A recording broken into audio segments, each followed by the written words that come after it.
Paramashivoham. Om Nithyananda. Paramashivoham. Om Nithyananda. Paramashivoham. Om Nithyananda. Paramashivoham. Om Nithyananda. Paramashivoham. Paramashivoham. Om Nithyananda. Nithyananda, we welcome all the Paramashivoham participants to today's Nithyananda yoga session. Let us all now get ready. Prepare your yoga mats. Get your Panchapatam and Udani ready. Female bodies, apply vibhuti on your forehead. Everyone, please wear the kumkum. And if you want to intensify the yoga practice, keep some weights ready at the side of your mat.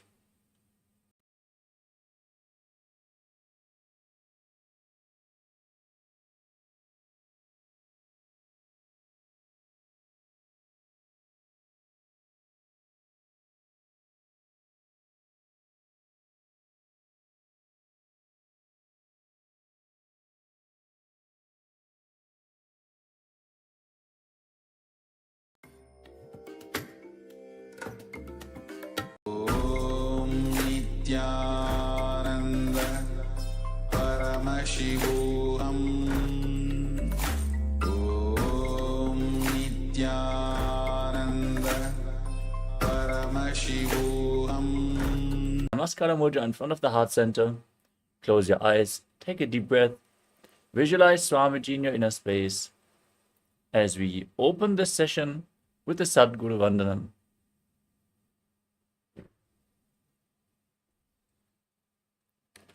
Nityadi Sakshibhutam Bhavatitam Trigunarahitam Sadgurum Tam Namami. Next, we are going to chant the Shiva Mula mantra. Om Ham Haum Shivaya Namaha 11 times internally. Om Ham Hom Shivaya Namaha. Om Ham Hom Shivaya Namaha. Om Ham Hom Shivaya Namaha. Om Ham Hom Shivaya Namaha. Om Ham Hom Shivaya Namaha. Om Ham Hom Shivaya Namaha. Om Ham Hom Shivaya Namaha. Om Ham Hom Shivaya Namaha. Om Ham Hom Shivaya Namaha. Now, let us perform the Tattvachamanam, the ritualistic cleansing. Keep your right hand in the Gokarna Mudra in the shape of a cow's ear. Take 1 udani, 1 spoon of water, and pour it into your right palm. Each time the word Swadha is chanted, sip the water from the bottom of your palm. We are going to repeat this process thrice. Om Atmadutvam Shodhayami Swadha. Om Vidyatatvam Shodhayami Swadha. Om Shivatatvam Shodhayami Swadha. Now, wash your right hand with the water from the Panchapatram and wipe your lips twice with the bottom of your right thumb as you chant. Om Ham Hridayaya Namaha. Wash your hand again. With index, middle and ring finger joined together, touch above your upper lip and below the lower lip. Then wash your hand again. With index finger and thumb joined together, touch the right nostril and the left nostril. With ring finger and thumb, touch the right eye, the left eye, the right ear, and the left ear. Then wash your hand again. With your little finger and thumb joined together, touch your navel, your right chest, and your left chest. And with the tips of all the fingers joined together, touch the crown of your head, the right shoulder, the left shoulder, and your heart center. Wash your hand once more. Now clasp your right hand over the left and place your hands on the right thigh. Close your eyes and Set the sankalpa, the conscious resolution, what you want to manifest in today's Nithyananda yoga session. Hold the visualization of your manifestation as we chant the sankalpa mantra.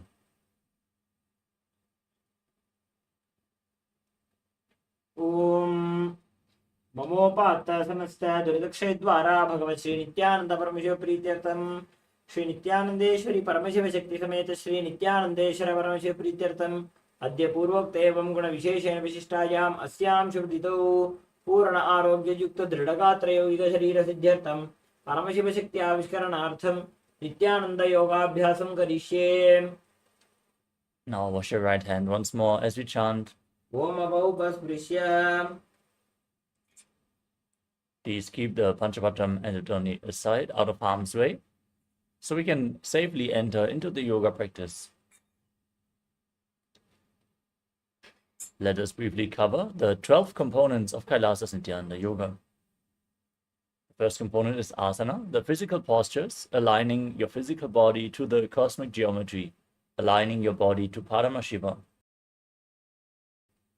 Pranayama, the breathing techniques, controlling the inflow, the retention, and the exhalation of the prana, aligning your breathing flow to Paramashiva, intensity infusing the life force energy into your system and circulating it in specific ways.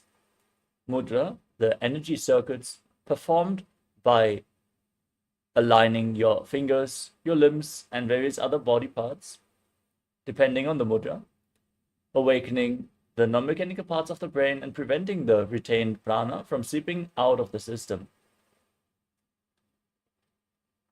Bandha, energy locks performed by contracting various muscles and diaphragms within the body, align the internal organs to Paramashiva, and intensely awaken the Kundalini Shakti, forcing it upwards along the spine.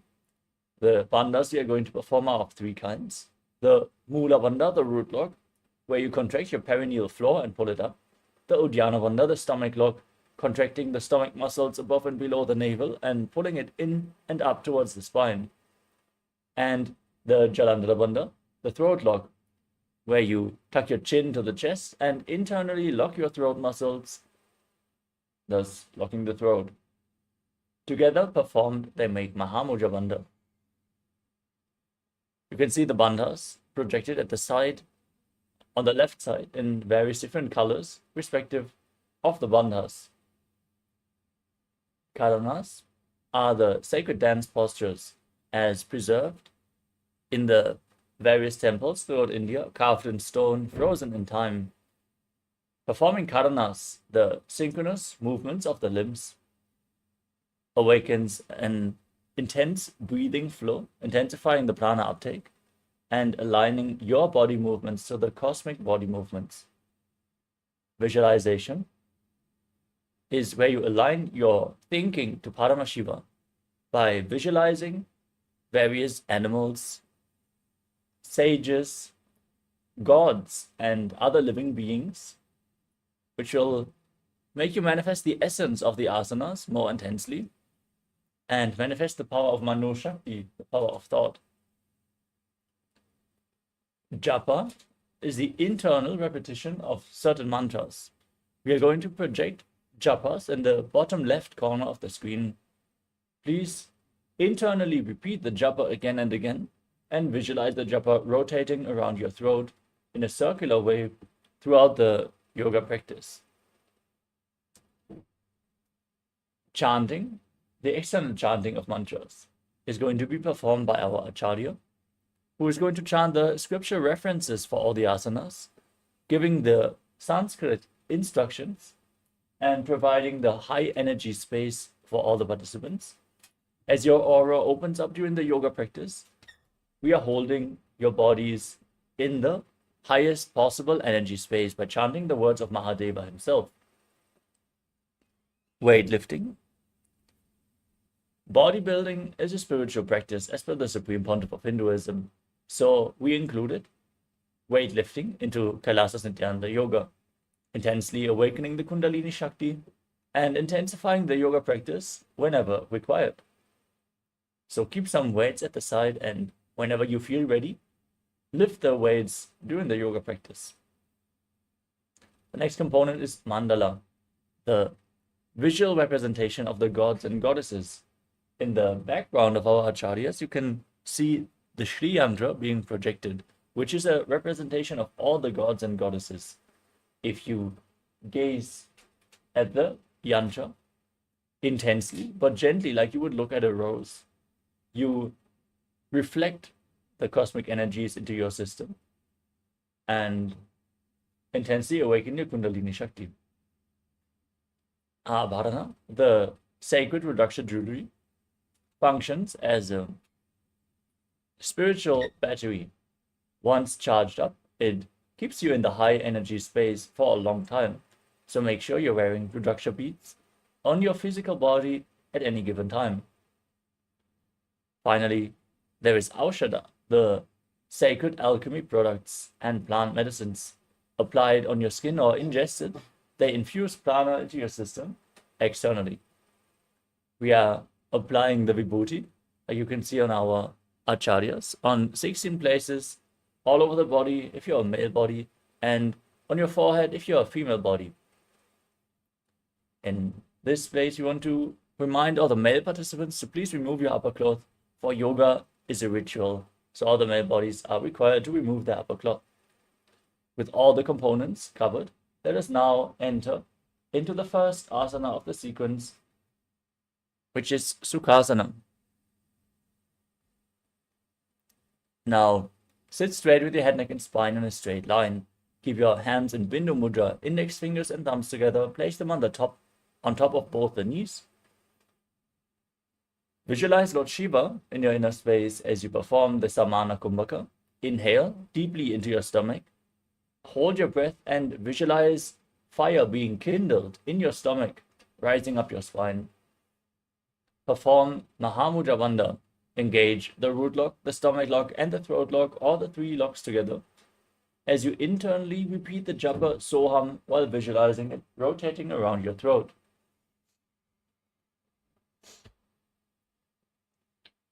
तत्सुखासनमित्युक्तमशक्तस्तत्समाचरेत् आसनं विजितं येन जितं तेन जगत्त्रयम्. Next up is Parvatasana. Now place your feet onto opposite thighs. In Padmasana, join your hands together in Anjali Mudra and raise them up above your head. Keep your elbows straight and visualize yourself as Mount Kailash as you engage your Bandhas. अथपक्षे Mahadev पर्वतासनमङ्गलं यत्कृत्वा स्थिररूपी स्यात् षट्चक्रादिविलोपनम्. Next up is Halipavasana. Now extend your feet slightly away from the body, keeping the soles of the feet together. Interlock your fingers behind your back in Parashu Mudra. As you lean forward and down, place your forehead on the ground behind the heels and gaze to the tip of your nose. Visualize Swamiji and engage Mahamudra Bandha. पूर्वविधियाहु मे जानो उभयपगतले सम्पुटठानो. We move on to Nagi Pavasana. Keep the soles of the feet together, feet extended away from the body. As you stretch your arms out in front, cup your palms and place them on the ground in front of the feet and your forehead on the ground behind the heels. Gaze to your nose as you engage all three bandhas and visualize yourself as a snake. पूर्वविधिपर्यागाने नीचौ विकहूनि फनास्यो रगायि.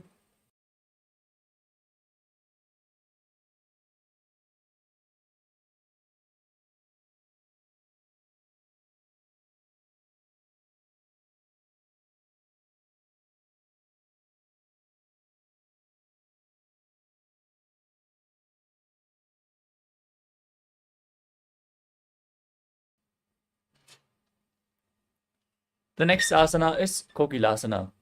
Now hold on to the big toes in Prana Mudra with the index and middle fingers of the respective hand as you extend your legs out in front and then cross them into Padmasana.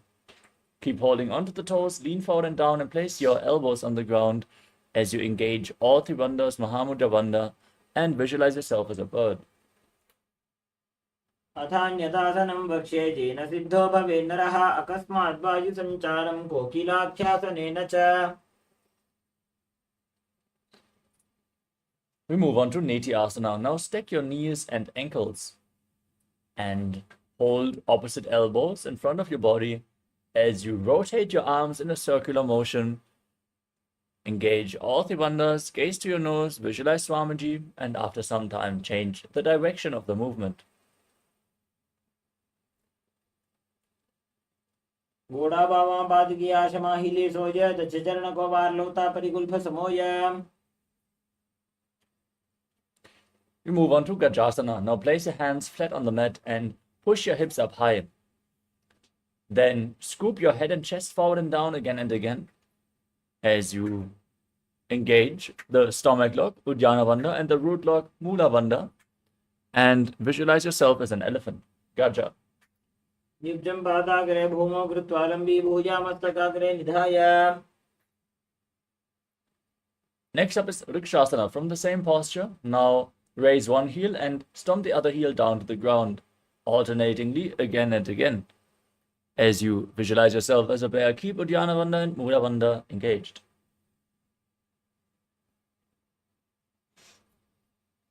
एकैकं पादमाकुञ्च गजासनं कुर्यात् वृक्षासनं भवति. Now raise up. Stand on the tips of the big toes if you can, as you bring your hands to the heart center with index, middle and ring fingers joined together. Little fingers and thumbs extended in Hridaya Mudra. As you visualize Swamiji in your inner space, engage Uddiyana Bandha and Mula Bandha. केशेन पादयुगलं बद्ध्वा तिष्ठेत धोमुखः अथवा ईशावक्षे यत्कृत्वा सत्यवान् भवेत्. Next up is Urdhva Janukarana. Now stand in Arimandi posture with the heels together, the toes pointing outwards, and the knees bent. Then bring your hands to the chest level, elbows raised, and raise one knee up along the chest in a circular motion, following along with the respective hand again and again on both sides.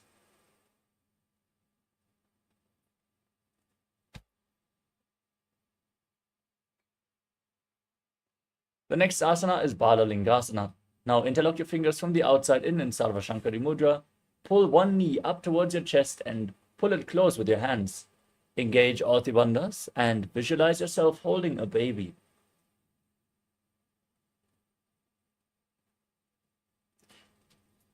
एकं जानूरस्य आलिङ्ग्य स्थातव्यं बाललिङ्गनं भवति. Now take the foot and pull it behind towards the buttocks, holding it with both hands. Engage all the bandhas, stand erect on the mat like a rod as you visualize Swamiji in your inner space in Parapidanasana. स्थित्वैकस्मिन् पादतले कराभ्यां वेष्टयेत्तनुम्. Next up is Natarajasana. Now hold the sole of the foot from the inside behind your back.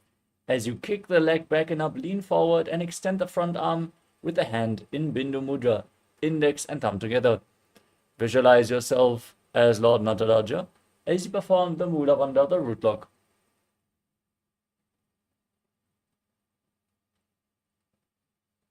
उत्तानपादं क्रौञ्चं च मरीचिं वीरभद्रकं नटराजं त्रिकोणं च सुप्ताङ्गुष्ठप्रसारणे. Now stand on the other leg, pull the other knee towards your chest as you repeat Bala Lingasana on the other side.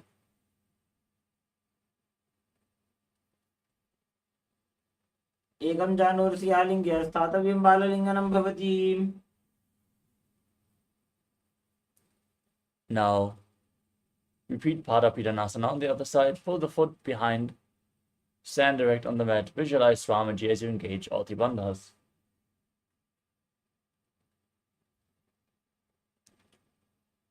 स्थित्वैकस्मिन् पादतले कराभ्यां वेष्टयेत्तनुम्. Now hold the sole of the foot, kick it back and up as you lean forward with your hand in Bindu Mudra, visualizing yourself performing the cosmic dance as Lord Nataraja in Natarajasana. उत्तानपादं क्रौञ्चं च मरीचिं वीरभद्रकम्. We move on to Ardharechitakarana. Stand in Arimandi posture, heels together, toes pointing outwards and your knees bent. Bring your hands to the chest, then step the left foot behind and swing the right arm like a pendulum back and forth. Gracefully move your fingers one by one. Then keep the hand over the nose, uncross your ankles, and repeat the movement on the other side.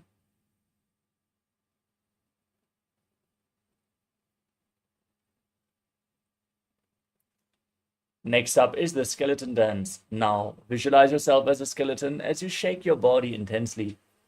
Hold the visualization of your bone structure and move your body intensely. This will build integrity into your very bone marrow. So keep shaking.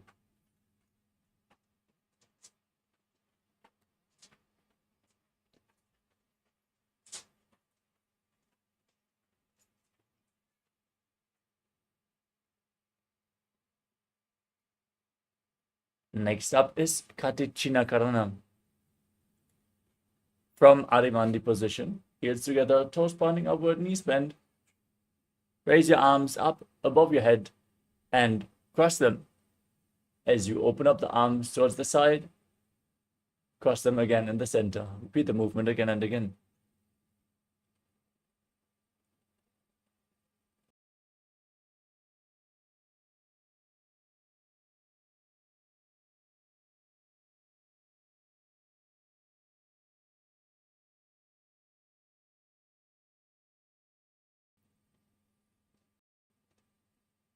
Next up is Tadasana. As you stand tall, on the tips of your toes, raise your arms up above your head. Keep the palms facing each other. As you engage Ati Bandhas and visualize yourself as a palm tree, internally chanting the new japa Shivoham again and again. महामुद्राबद्ध कोनो tadasana विभेदकान. Next up is Uttanasana. From a standing position, lean forward and down. Place your hands flat on the mat. As you engage Ati Bandhas, visualize Swamiji in your inner space. Keep breathing in Samana Kumbhaka. Fill your stomach with prana. Visualize a flame being formed in your stomach.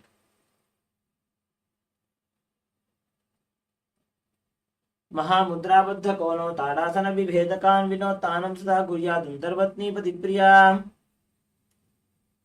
Next up is Tadakshvasana. Now place your palms flat on the mat and step your feet back into a tall plank position.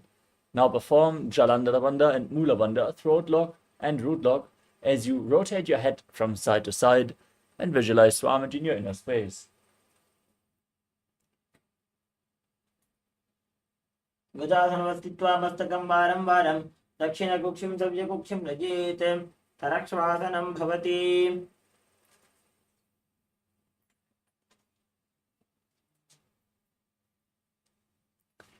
The next asana is Bhujangasana. Now lay down flat on your stomach. Keep the toes pointing back, the top of the feet flat on the mat. As you keep your hands next to the shoulders on the ground and raise your head and chest up by the strength of your lower back. Don't push your body up, pull it up with the strength of your back muscles. Open your mouth widely. Inhale through the hollow of your throat in Bhujangani Mudra. As you visualize yourself as a cobra and perform the Mula Bandha in Bhujangasana. अंगुष्ठनाभिपर्यन्तम् अधो भूमो विनिन्यसेत्.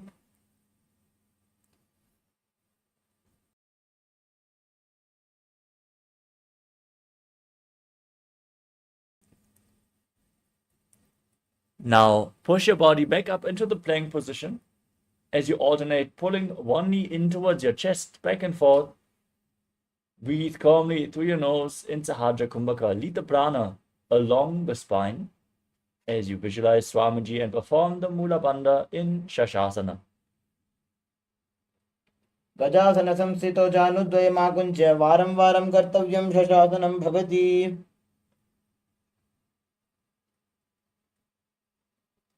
From the same posture, now step one foot in between the two hands. Jump the front foot back and exchange the position with your feet again and again, visualizing yourself as a chariot in Radhasana. गजासन संस्थितो एकैकं पादं पुरोमार्गेण भ्रामयित्वा कर्तव्यं रथासनं भवति. Now rise up. Keep one foot extended back with the toes pointing to the side. Keep the front toes pointing forwards and bend the front knee at a 90-degree angle. Push your hips forward. Engage Uddiyana Bandha and Mula Bandha and raise your arms up above your head. Gaze upwards towards your third eye as you visualize yourself as Lord Virabhadra in Virabhadrasana. वासिष्ठमथ कौण्डिन्यम् ऊर्ध्वकुक्कुटमेव च अष्टावक्रमथोत्थानम् मयूरं सेतुबन्धनम्. Exchange the position of your feet and repeat Virabhadrasana on the other side. वासिष्ठमथ कौण्डिन्यम् ऊर्ध्वकुक्कुटमेव च अष्टावक्रमथोत्थानम् मयूरं सेतुबन्धनम्. The next asana is Vrikshasana. Now stand on one leg as you raise the opposite foot towards the inner opposite thigh. Balance on one leg as you join your hands in Anjali Mudra and raise them up above your head, keeping your elbows straight, visualizing yourself as a tree, calmly breathing through your nose and engaging Uddiyana Bandha, the stomach lock, and Mula Bandha, the root lock. वामोरुमूलदेशे च याम्यं पादं निधायतो तिष्ठेत् वृक्षवद्भूमौ वृक्षासनमिदं विदुः. Next up is Garudasana. As you stand on one leg, place the opposite foot onto the thigh and join your hands in Namaskara Mudra in front of your chest as you visualize yourself as Lord Garuda in Garudasana. गरुडासनमावक्षे येन ध्यानं स्थिरं भवेत् सर्वदोषाद्विनिर्मुक्तो भवतीह महाबली. Now exchange the position of your feet. Repeat Vrikshasana, the tree posture, on the other side. Visualize yourself growing deep roots into the ground as you are a tree. वामोरुमूलदेशे च याम्यं पादं निधायतो. Place the raised foot onto the opposite thigh. Keep your hands in Namaskara Mudra in front of the chest. Visualize yourself as Lord Garuda with big wings on your back. गरुडासनमावक्षे येन ध्यानं स्थिरं भवेत् सर्वदोषाद्विनिर्मुक्तो भवतीह महाबली. The next asana is Trikonasana. Step one foot forward and keep the other foot far back. The back foot pointing sideways. As you extend your arms parallel to the ground, lean forward and down.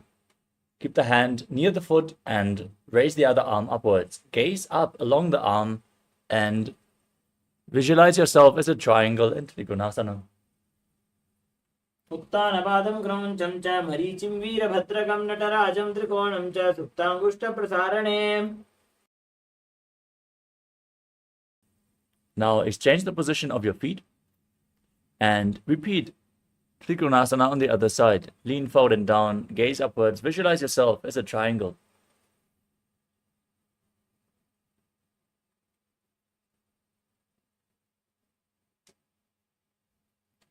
उत्तानपादं क्रौञ्चं च मरीचिं वीरभद्रकं नटराजं त्रिकोणं च सुप्ताङ्गुष्ठप्रसारणे. The next up is the Nikutaka Karana. Now stand in Adimandi, heels together, toes pointing outwards and your knees bent. And raise one heel off the ground. Place your hands in front of the chest with the palms facing each other. Stomp the heel down and raise the other heel up as you exchange the position of your hands again and again.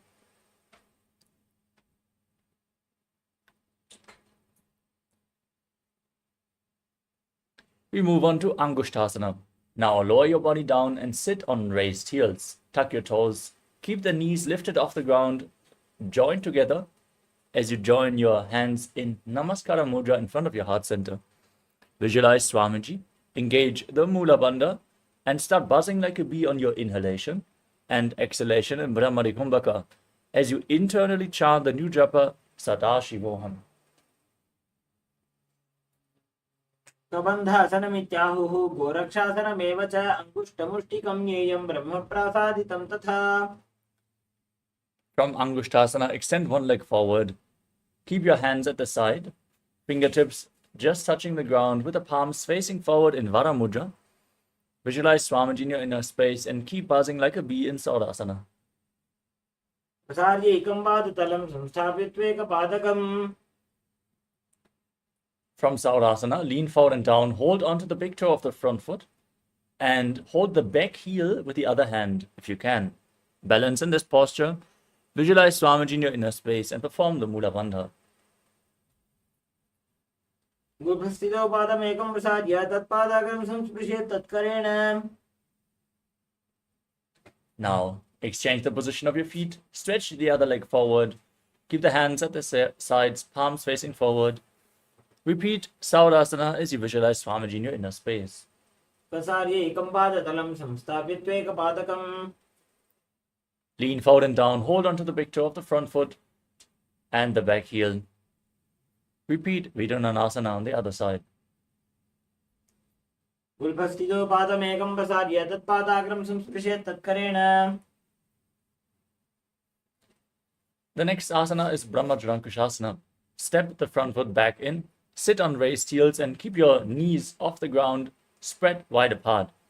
Place your hands on top of the knees with the palms facing upwards. Tuck your chin to the chest and gaze in between the hands with eyes opened wide, unblinking, actually gazing inwards eternally in Shambhavi Mudra, a mudra that can reveal the true knowledge to you if performed. Visualize Swamiji in your inner space and keep buzzing like a bee in Brahmari Kumbhaka.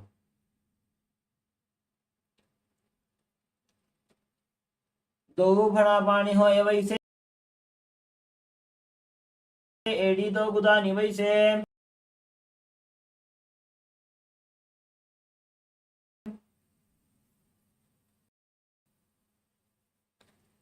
Now drop your knees down to the ground.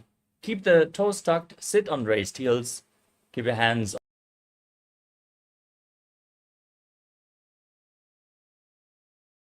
on the thighs or knees.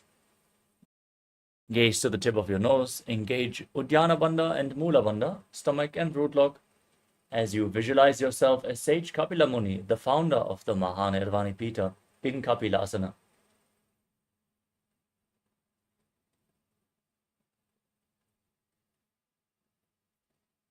उभय पगदले समटारा.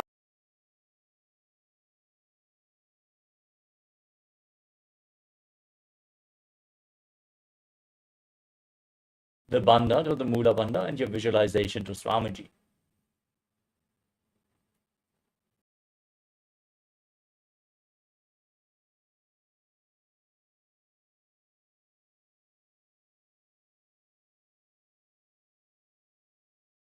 Raise your knees off the ground. Keep the soles of the feet together and sit on the raised heels. Join your hands. Join the thumbs and little fingers and open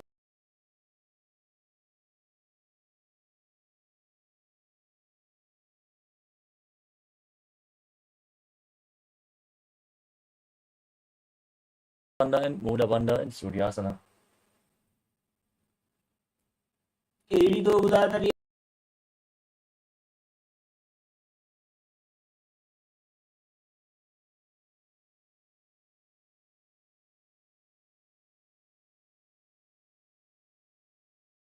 Visualize yourself as a frog.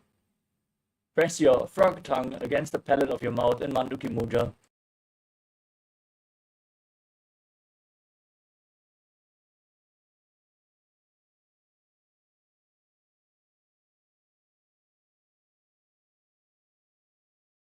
Sadashivoham, Sadashivoham.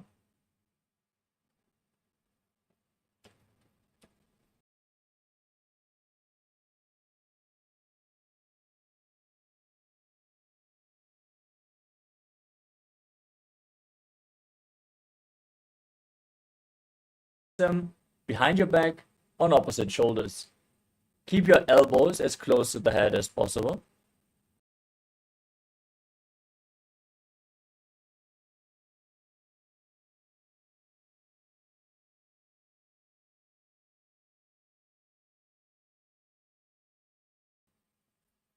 मण्डूकासनमध्यस्थं गुरुपराभ्यां धृतं शिरः.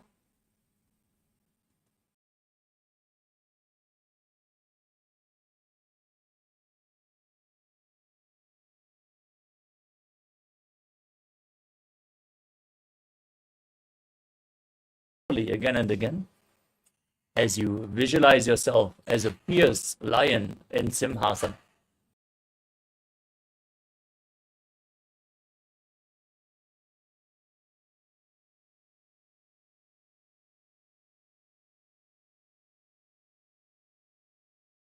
Move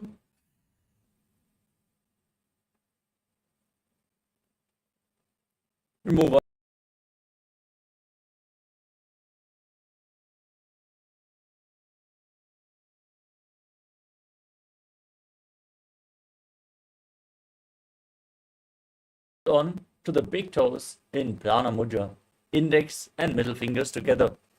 Gaze to your nose.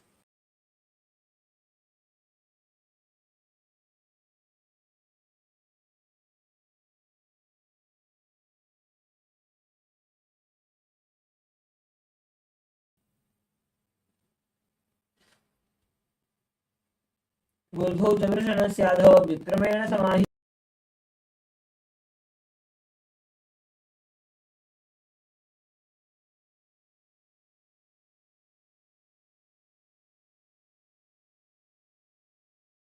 Raised. Then lean forward, bring your arms in and around the raised knees. Push your hands behind.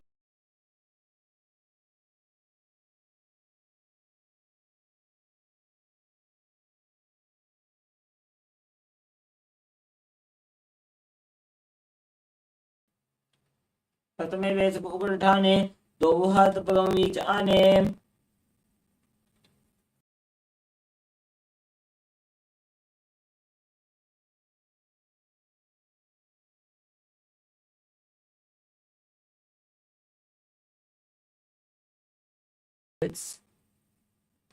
Lean forward, find balance, and lift your feet off the ground, balancing on your arms.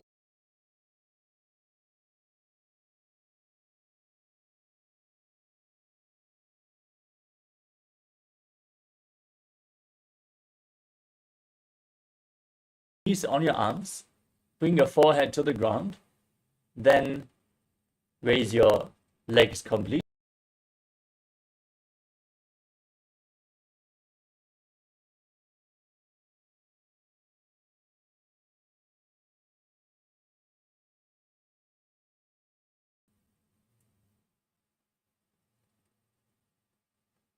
As you perform Kapaliyasana.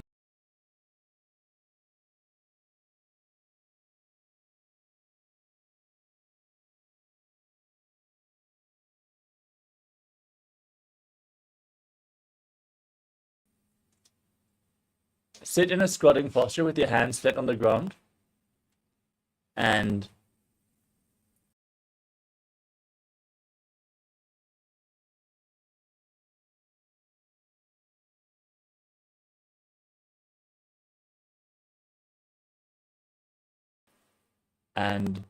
gaze up towards your third eye, visualizing yourself as a peacock.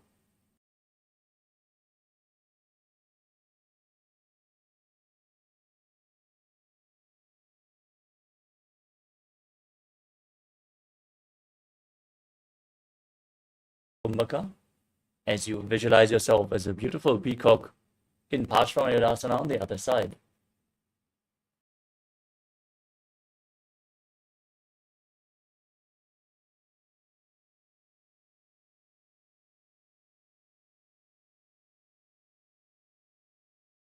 Hands flat on the ground and step your feet back into Tadakshivasana. Then step one foot outside the respective shoulder and in between the two hands.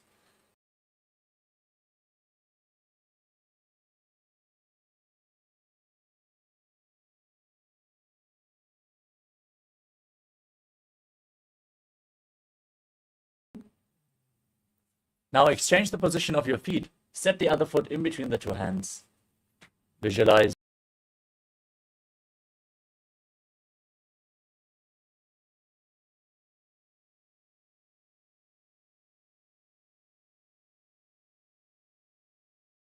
इति जायि step the front foot back, and now place your forearms on the ground.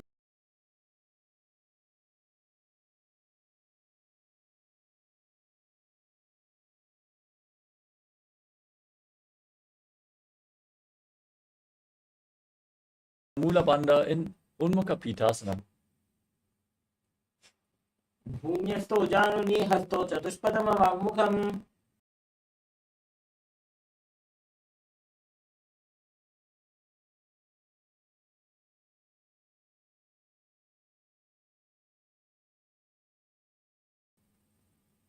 With your hands flat on the ground, now raise one arm up towards the sky. Rotate your torso upwards.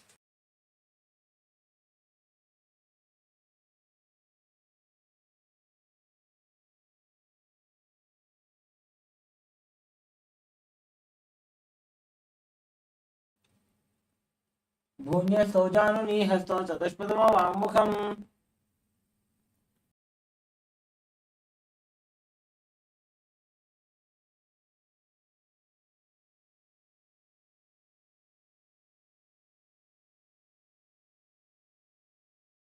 हलमत्स्यकम्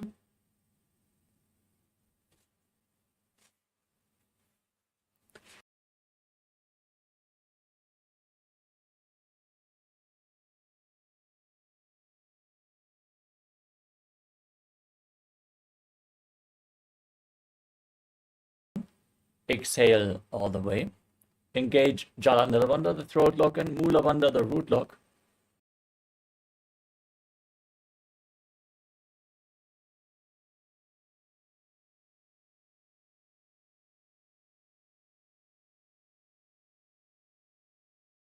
तेली कोलवारली मैले भेरी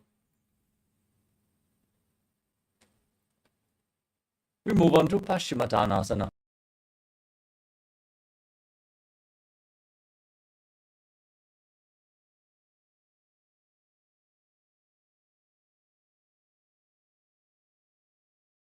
And engage all the bandhas, Mahamudra Bandha. जानु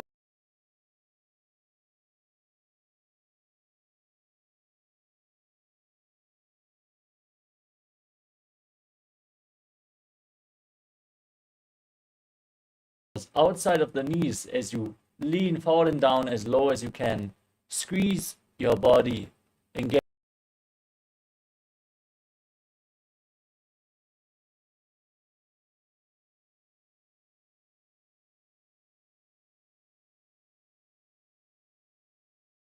गुल्भस्थितो पादमेकं प्रसाद्य तत्पादाग्रं संस्पृश्य तत्करेण Next up is Mari.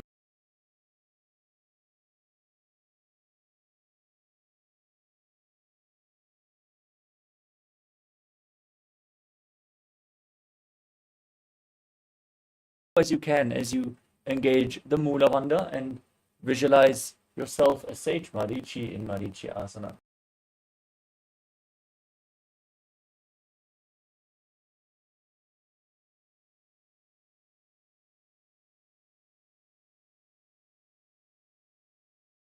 Down to the side. Keep the heel against the perineum. Lean forward and down as you hold onto the front foot with both hands.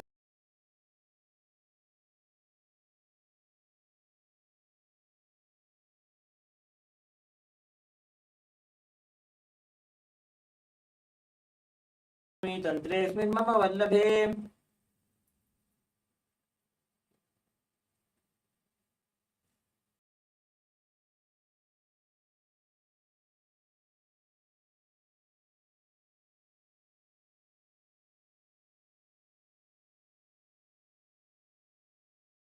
On the other side.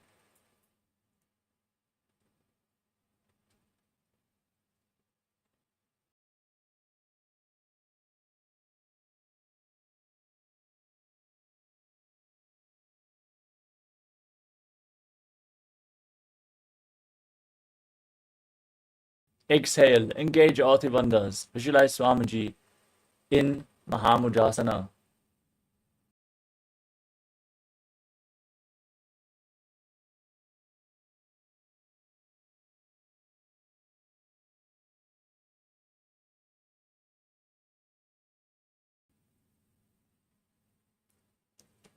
Next up is Padmasana 2. Now join the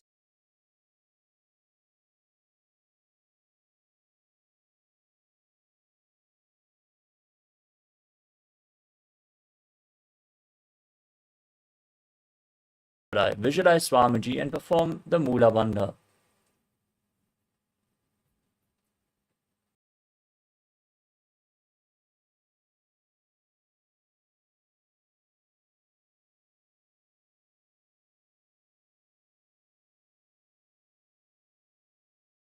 Place your hands on the knees, tuck your chin to the chest in Jalandhara Bandha, and gaze to your nose as you visualize Swamiji in your inner space.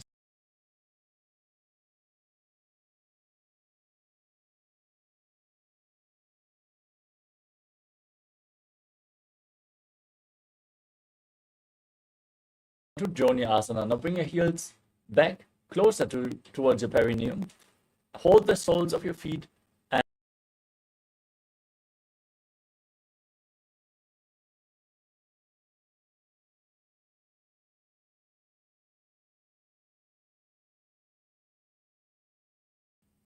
gaze in Shambhavi Mudra. Exhale all the way.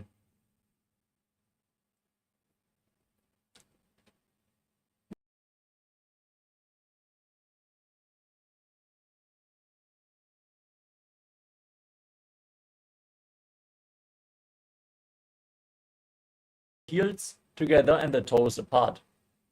Now, gaze to your nose. Extend your arms out to the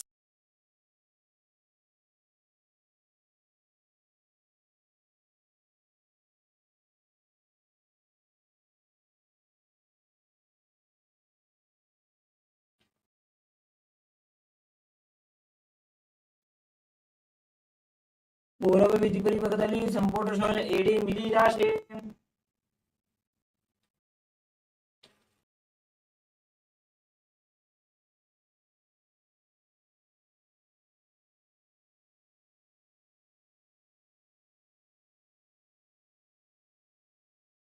bringing your toes towards your throat if you can.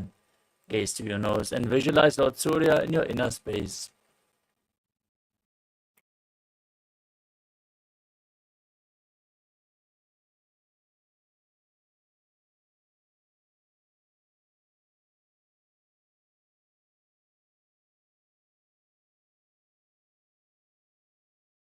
Next up is Chinaki Pavasana. Now keep the heels close to the perineum. Open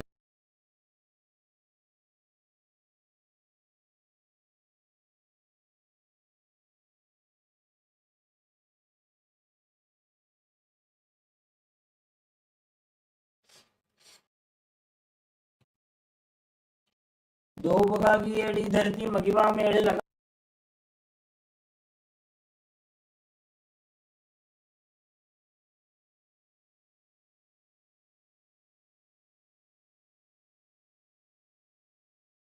knees, gently pushing the knees down towards the ground as you gaze up towards your third eye. Engage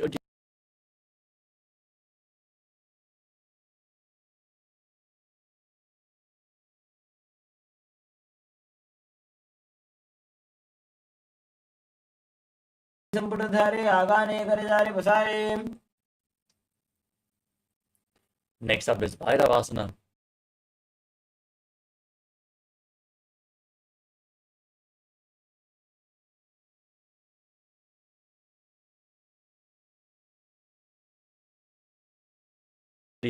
And place your hands on top of the knees in Bindu Mudra. As you gaze up towards your third eye, visualize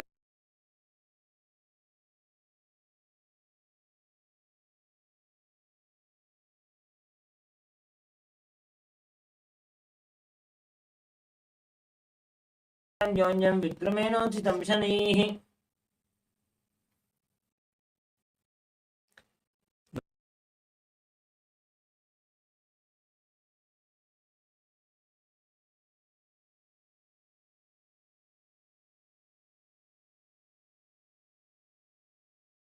Swamiji. Exhale all the way and hold your breath in the Muladhara chakra as you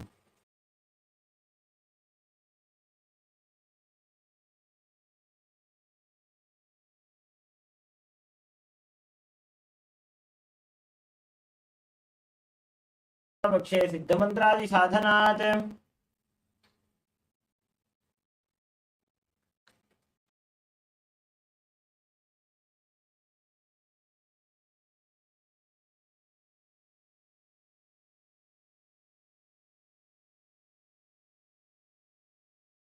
visualize Swamiji and perform the Mula Bandha. केवलं पादमेकञ्च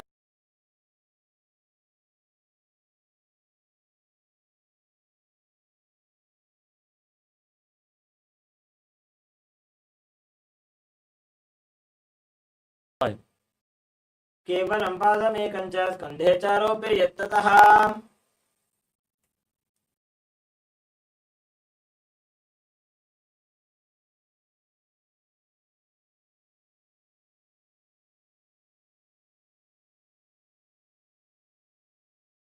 केवलं पादमेकं च स्कन्धे च आरोप्य यत्ततः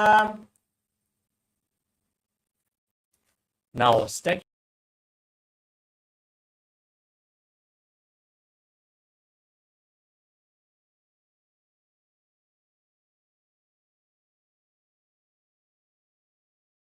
the face of a cow in your inner space. Inhale, hissing through your teeth as you press your tongue up against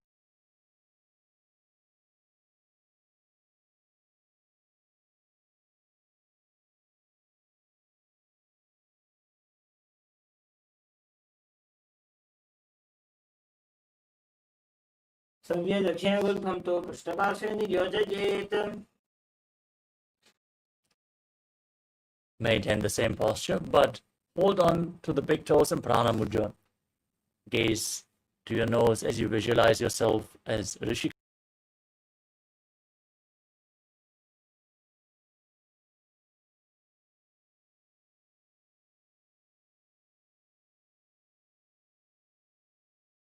पावों के ऊपर आने Now interlock your fingers behind your back and lean forward and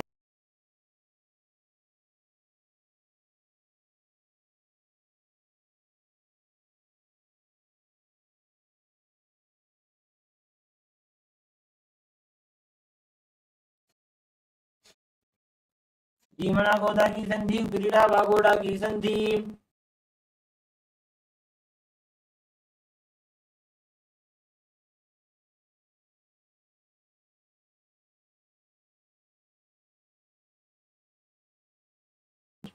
keep the knee raised. Place your hands on the respective knees.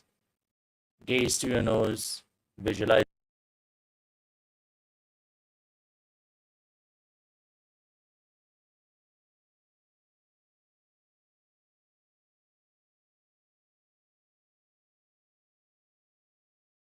दावो बकमोड़ी AD माहिलो गुल्ठमूल द्वारनी चैदे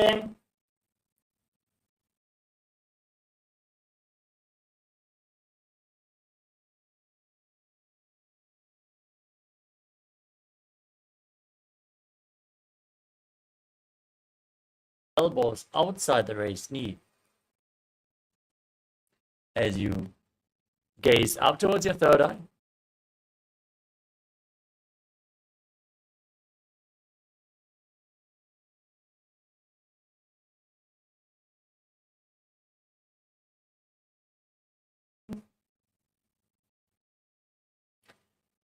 Next up is Matsya Pitakasana. Place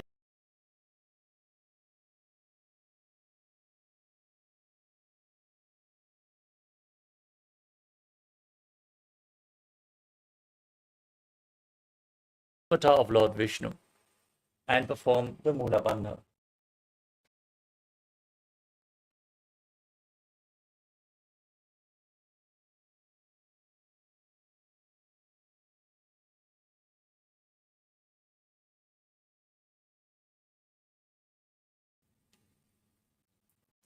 Now stack your knees again with the other knee on top this time. Repeat Gomukhasana, the cow.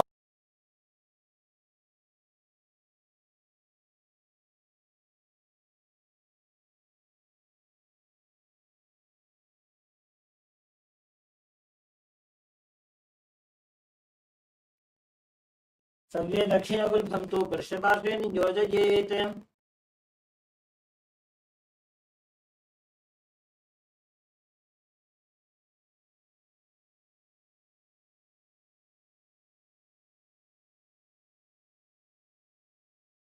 दक्षिण गोड़ों नीचे उठाने बाहों के ऊपर आने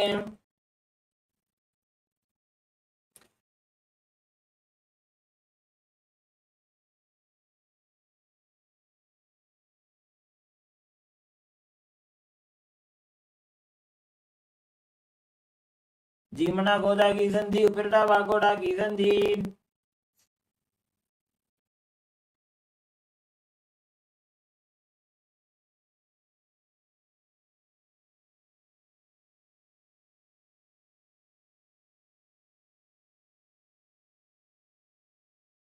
on your back in Garudasana too. दावोपगमोडी एडी माहिला ऊर्ध्वमूल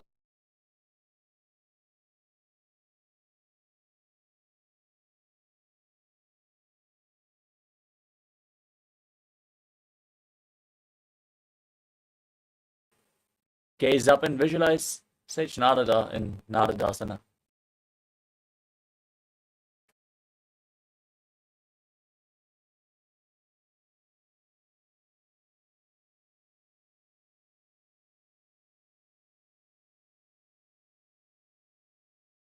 Left thigh. And hold on to the left big toe and shin as you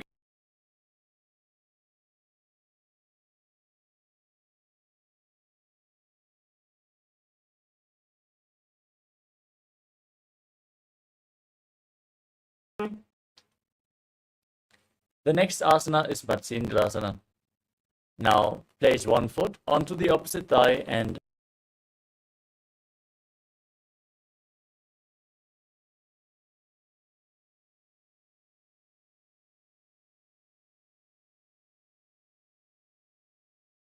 behind you. Gaze up towards your third eye. Visualize Sage Matsyendranath, the master.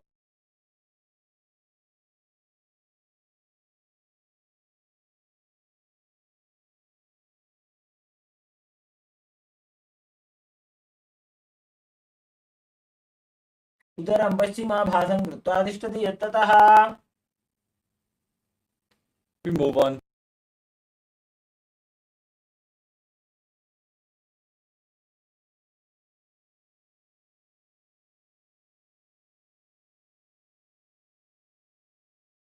to visualize yourself as a camel in Kubasana.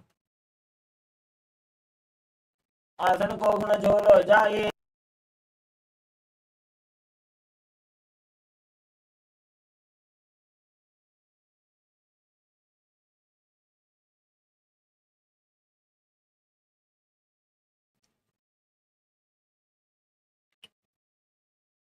मत्स्येन्द्रमीडं जठरप्रदीप्तिं प्रचण्डरूपमण्डलखण्डनास्त्रम्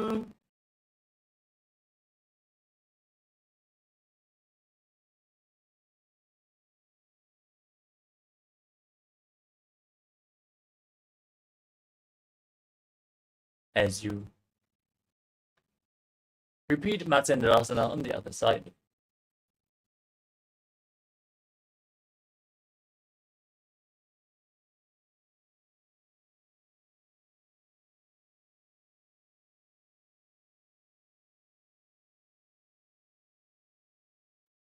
Next up is Kubasana on the other side. Hold onto the big toe of the front foot. Hold the back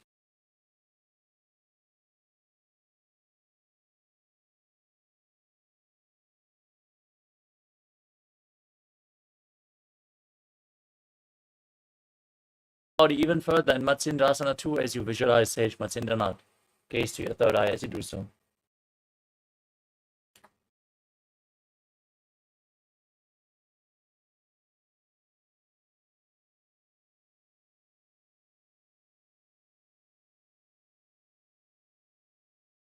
Hands on the knees, flat. Gaze to your nose. Engage all three bandhas, Mahamudra Bandha.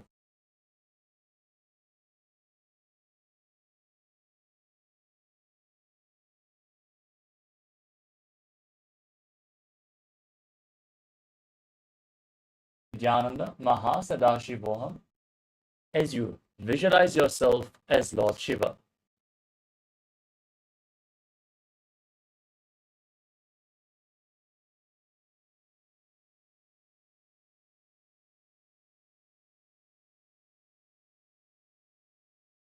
Next up is Padmasana 2. Now cross your arms in front.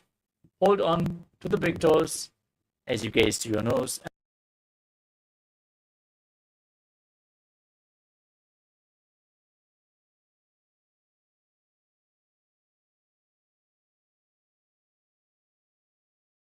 ऊरु संस्थो प्रयत्नतः Next up is Kukutasana. In Padma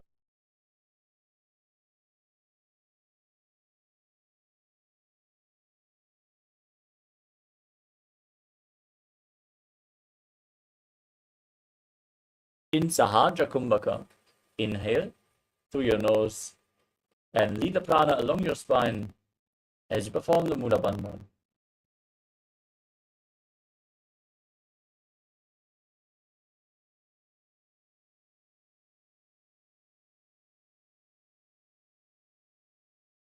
With your legs still in Padmasana, rise up onto your knees and place your hands flat on the ground with the fingers pointing toward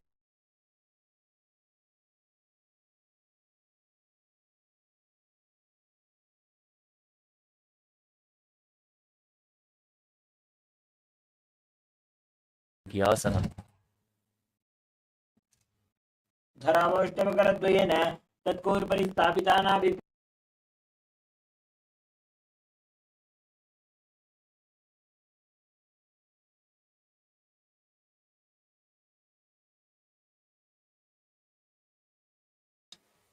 In Mayurasana, as you visualize yourself as a peacock. अथ पक्षे Mahadev Mayura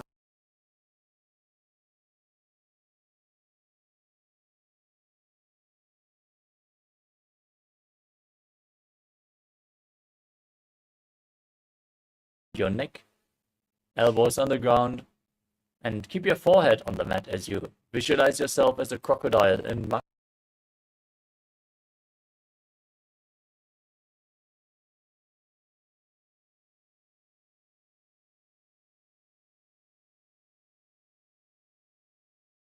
Shalabhasana.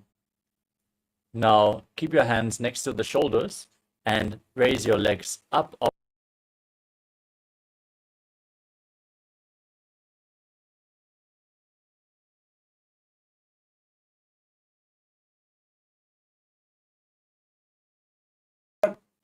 करयुग्मवक्षौ भूमिमोष्टभ्य करयोस्तलाभ्याम् Now bend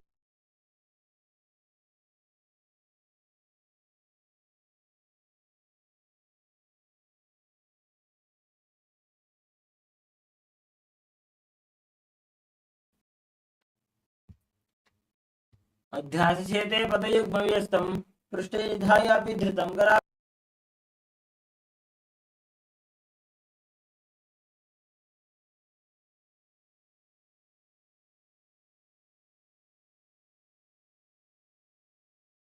on your stomach. As you gaze to your third eye, lift your head and visualize yourself as Pinaka, Lord Shiva's bow.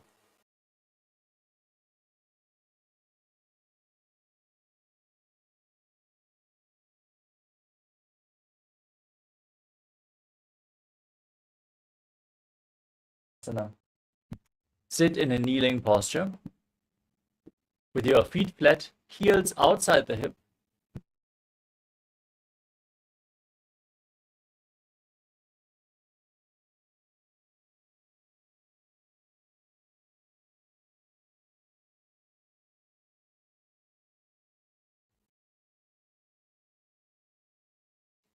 उल्टा मोड़ी पादों वैसे बहुरोजु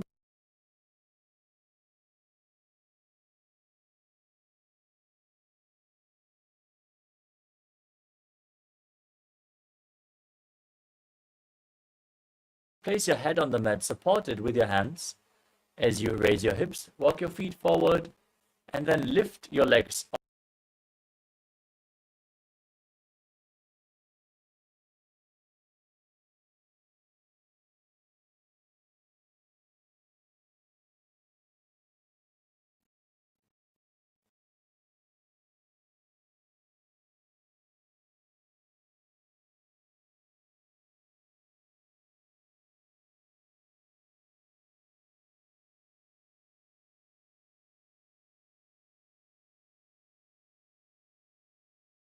the wall for support if needed, or ask a partner to assist you. Gaze to your nose. Visualize Swamiji in your inner space. Keep breathing.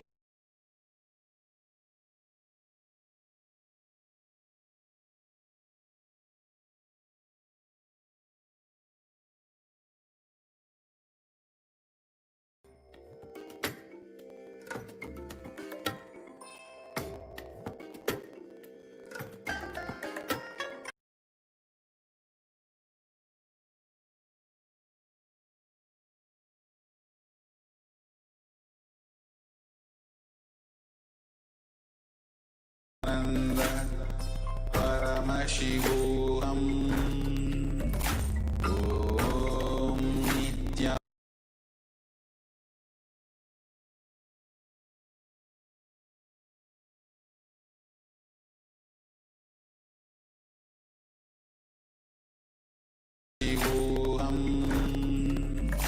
Om Nithyananda Paramashivoham.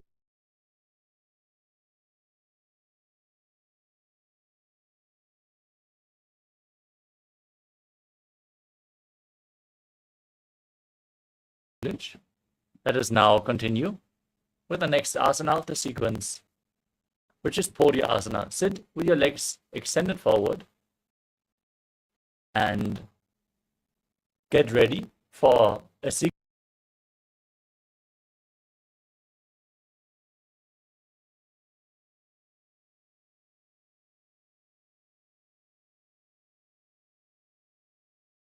Again and again. Hold the back of your calves with your hands and lift your legs up off the mat.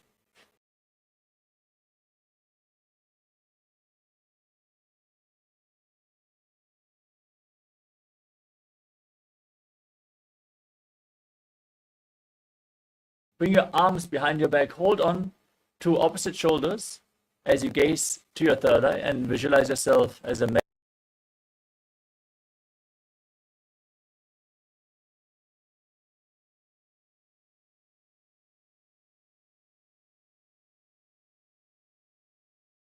Visualize yourself as a boat. उत्तानशयनं कुर्पराभ्यां भूमिं वष्टभ्यां. Now pull your feet in towards your chest.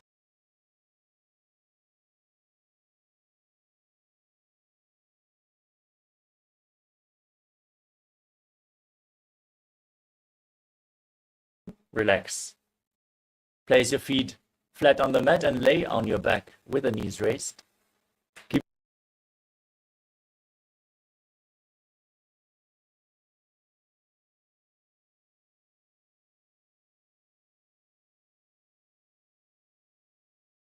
under the throat lock engaged, pushing the prana upwards to the higher energy centers. Now gaze to the tip of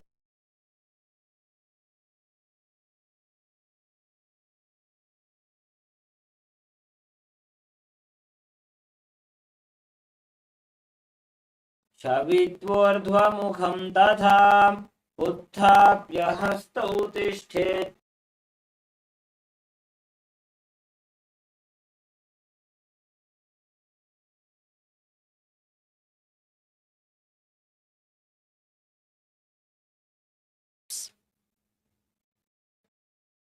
intensely.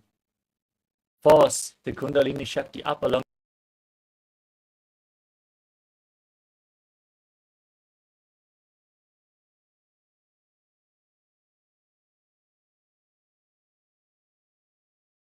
Charan Mudra. Relax. Completely unclutch.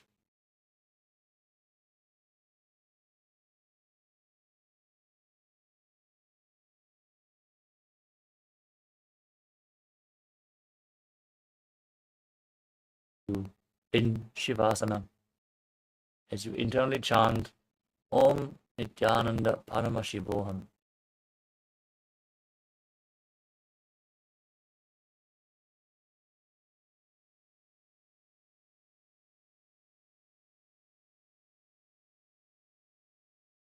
शान्तिहरं चित्तविश्रान्तिकारकम्.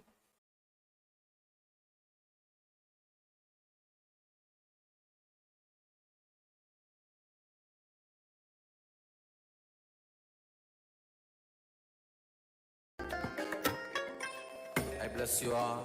Let you all open all your three eyes and manifest.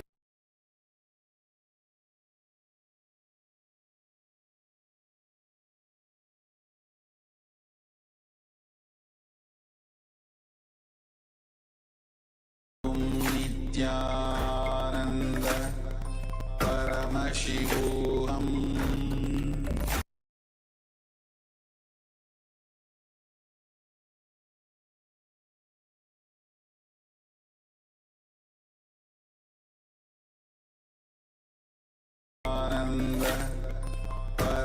Paramashivoham. Om Nithyananda.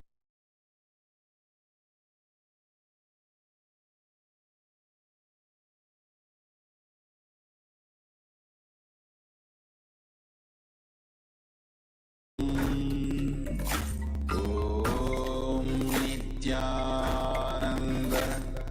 Paramashivoham.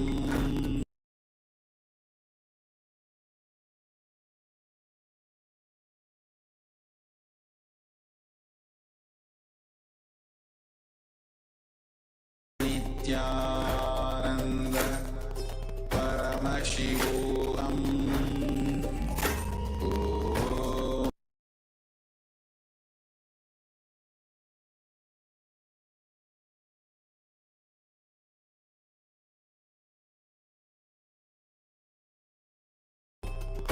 Paramashivoham. Om Nithyananda.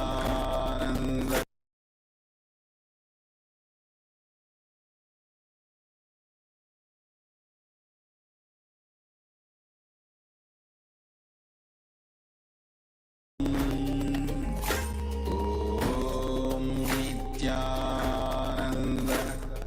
Paramashivoham.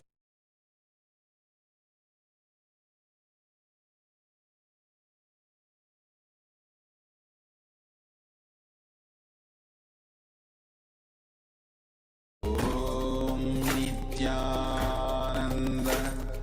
Paramashivoham.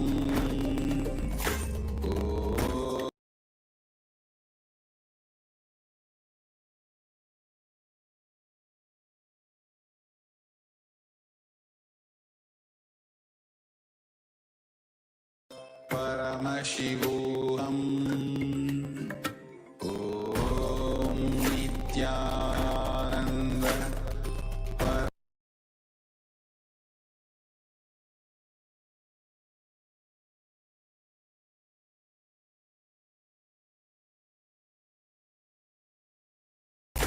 Om Nithyananda. Paramashivoham.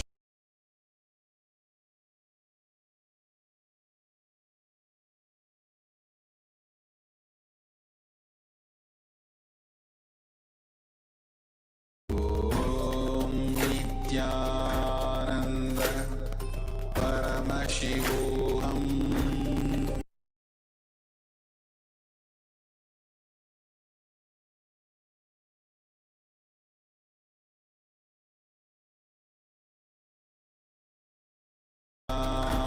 Nanda. Paramashivoham.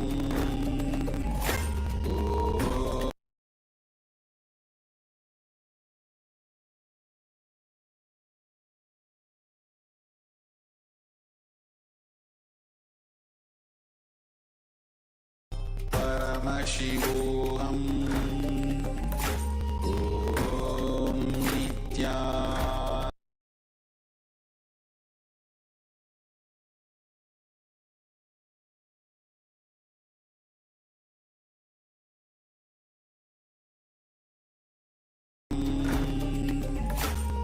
Om Nithyananda.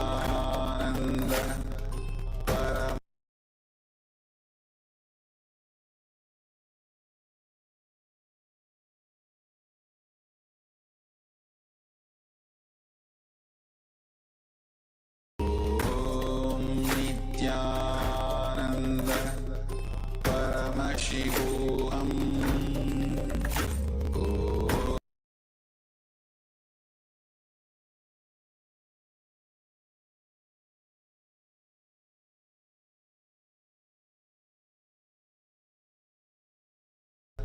Paramashivoham.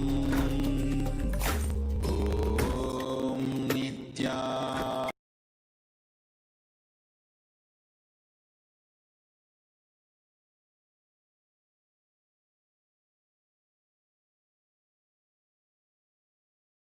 Om Nithyananda. Paramashivoham.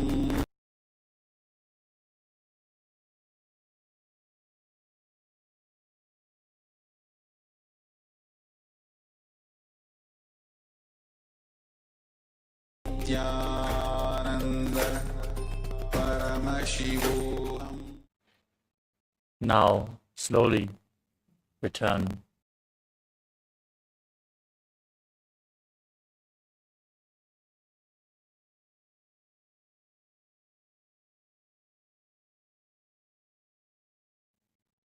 Pull your knees up towards your chest. Rock your body from side to side. And slowly return to a comfortable seated position. Congratulations.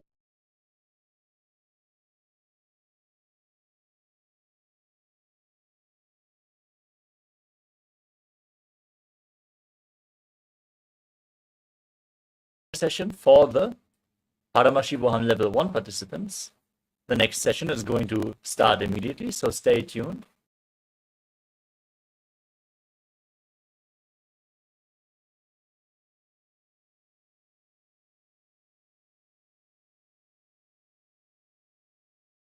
The Dvitiya Vinyasa Krama with the next asana of the sequence.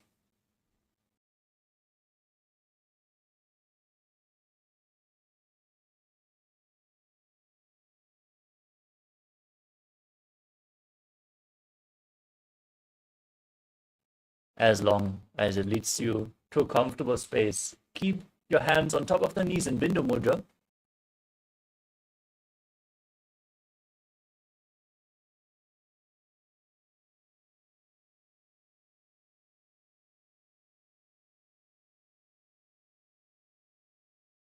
And feel the fire being kindled in your stomach. Feel it rising up your spine.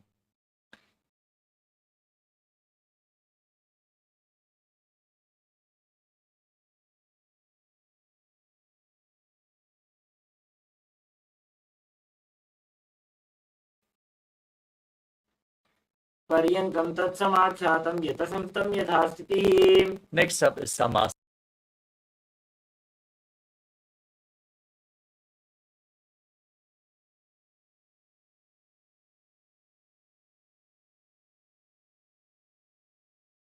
And your exhalations.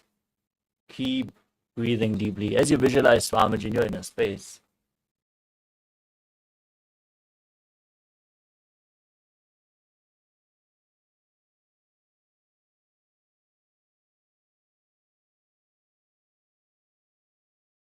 Hands flat on the knees.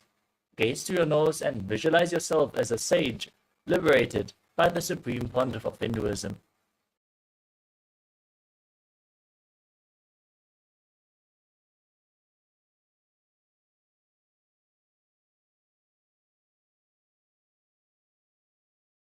Third eye, visualize Swamiji in your inner space. स्थानं संयमितेन्द्रियो चलदृशा.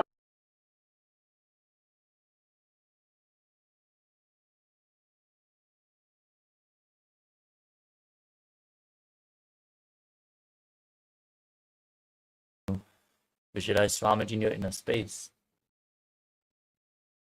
वामपादके डीजानो सीवनिमधितास कोठानो.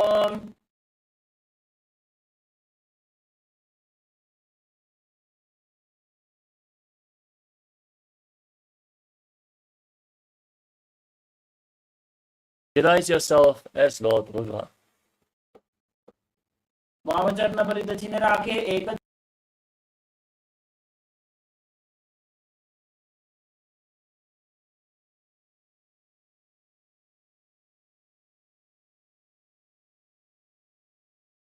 As you gaze to your nose, embody tranquility and an unshakable nature. आसन की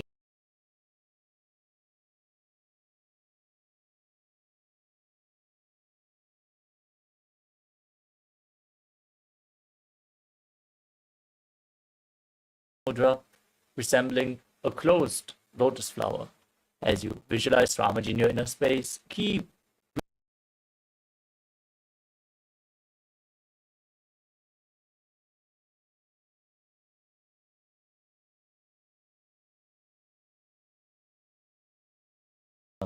maintain your feet in the same posture.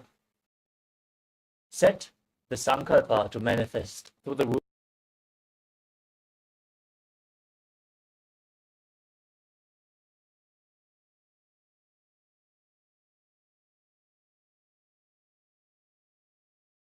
And your ears with your thumbs in Shanmukhi Mudra in Bandha Yoni Asana.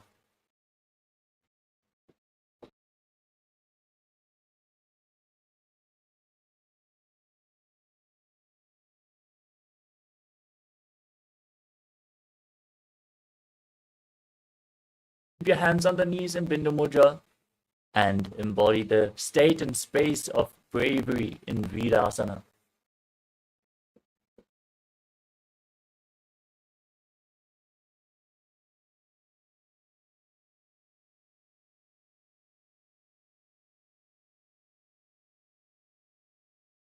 To your third eye and visualize the great sage Valmiki, poet and author of Ramayana, in Valmikasana.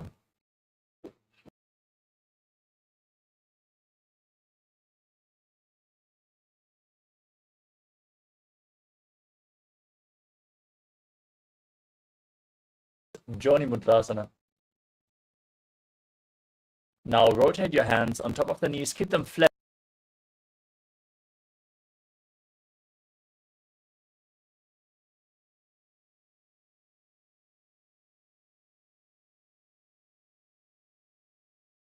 The Yoni Mandala in the top right corner of your screen.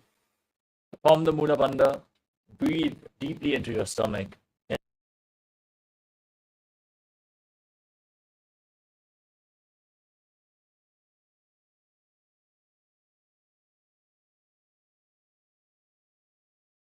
In Yoni Asana. योन्यासनं पर्वतेन योगं योगफलेनिलम्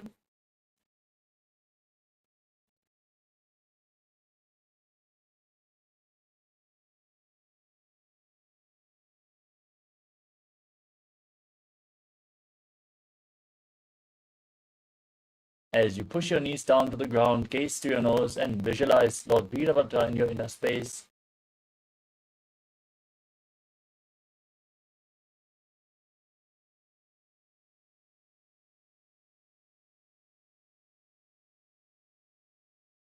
चतुर्भं तु दक्षिणे. We move on to Aghorasana. Keep the heels close to your perineum.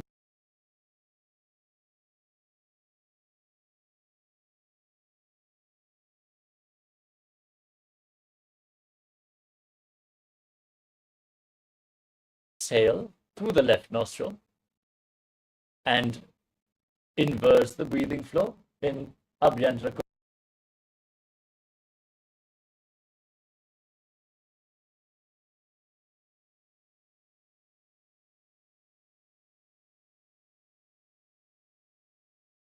Visualize yourself as an Aghori. पूर्व को हो विश्रिका जोगी वाही विधि जोगी.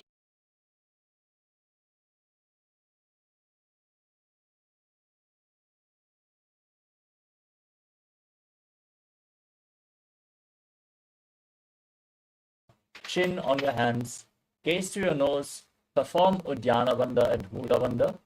Exhale all the way.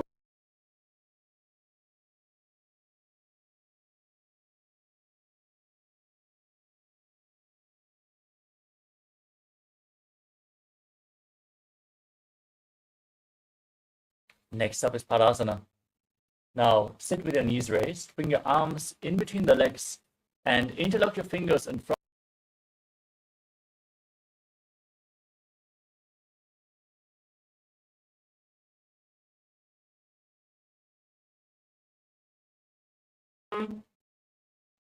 Next up is Gopi Chandasana. Now interlock your fingers around the feet and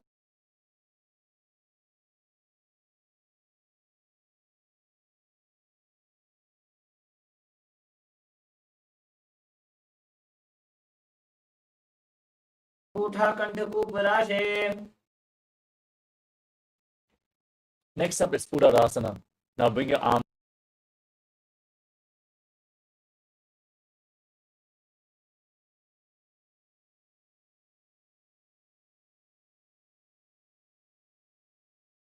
Visualize your body free from any defects in Uddarasana.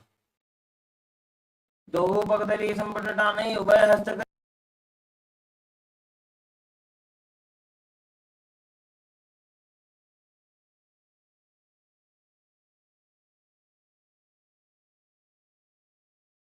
Just in front of your forehead. Visualize yourself excelling in everything.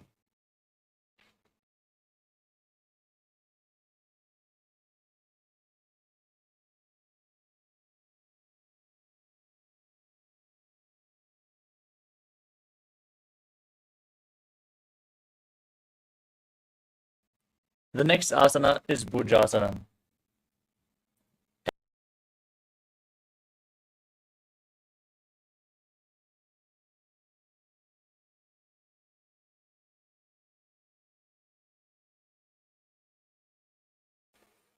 Visualize yourself as a cobra as you perform the Mula Bandha and keep breathing in Rechaka Kumbhaka.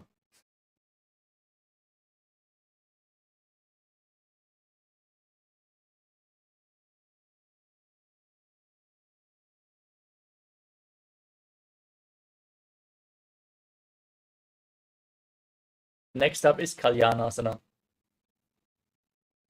Now,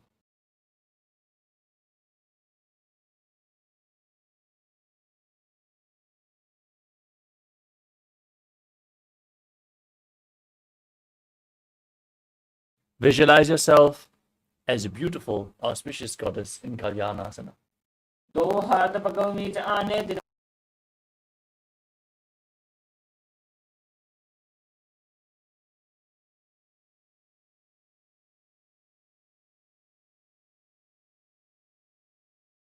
The right knee over top of the left with the right heel close to the left hip. Keep your hands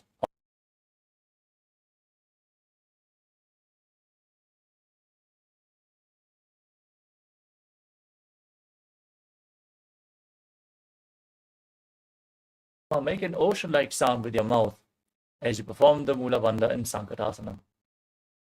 वामपादं चिदेर्मूलं सन्न्यस्य धरनीतले पाददण्डे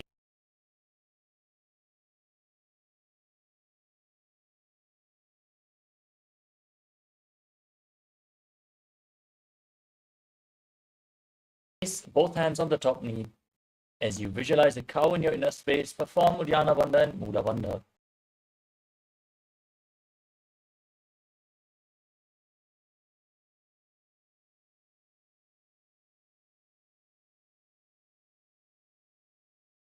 Place the right foot on the left thigh and the left foot on the right knee. Bring the left arm behind your back and twist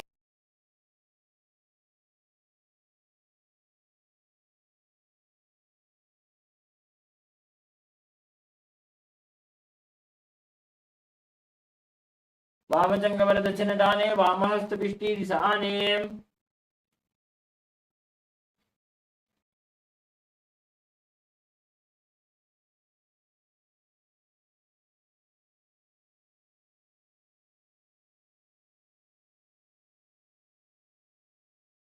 as you bring your forehead on the ground. Visualize Swamiji as you do so. प्रथमजी मणोचरण जजोजी वाम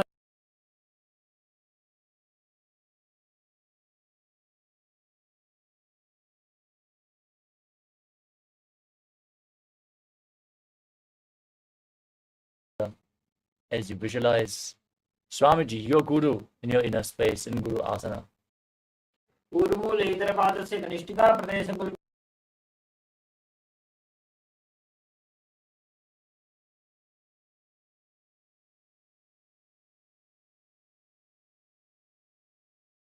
Top, left heel at the right hip. Bring your hands on opposite knees. Visualize yourself.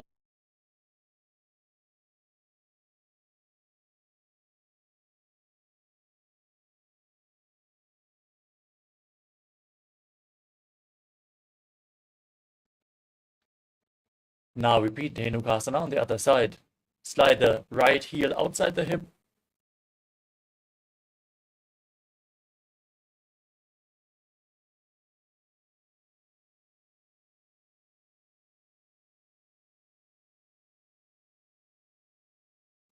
Now slide the left foot onto the right thigh and the right foot on the left knee. Bring the right arm behind.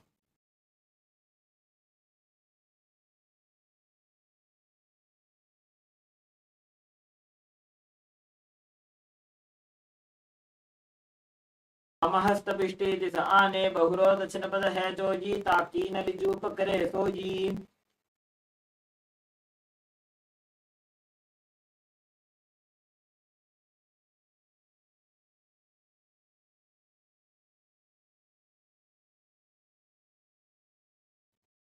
प्रथम जी मनो चरण Joji वामजंग परिराखे sooji.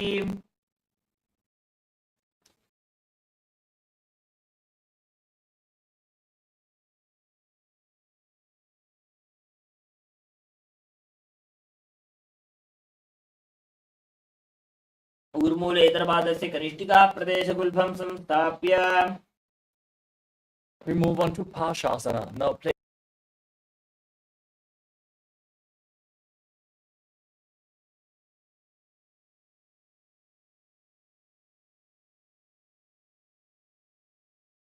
in your inner space. पादतरे भूमौ निधाय जाननी वृद्धि निधाय विपरीतहस्ता।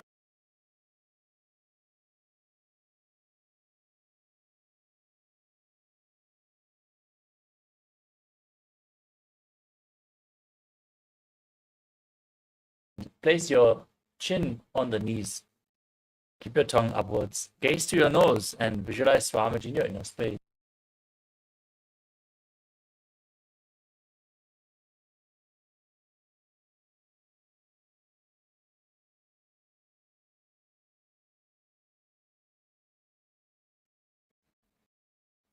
Next up is Kurakatasana. Now bring your arms underneath the knees and hold on to opposite elbows.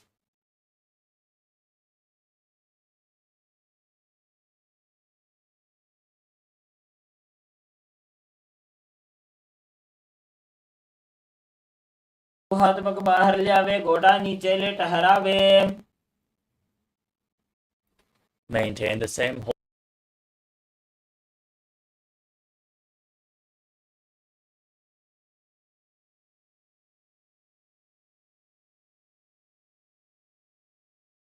Sumati Asana. मूर्त वाली धरती परिठाने डावा पग परित चपत आने।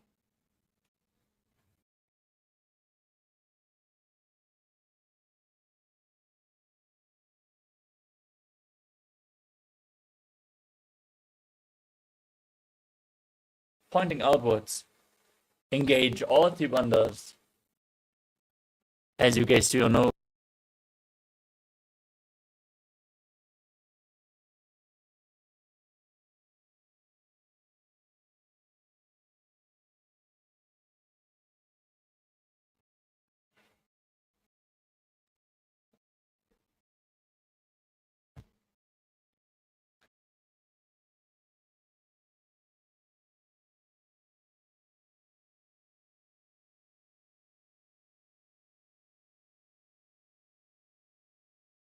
Lean forward and down as low as you can. Start breathing in Nadi Shodhana. Inhale through one nostril and exhale.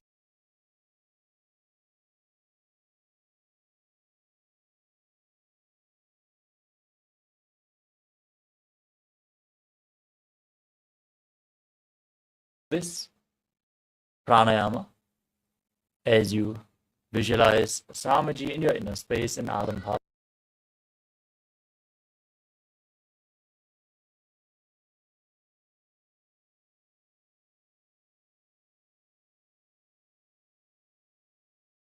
Now separate your feet slightly and raise your knees as you bring your arms underneath the shins. Hold onto the soles of your feet from the outside.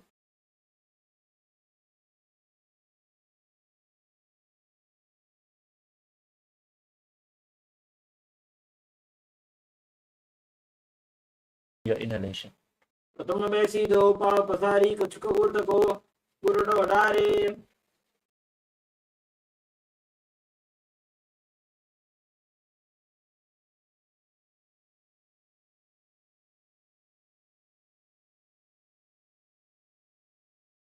with the palms facing upwards as you place your face on your feet. Gaze to your nose and visualize Swamiji in your inner space.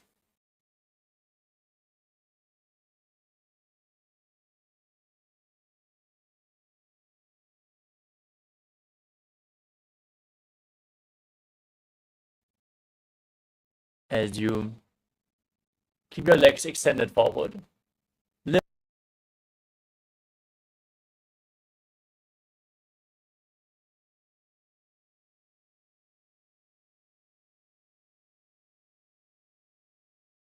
on the prana flowing upward through 9 points of your body, the soles of the feet, the regenerative organs, the navel, the heart, the throat, the palate of your mouth,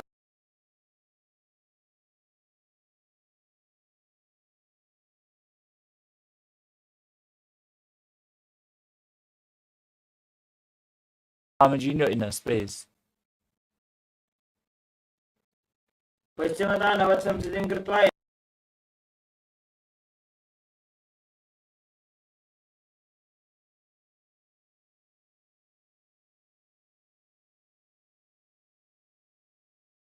Extend the other leg forward.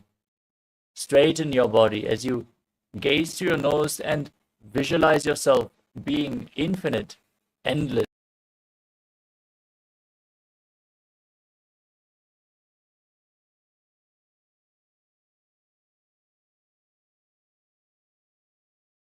The foot behind your head and roll to the side of the elbow, holding on to the foot. Rest on your side.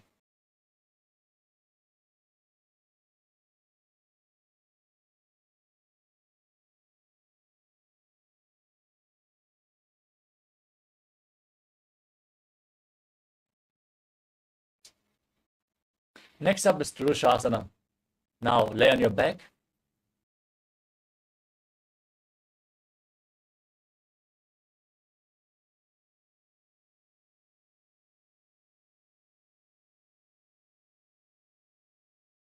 Yara Kumbhaka. Visualize the prana flowing upwards within your body. उत्तानशीनं जानुनि हृदयेवष्टम्बा जङ्घासहित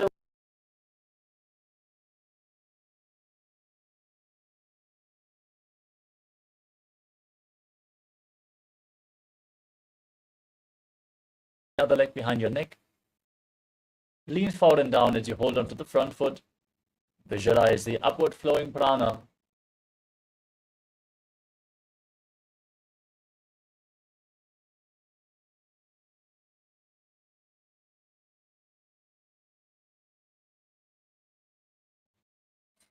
Now lean back. Hold on to the foot behind your head with the opposite.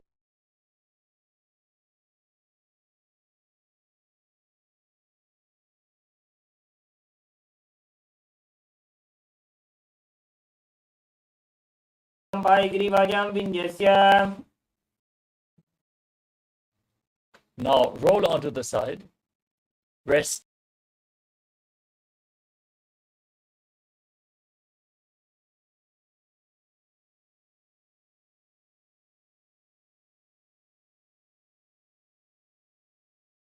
The next asana is Yoga Nidrasana. As you lay on your back, one by one,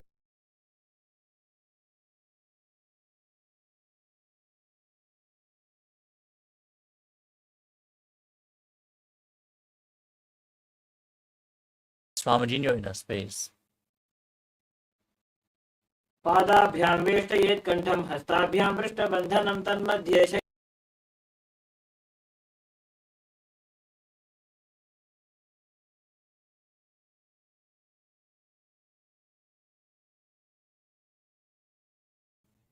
Lift your legs up and bring your arms underneath, holding on.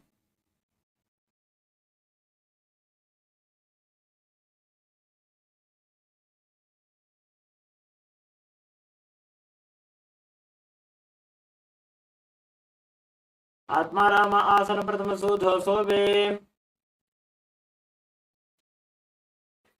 Next up is Kochika.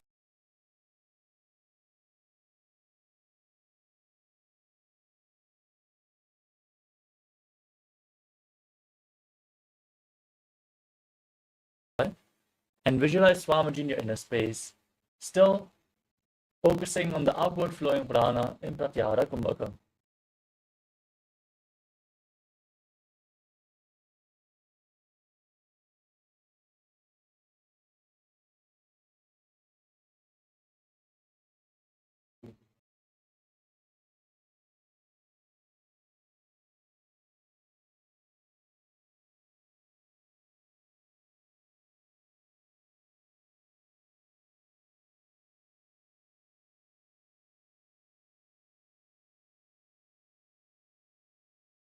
Of 3 steps, we are going to perform all 3 steps and then repeat them on the other side.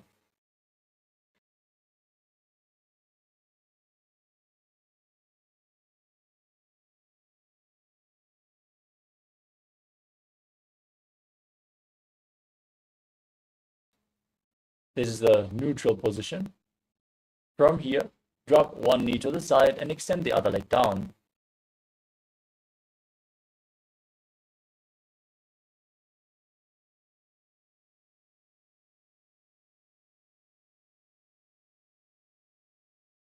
Legs to the side, holding onto the feet and gazing in the opposite direction. Step 3.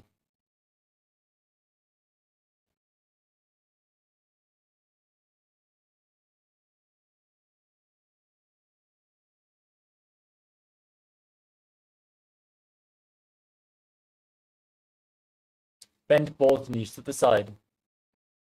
Step 2. Extend both your legs and hold the feet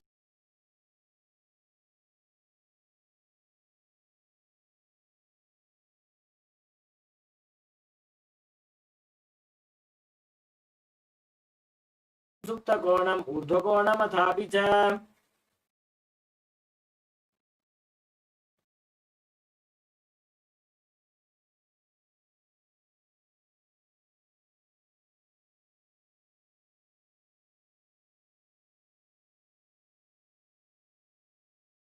push your hips up high. Tuck your chin to the chest. Lock your throat in Jalandhara Bandha as you breathe and Mocha Kumbhaka.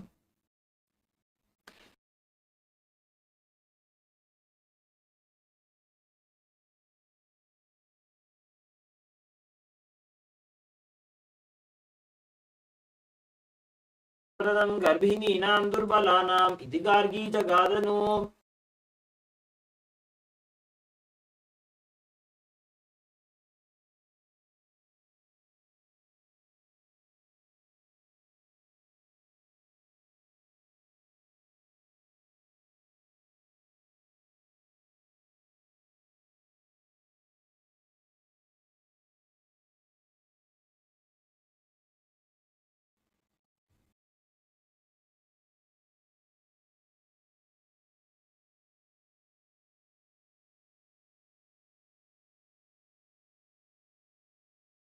Now push your body up off the mat.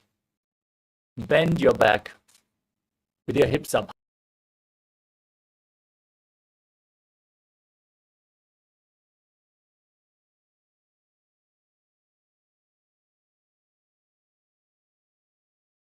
पादतलाभ्यां भूमिं धृत्वा Lay down on your back.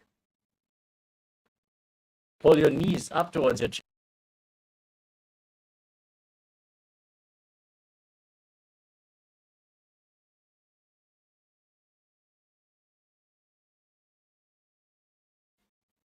शववत् शरीरं संस्थाप्य Jahnavi सम्मील्य नाभो वाणिज्या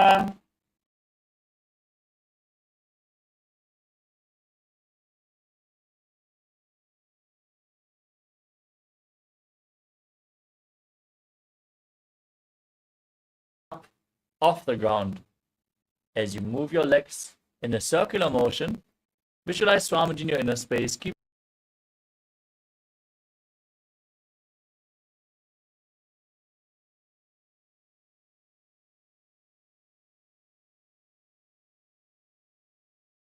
perform Vibharita Karani to intensely activate your digestive fire, your Jataragni, and visualize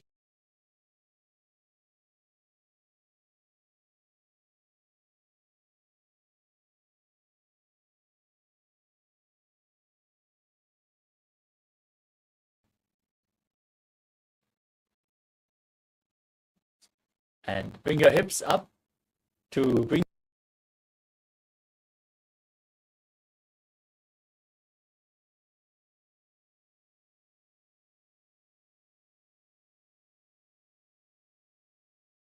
visualize yourself as a plow. Engage Jalandhara Bandha and Mula Bandha in Langhalasana.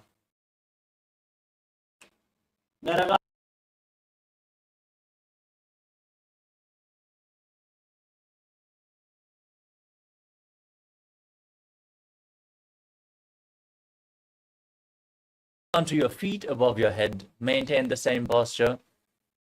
This is one of the 84 asanas, which were we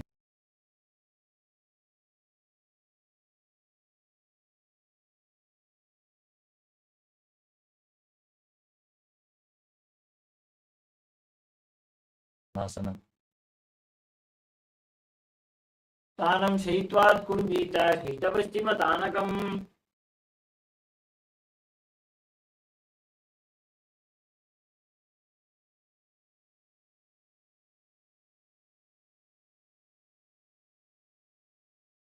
And then open your legs wide to the side. Visualize Swamiji in your inner space as you perform.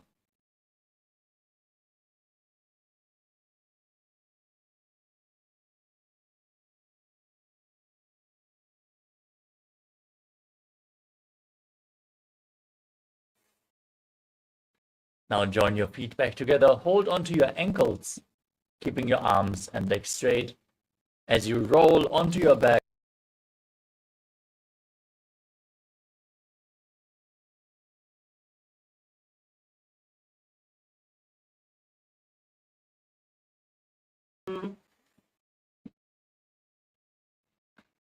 Next up is Supta Prasarita Parangushta.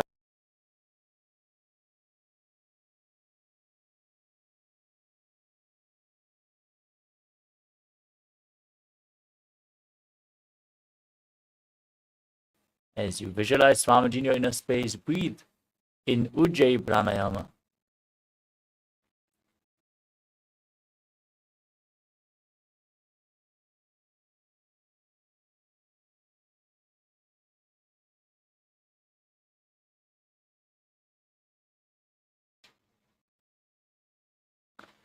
Now join your feet back together. Keep holding onto the big toes above your body.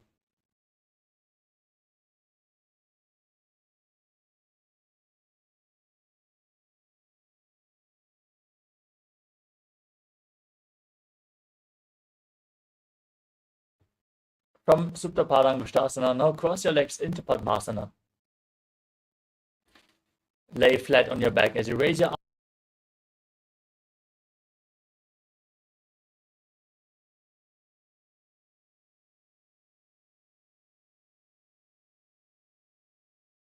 मुक्त पद्मासनं कृत्वा उत्तानशयनं चरेत् कूर्पराभ्यां शिरो वेष्ट्या Matsya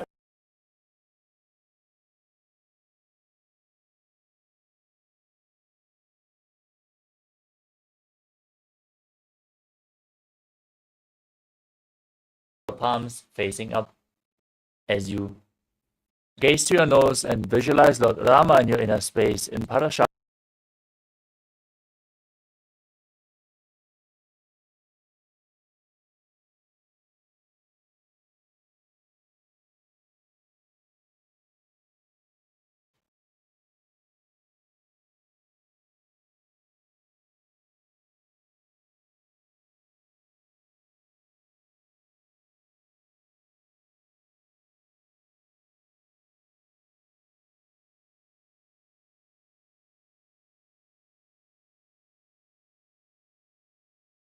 To the lower back. As you raise your knees and hips off the mat, support your back with your hands, elbows on the ground.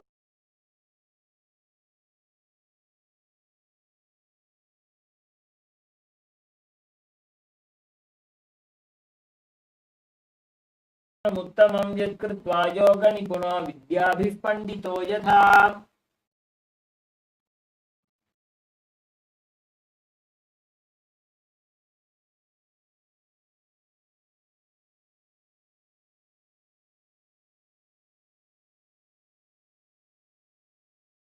Extend your arms upwards and hook your fingers forward as you gaze up towards your third eye and visualize yourself as a scorpion.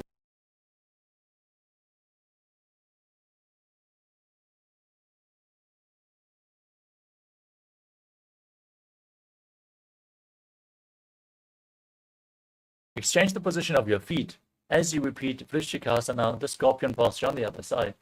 प्रथमशयन सुधो शीशिकेशि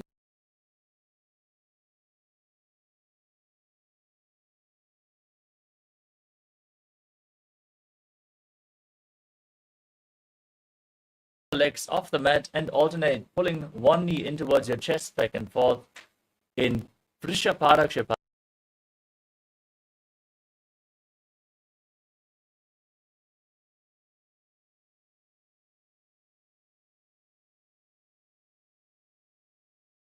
भिकन्तरां बद्ध्वा कूर्परौ मिलित्वा.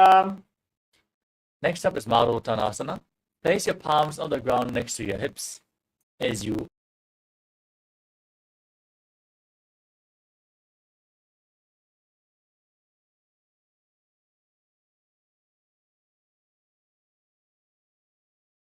श्रोतानवत्सं स्थितिः कृत्वा जानुद्वयं पर्यायेन कर्णयोः संस्पृशेत्. The next asana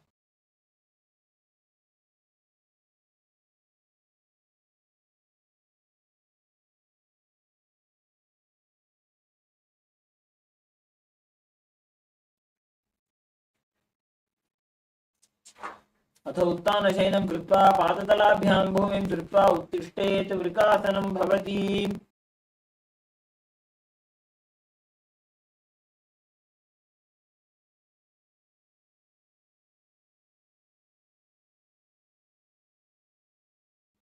visualize Swamiji, and finally lay in a prone position on your stomach.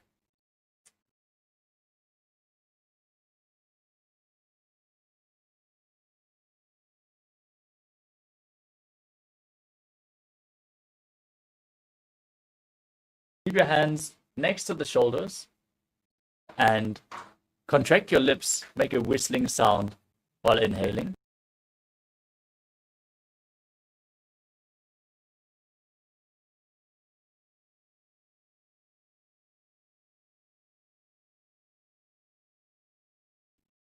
निजशयनं कृत्वा नाभिं भूमौ निधाय स्तम्भस्थाभ्यां भूमिमष्टभ्य.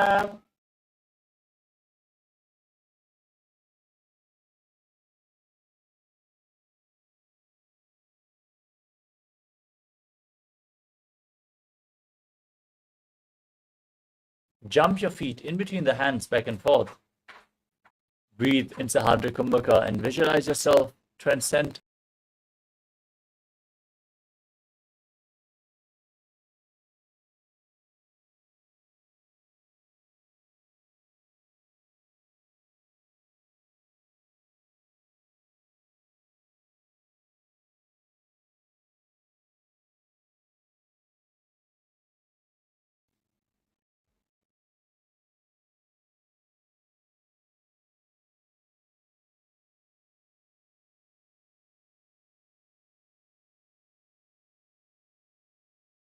And feet as you visualize yourself as a wise 60-year-old elephant.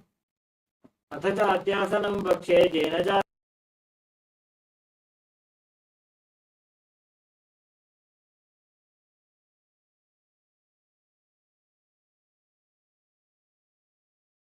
The toes pointing outwards and your knees bent as you raise your elbows.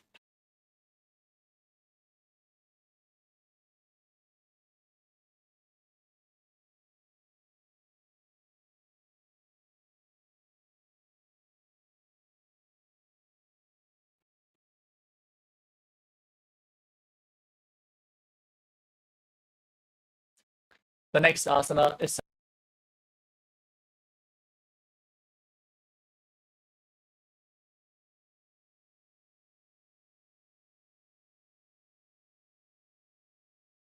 you raise your hands on your thighs and visualize the Kundalini Devi raising and curling upwards around your body.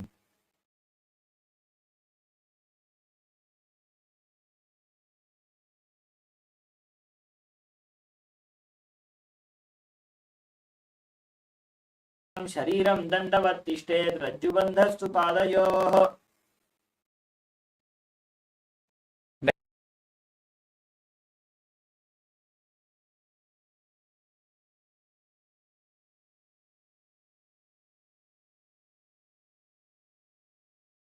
hands and walk around on the mat. Visualize yourself as a camel as you do so.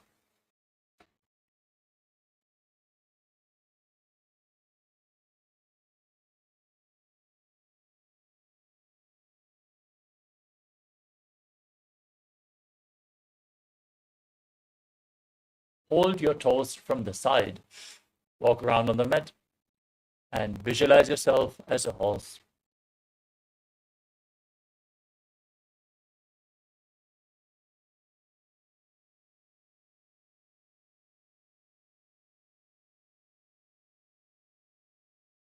Next up is Kapota Nitakasana.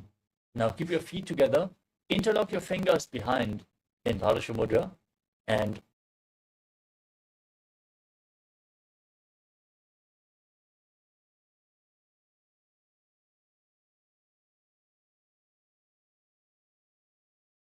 पादतले भूमौ निधाय पृष्ठभागेन हस्तौ जङ्घापर्यन्तं नीत्वा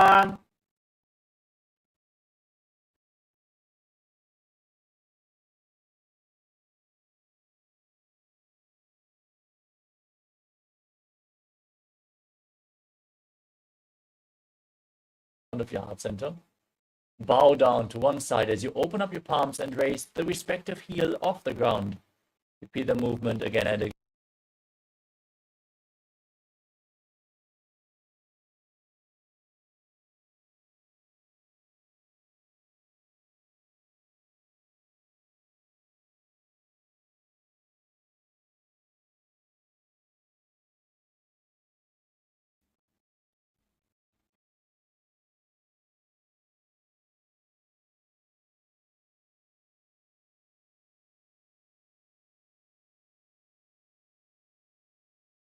Up towards your hand and stand, joining your hands in Namaskara Mudra, resembling the horn of the rhinoceros.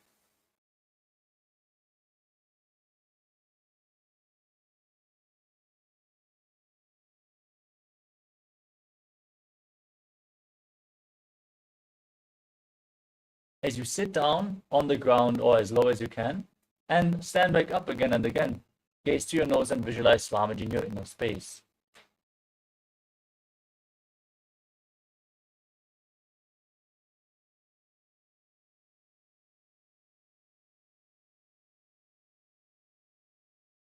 Kusalasana. Now raise your arms up above your head and jump repeatedly as you visualize yourself.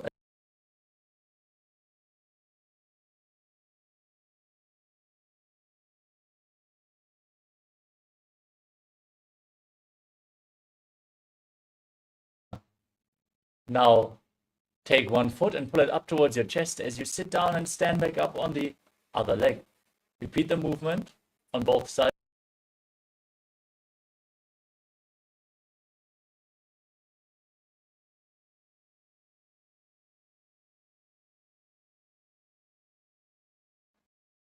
Next up is Parshvajanukarana.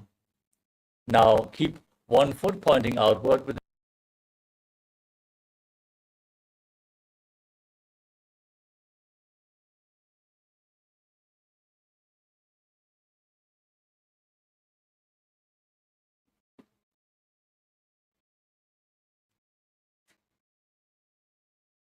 the next asana.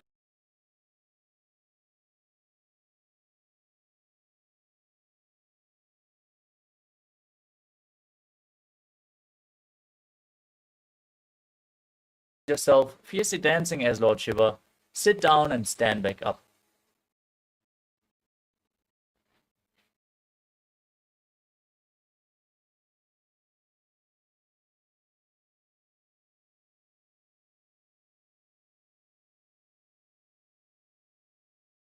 Hands relaxed by the side. Visualize yourself being blessed by Lord Brahma. ब्राह्मणासनमामक्षे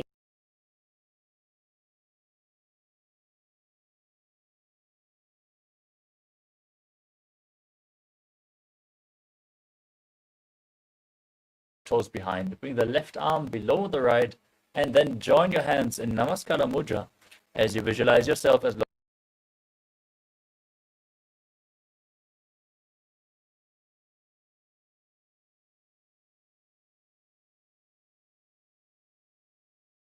Next up is Ekapadasana. Now place the left foot onto the right thigh and keep your hands relaxed by the side, standing one-legged as you visualize Swamiji in your inner space.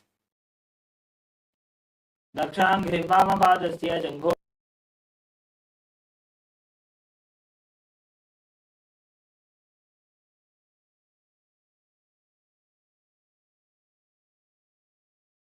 to the side and then rotate quickly on the standing leg, visualizing yourself at the north poster.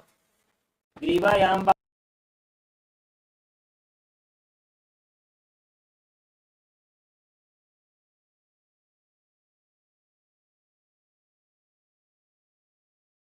The next asana is Trivikramasana. As you lift one leg behind your neck,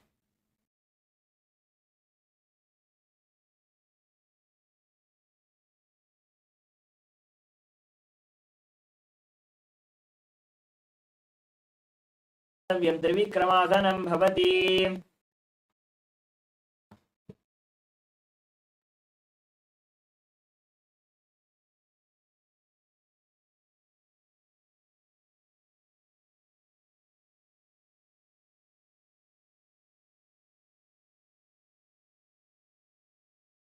extend your arms and the other leg forward.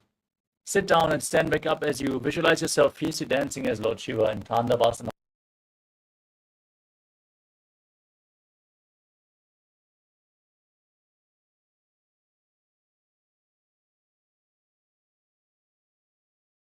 Keep the hands relaxed by the side. Visualize yourself being blessed by Lord Brahma in Brahmanasana on the other side. ब्राह्मण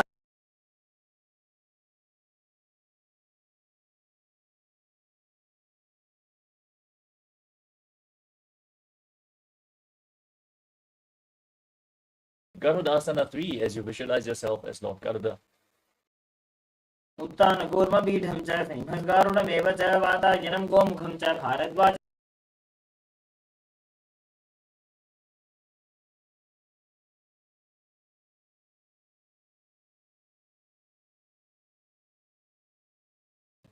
दक्षाङ्घ्रिं वामपादस्य जङ्घोपरि निधाय च Now hold on to the big toes of the right foot.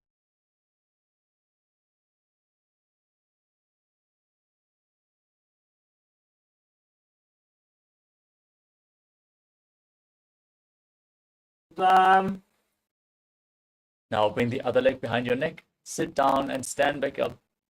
Perform the 3 steps of Lord Vishnu.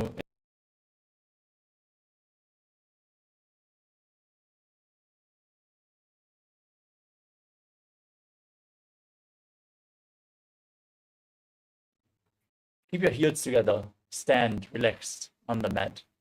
Extend your fingers one by one.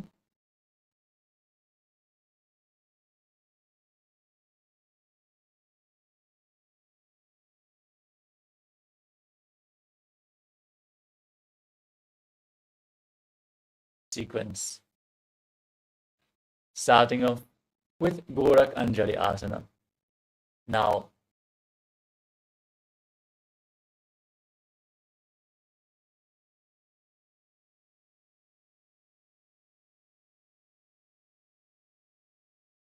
visualize the great sage Goraknath, founder of the Natha Yoga Hindu Sampradaya.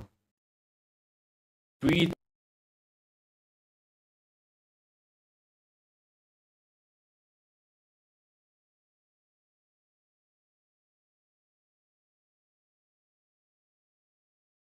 in Gorak Anjali Asana.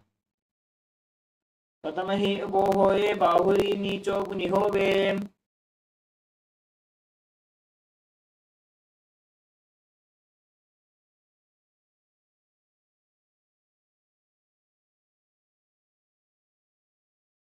धृत्वा पादतलाभ्यां भूमिं वष्टभ्य Now sit down. Keep the heels close to your body.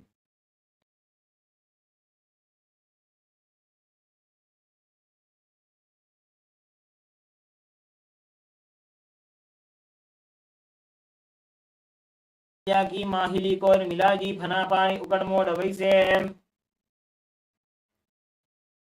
Next up,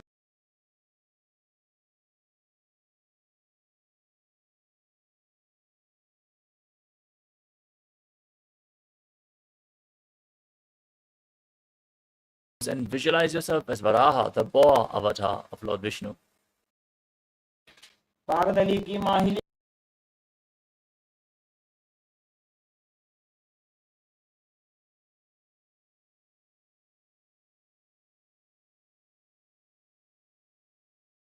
Raise your hips up to the same level as your knees.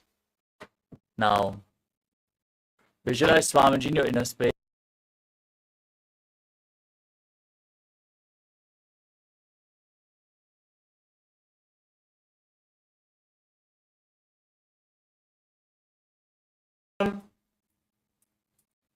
Next up is Bakasana.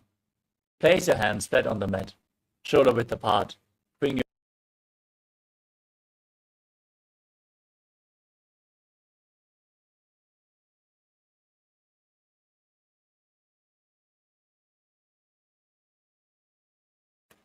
हस्ताभ्यामवनिमवष्टभ्य दानुद्वयं नाभौ सम्मील्य.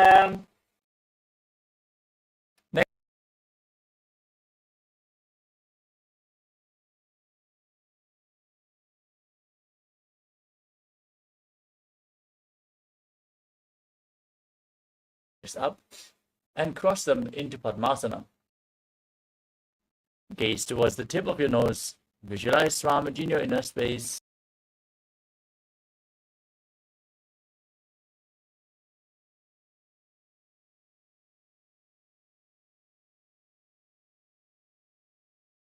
Gently lower your legs down. Come to a kneeling posture.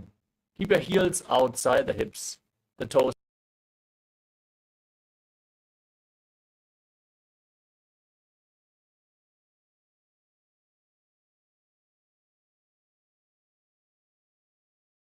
Nithyananda Paramashivoham in Guptasana. जानोर्घोरन्तरे पादौ कृत्वा पादौ च गोपयेत् पादौ परितसंस्था.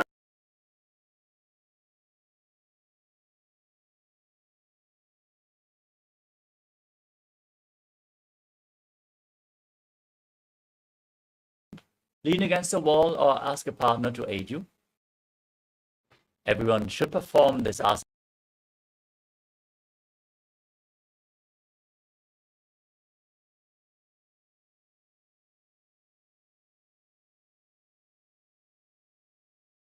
Vrikshasana विशेषकान्. Next up is Shiva Asana. From the handstand posture, gaze up towards your third eye and visualize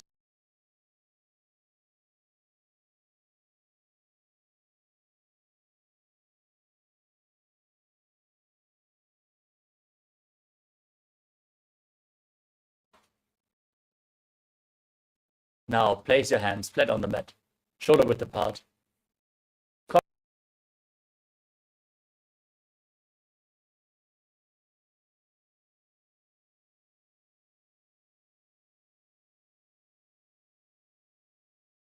पार्श्वभागाय ऊर्ध्वकृत्य.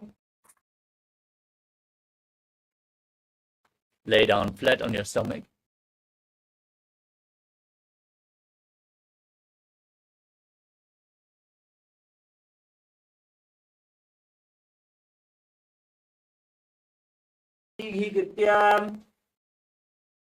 Now place your elbows on the ground in front. Bring your hands in Padma Mudra, thumbs and little fingers together.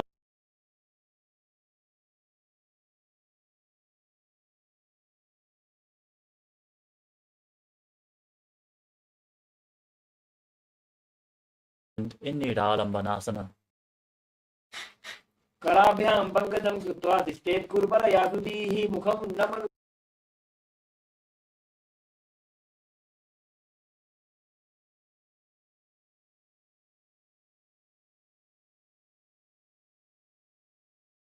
Bend your knees to lift your feet up and then straighten your arms. Push your upper back towards your feet. Tilt your head back.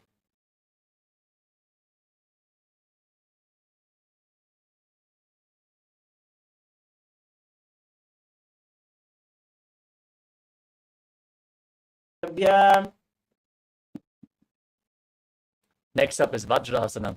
Keep the top of the feet flat and sit on your heels.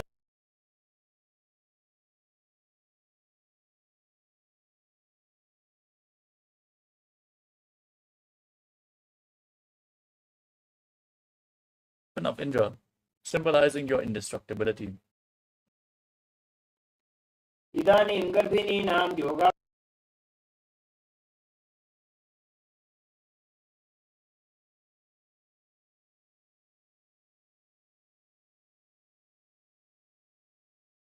Hands flat on the mat and raise your hips up high into Gajasana. And then alternate striking the ground with your hands.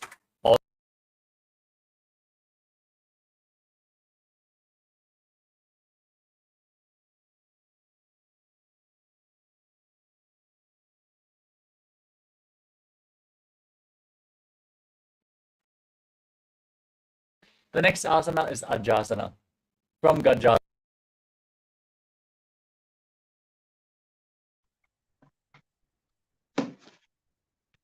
两手支撑倒立后，弯曲双臂，自然理气，呼吸外低，胸往高挑，端详。 संस्थितो पादद्वयमन्तराले कृत्या मस्तकेन भूमिं स्पृशेत्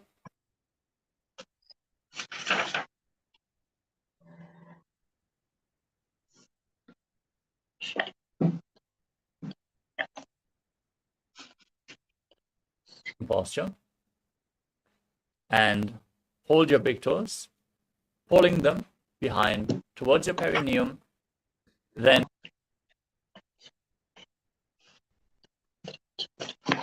推坐在脚后跟上，两手先去把脚后跟掰开，然后再将手放在膝盖上，将死亡击打是压腰骨间。 next up is the Angamutana.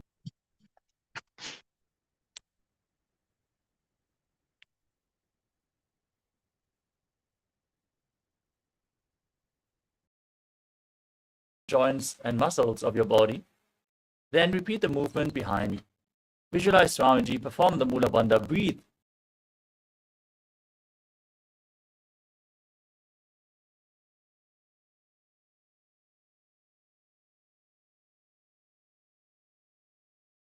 Next up is Garudasana form. Now sit on your heels and turn the feet so the toes are pointing outwards.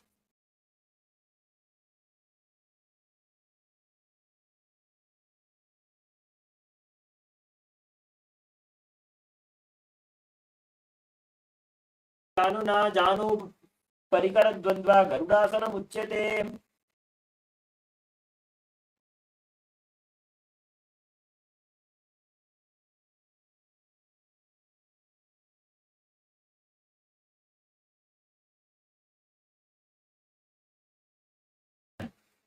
Now gaze upwards towards your third eye and visualize yourself residing in the blissful space of a temple.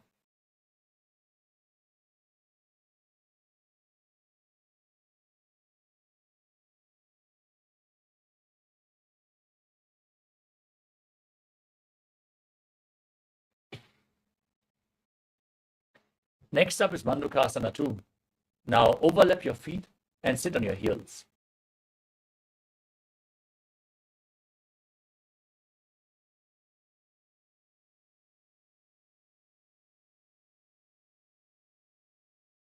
And Mula Bandha and Mandukasana 2.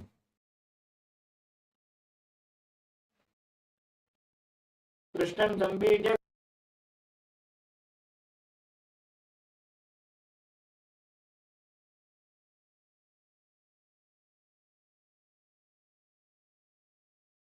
Now tuck your toes and sit on raised heels. Keep your knees spread on the ground. Place your hands flat, fingers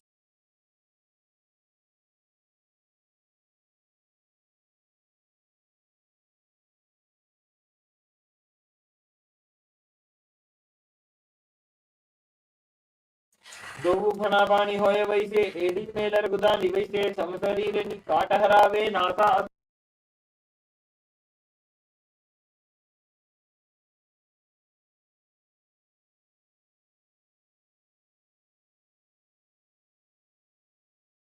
unraised heels with the toes tucked. Cover your mouth with both hands and bring your thumbs underneath the teeth.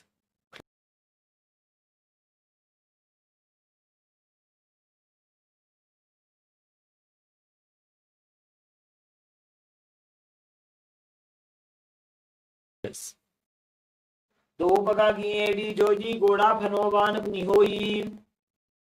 Next up is Makara.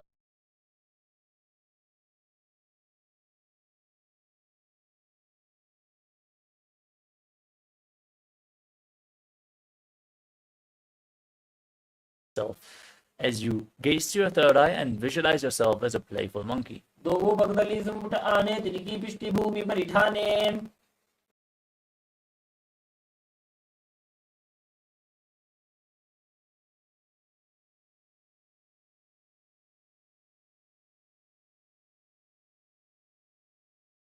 Hold onto opposite elbows behind your back.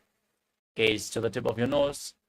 Embody diamond-like strength for yourself and your Sangha, your spiritual community.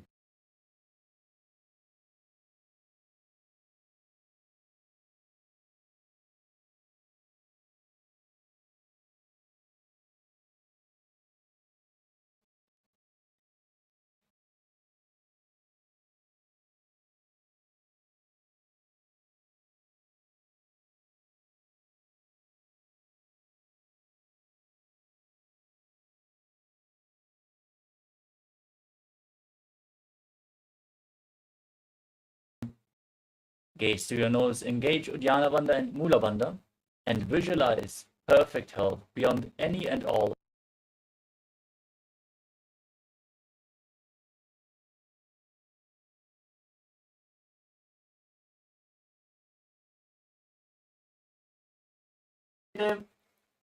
Keep your feet crossed. Place your hands on the knees. Stiffen your upper back and neck.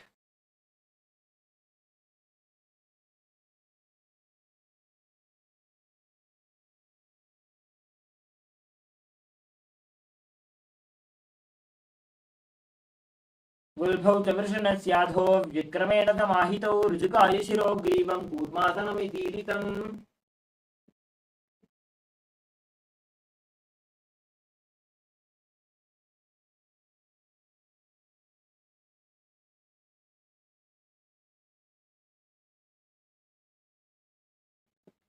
बुधं नियम्य गुल्भाभ्यां व्युत्क्रमेण समाहितः योगासनं भवेदेतदिति योगविदो विदुः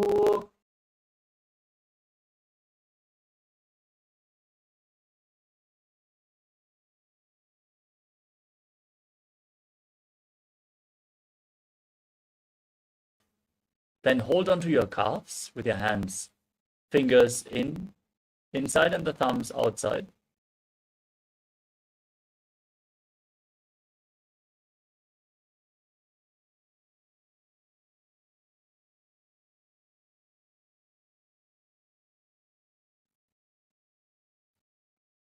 Next up is Ushtrasana 2. Now, keep the top of the feet flat, stand on your knees and hold your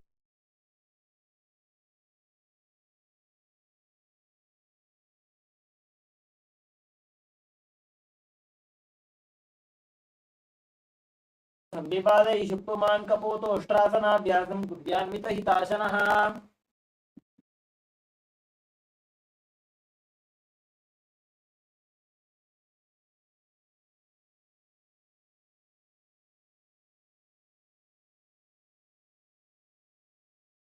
and experience yourself as a lotus blooming in Jatyasana 2.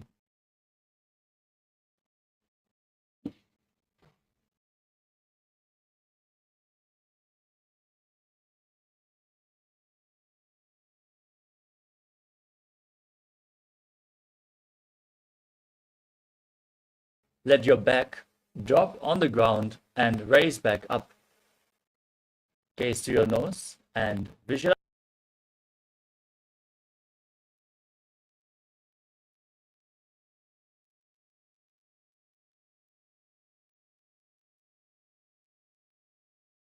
पृष्ठभूमो निधाय जन्मोदरयोः ऊरुणी संस्थाप्य The next asana is Kapotasana.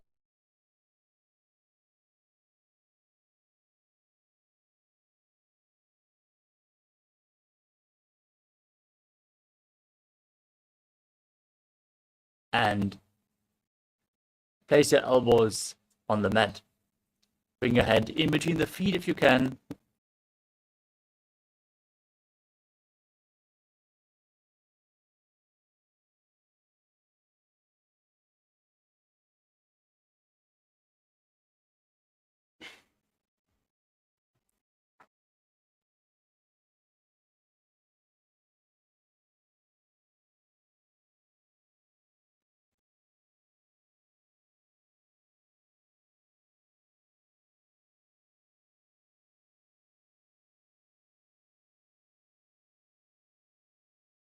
Gaze to your nose and visualize Paramashiva in your inner space. For this is a boon.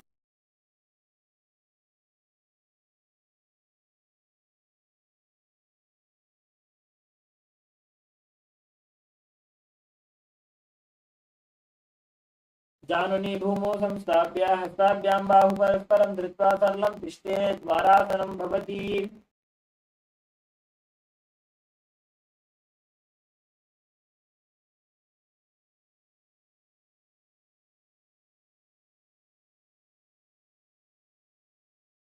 Visualize yourself as Varaha, the boar avatar of Lord Vishnu. सूर्यं चन्द्रं भेदनानि आसन्.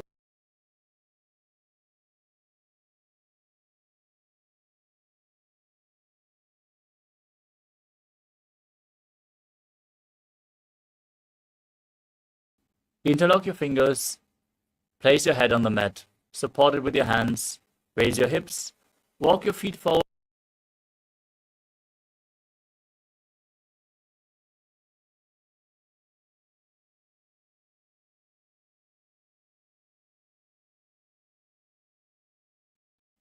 अधो मुण्डासनं वक्षे सर्वेषां प्राणिनां सुखम्.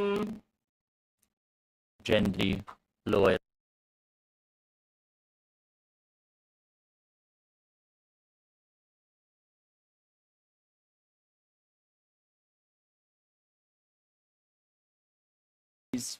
Inhale through your nose in Sahajra Kumbhaka and exhale through your mouth in this asana. As you gaze to your nose and visualize Swamiji.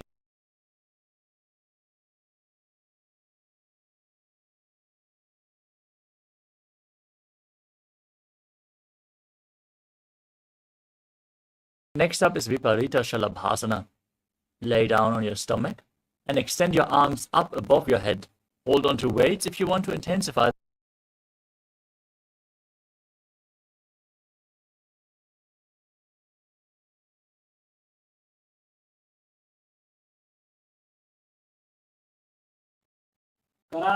शलभासनभेदाश्च नटभेरुण्डनामके घण्टभेरुण्डसहिते शीर्षदण्डासनं तथा.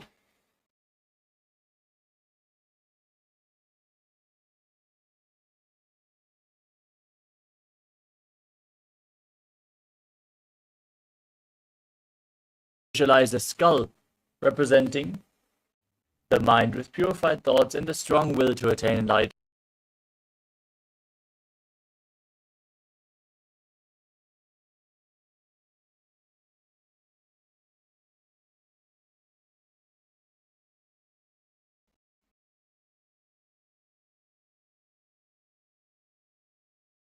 The next asana is Akasha.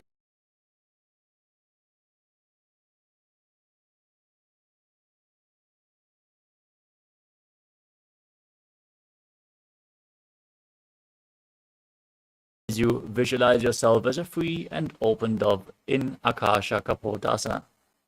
उष्ट्रासने स्थित्वा च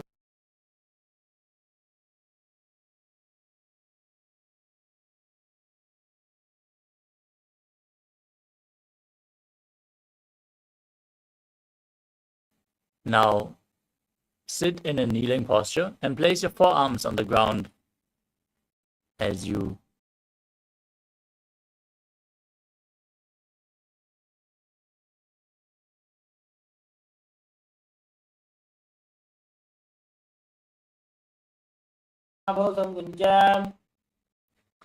keep your forearms on the ground and raise your hips. Bring your legs up over your body in Vrishikasana.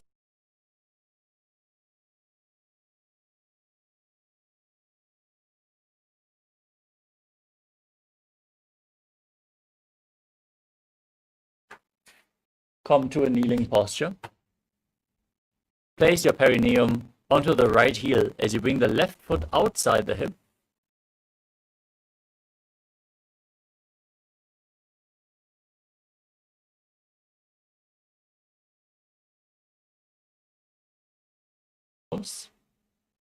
Hold your breath for a short while, and then slowly exhale again through the nose in Antaranga Kumbhaka, in Vrishasana, the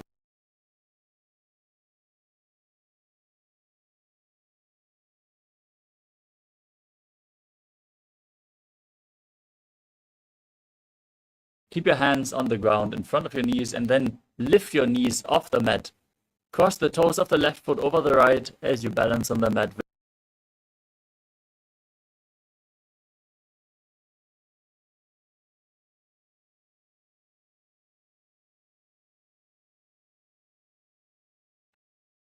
Now, place your perineum on the left heel. Keep the right foot outside the hip. Visualize yourself as a bull as you repeat Vrishasana.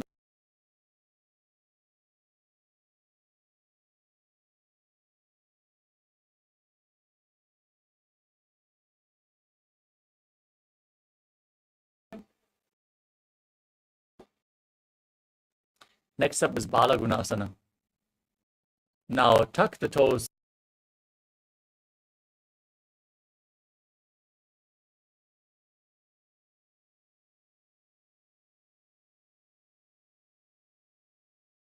Siddhas in your inner space. आसन को मन चल विकार जागी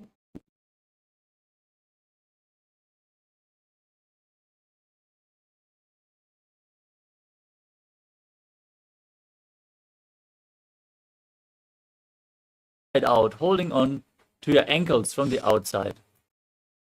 Visualize yourself as the entire planet.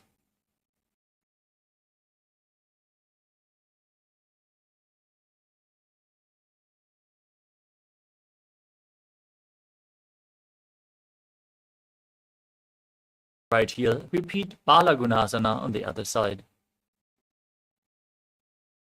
आसन को मन चल विकार जाई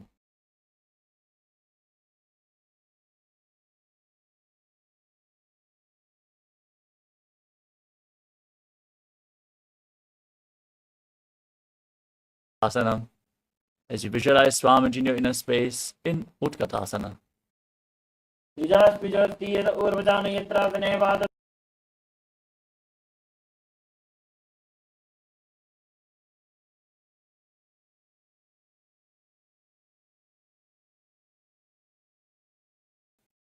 Hold on to opposite elbows behind your back and visualize Swamiji in your inner space.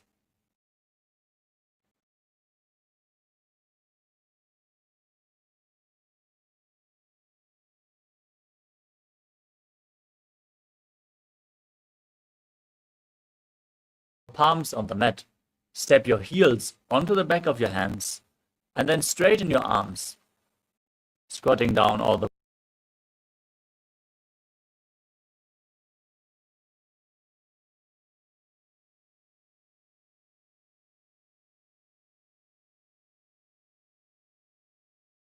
Next up is Padukasana. Now place the back side of your hands on the ground in front of you and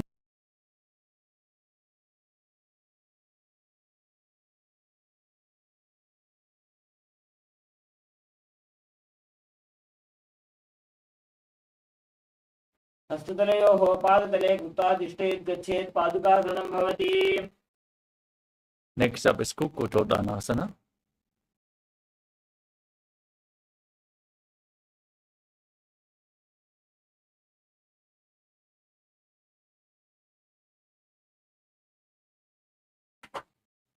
हस्ततले भूमौ उक्त्वा पादतले जोटमुद्दानं कृत्वा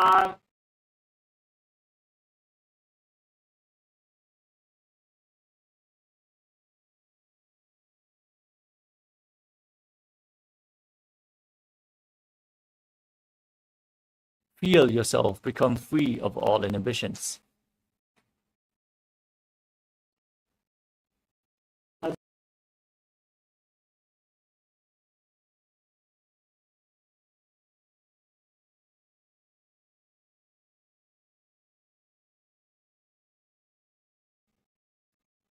Place one palm flat on the mat with the arm straight, the other hand on the ear. Visualize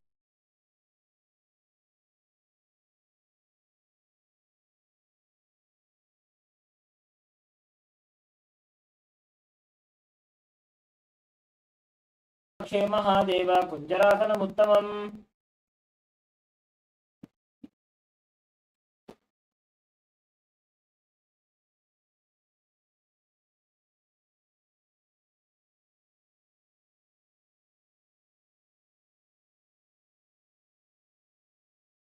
Now squat down all the way. Keep your feet close together, heels close to your body. Hold onto your ankles and lift your feet off the mat as you visualize yourself as a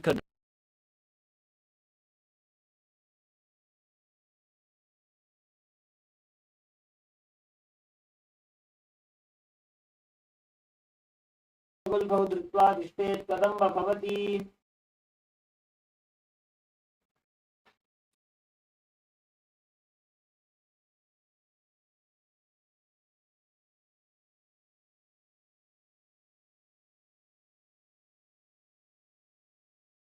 any excess vata being released from or balanced within your system in Pavana Muktasana. द्वयोस्तु पादयोः पाणिं लात्वा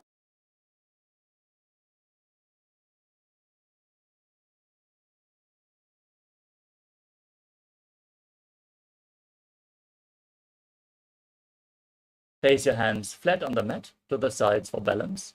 Extend the opposite leg forward, raise it up and lift your entire body off the ground. Gaze up.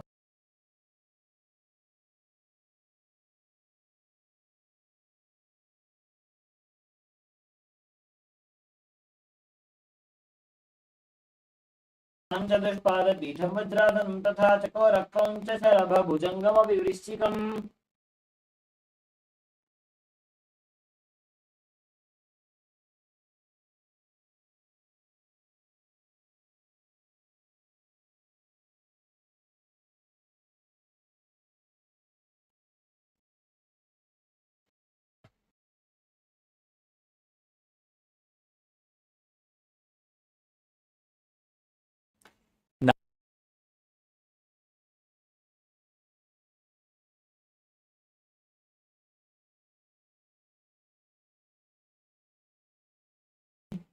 Pull the foot of the bent leg towards your ear.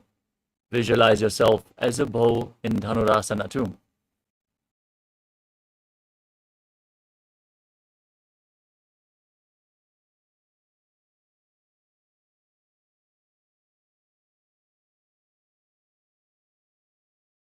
Next up is Ashtavakrasana. Now bring the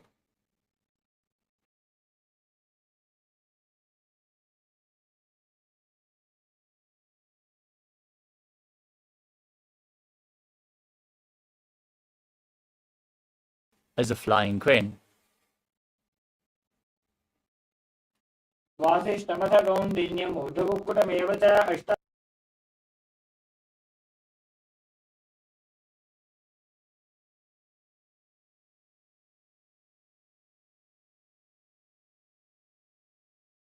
Thigh. Place the left hand on the mat. Push the right knee down to the mat. Gaze to your third eye and visualize yourself being immortal.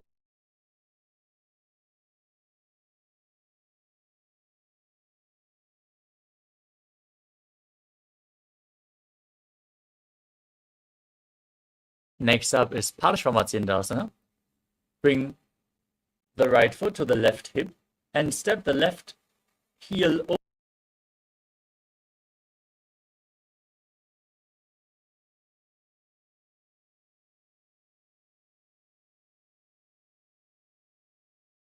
Up towards your third eye as you visualize Sage Matsyendra, the master of Hatha Yoga.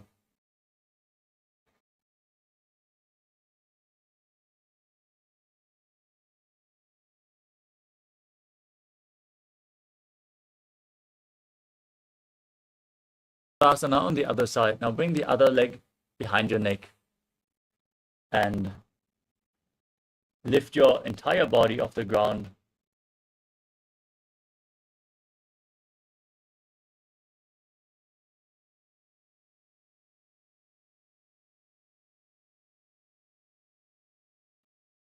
पूर्वदानं चतुष्पादपीठं वज्रासनं तथा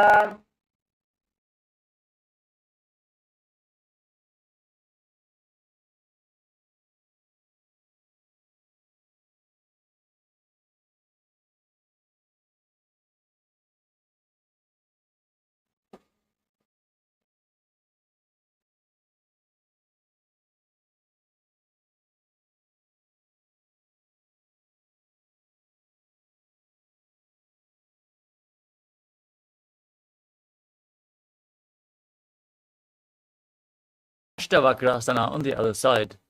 Lift the right leg over the shoulder, hook the left foot over the right, extend the legs to the side, lean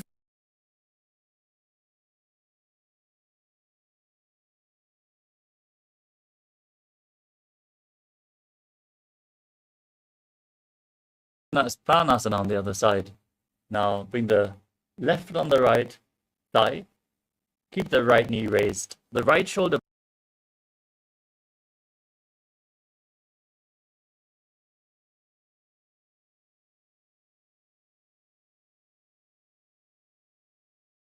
इदं वक्ष्यामि करोति यः स चामरः. Now repeat Parshvamayurasana, Parshvamatsyendrasana.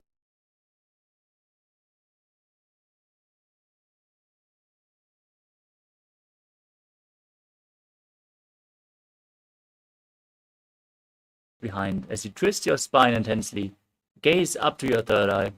As you visualize Sage Matsyendrana, the master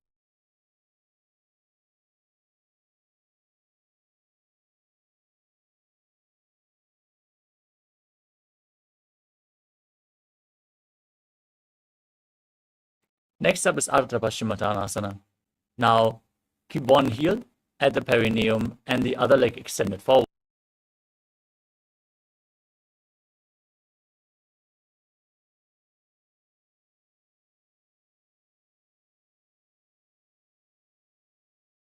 Move the prana freely within your system. एकं पादं प्रसाद्य एकं पादं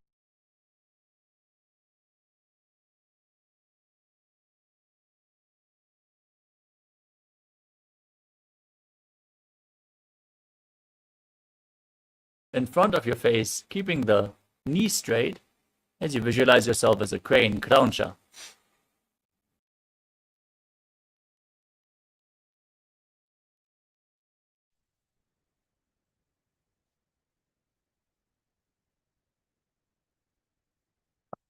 Mattanasana on the other side. Press the other heel against the perineum, opposite leg extended forward. Hold onto the front foot with both hands.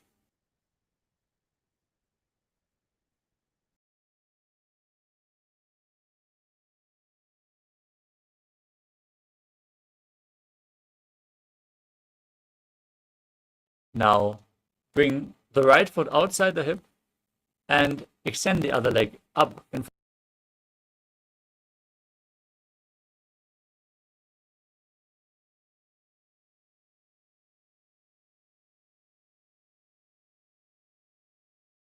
sarane. Next up is Swastikasana. Now sit in a cross-legged position with your feet in between the thighs and calves.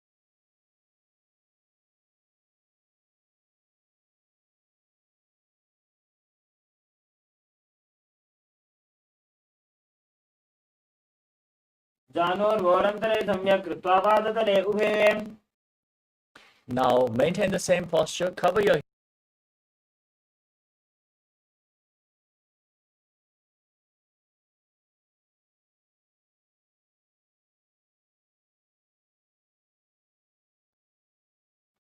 जानोर्वोरन्तरे पादौ उत्तानौ व्यक्तसंस्थितौ बृहौ छाच्छाद्य हस्ताभ्याम् उत्ताना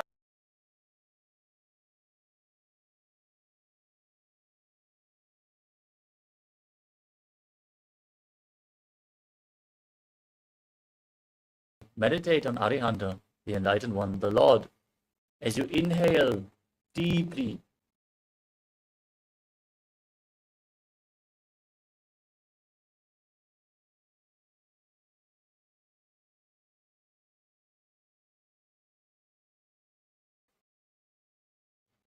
वामपार्श्वमुदं संस्थाप्य दक्षाङ्घ्रिवामजगने. Now place your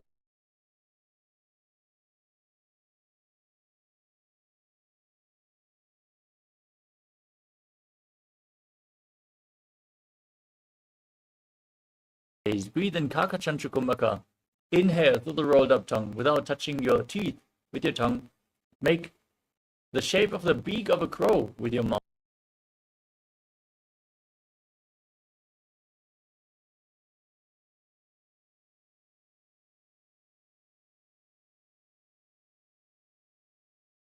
For Kukutasana.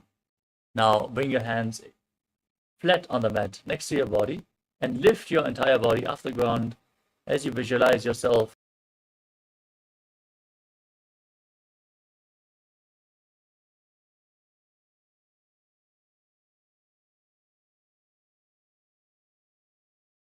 hands in between the legs. Maintain Padmasana.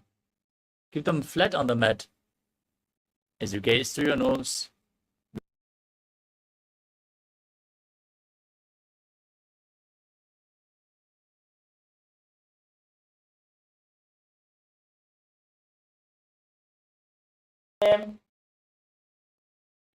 Next up is Hamsasana.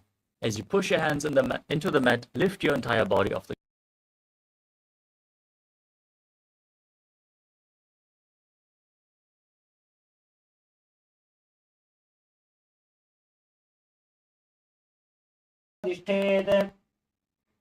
Next up is Karmukasana. Now push your hands in between the legs and behind your body.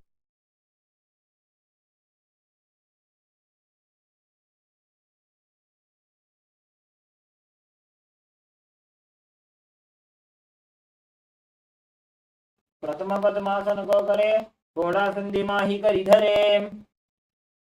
Next up is Kurmasana too.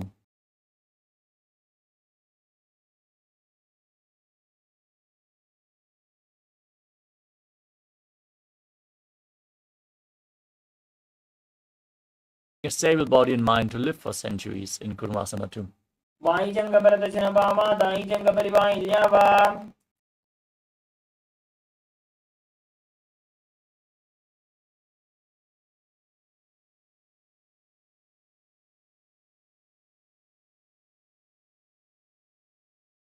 अथ वक्षे नीलकण्ठ ग्रन्थिभेदासनं शुभं ज्ञात्वा रुद्रो भवे क्षिप्रं सूक्ष्मवायुनिषेवनात्. Now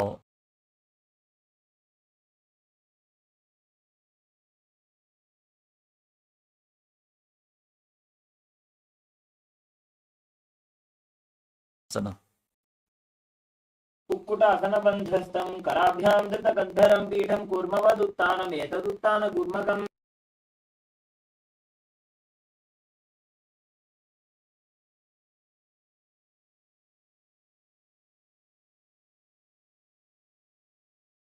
entire body up off the mat, balance on one arm as you visualize yourself as a rooster in Bhangu Kukkutasana.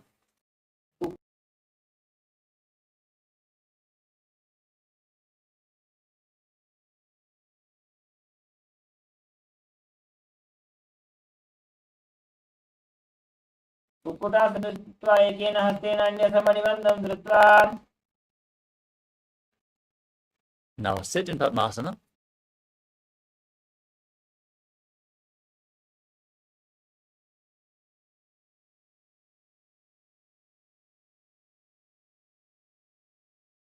Having gone beyond all greed and covetous in Gridasana. जानूर्घोरन्तरे पादौ उत्तानो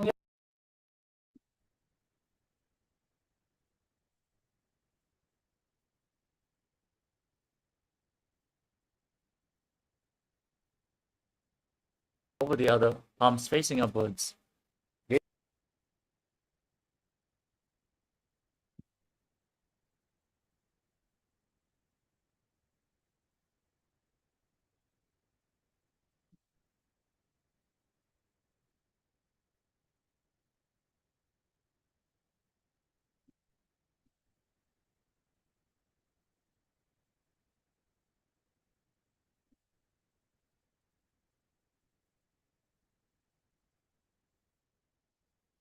Nithyananda, everyone. Can you all hear me?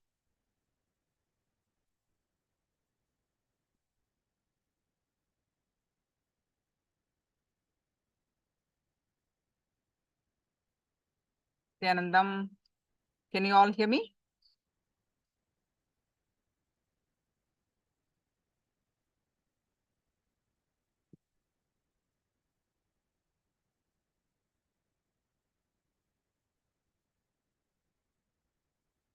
Am I audible?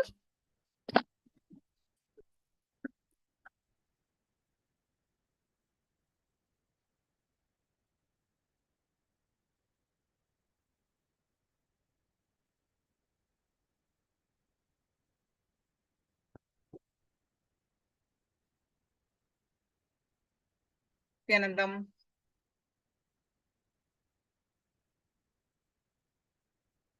All right.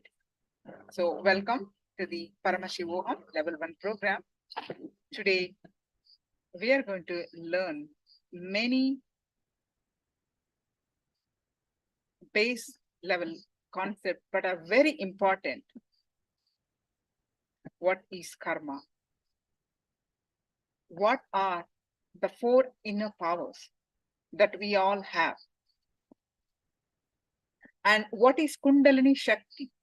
What is that infinite energy that we have? The Kundalini energy that we have.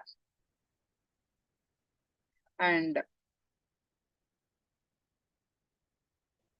authenticity. The 4 inner powers, authenticity.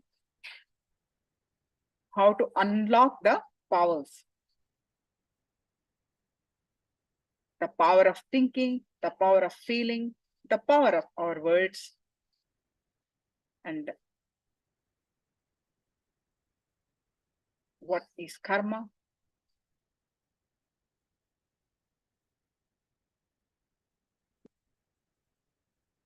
And many more. And what is the root of actually human suffering? So all day today we have very, very interesting sessions. Please stay tuned. We are about to start. Now, we will be starting the session with the power manifestation. How many of you are attending for the first time?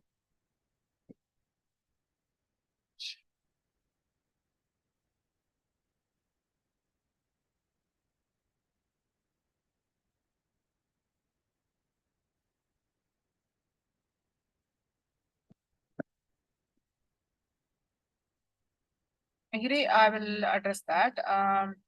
Yeah, I'm checking.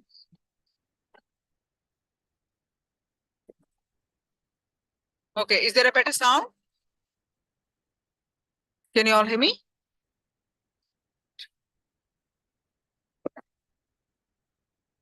Yes.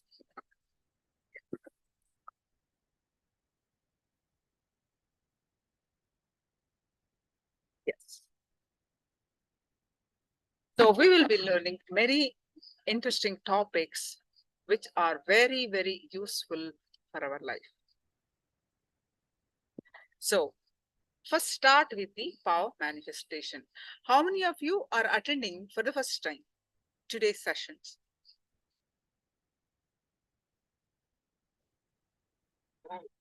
How many of you are attending for the first time today's session?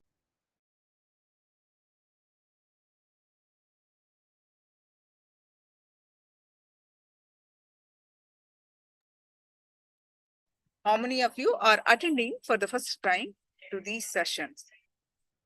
What is power manifestation? So there is one person, okay, there are 2, 3 are attending for the first time. Okay.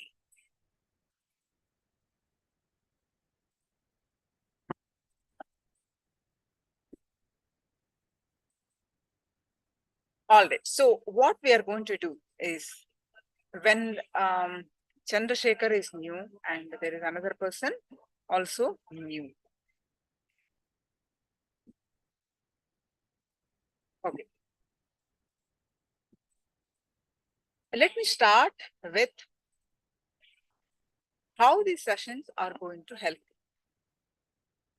We are going to have a session on Kundalini Shakti today. Mihri, am I audible, ma? Chinese translator, am I audible? Can I have a thumbs up? Yes. Yeah. So please understand these sessions, Paramashivoham sessions, to awaken your inner potential energy. You already have it. With these sessions, they awaken the latent inner potential energy that you already have it. Everyone has it. Today, you're going to a session on Kundalini Shakti. There are so many powers which are inside of us. We are born to be blissful. We are divine beings walking on this planet Earth, experiencing human. So what do we do to experience the highest consciousness or the divine in us? How do we awaken that? Is what we are going to learn. What are the 4 powers that are inside us? How to unlock them? How to awaken the Kundalini Shakti? And what is that affects our life? Why some of us, sometimes we face difficulties, and what is karma?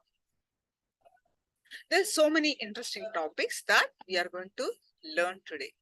So let's start our session with the power manifestation. What is power manifestation?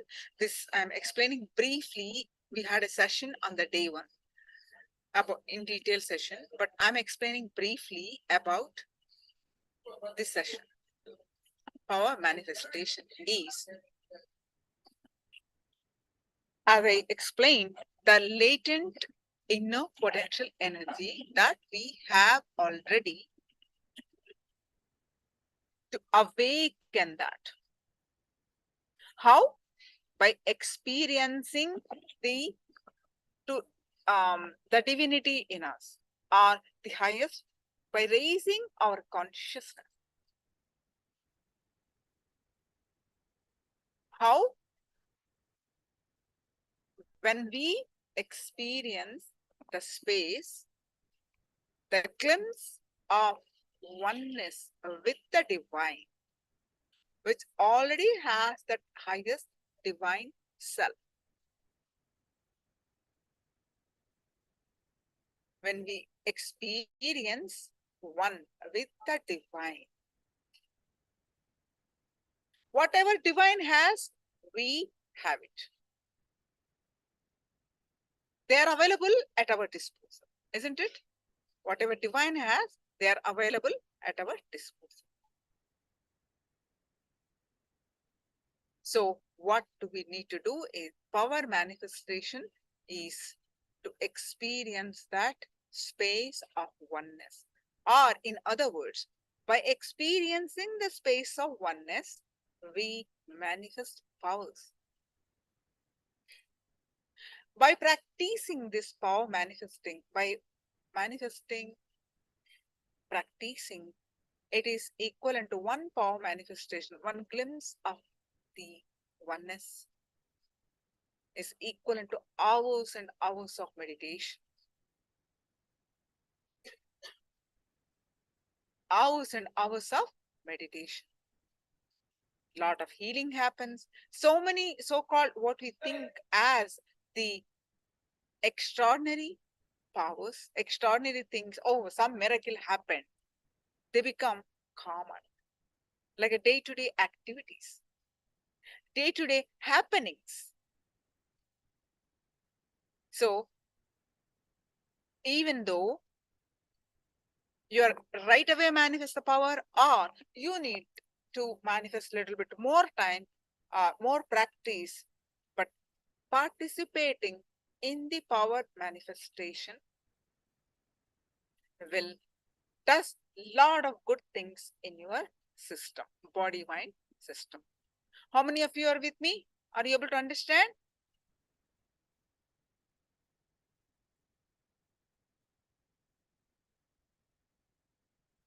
Chandrasekharaya, are you able to understand as you're attending for the first time? Yes, Meena says understood. All right. So now let's start the. Yes, Chinmay also confirmed. Wonderful. Yeah. Any questions? Please feel free to ask me. Because after every Jnana session, Jnana means what? Any topic that we learn from the scriptures, learn from the Guru. Right? Like what is karma? What is four power? What are the powers? Any topic, jnana, the knowledge. What is jnana? The knowledge that awakens us. The true knowledge from the scripture, source scriptures, which time immemorial they are the true knowledge. With all the knowledge is out there from the starting from this source scriptures to the first level of people are the aptas who practiced of the pramanas to Swamiji, the supreme pontiff of Hinduism, who experienced these in his own life and available at us, to all of us, for us to experience. So we can become Sakshi Pramana. The source scriptures are time immemorial, right?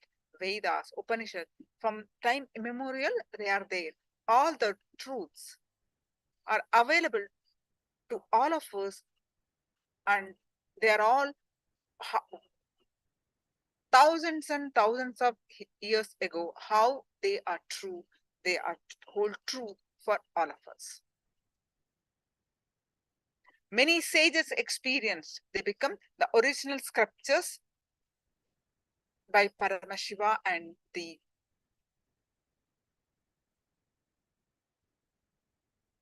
Devi. All that scriptures, Vedas, and applied science of the Vedas are Agamas. They are source scriptures. And the sages, rishis, practice them. And how to live our life. The Agamas. So that our life, to live a life blissfully and also move towards our highest consciousness.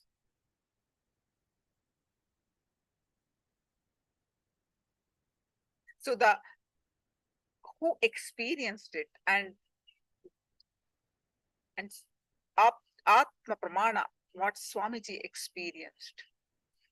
And they are in this multi-level of pramanas. Pramana means what?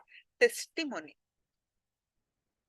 Now available all this knowledge as a science. Science means what? For all of us. It is not applicable to only one person or few people or some blessed people, but to all of us. We all can experience and give our Sakshi Pramana. Right? So one of the powerful, effective way for us to raise our consciousness is practicing power manifesting, experiencing power manifesting by experiencing the oneness space. So I'll explain to you step by step. You just follow my guidelines. Every power manifestation starts, as I explained to you earlier, it is equivalent to intense hours and hours of meditation. what is the transformation that happens to you when you practice meditation. One glimpse of the power manifestation, the Advaita space, there's a lot of transformation happens. So that's why after every jnana session, knowledge session, then we included power manifestation. When you listen a jnana session, there is so much knowledge that you get. Something clicks in your system. Wow, what an understanding that happened about my life, about this whole world, about God, about everything. Wow, that wow factor. I learned so much. Something I can do differently. That clicks, right? Wow, I missed all this knowledge before. Wow, I learned this today. This is how I'm going to live. This is what I'm going to implement. That wow factor, that clicks, that what you call what? Clicks. And when you practice those, the understanding itself, it makes you powerful. Chinmay, are you able to understand? When you listen, the truth, the spirit, the scriptural truths, wow, like that. It clicks with me. You feel so happy, blissful, powerful, right? That is that makes you the source scriptures. When you understand, makes you powerful. When you are powerful, you have a full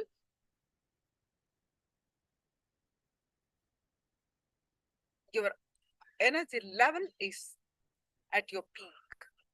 You're ready to manifest the power. You're ready to experience the oneness space. When you're powerful, you know how to handle your life situation, right? Something is bothering you.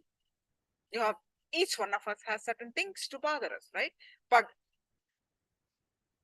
you don't know how many problems I have. Each one of us say that. But all those can be handled when you are powerful.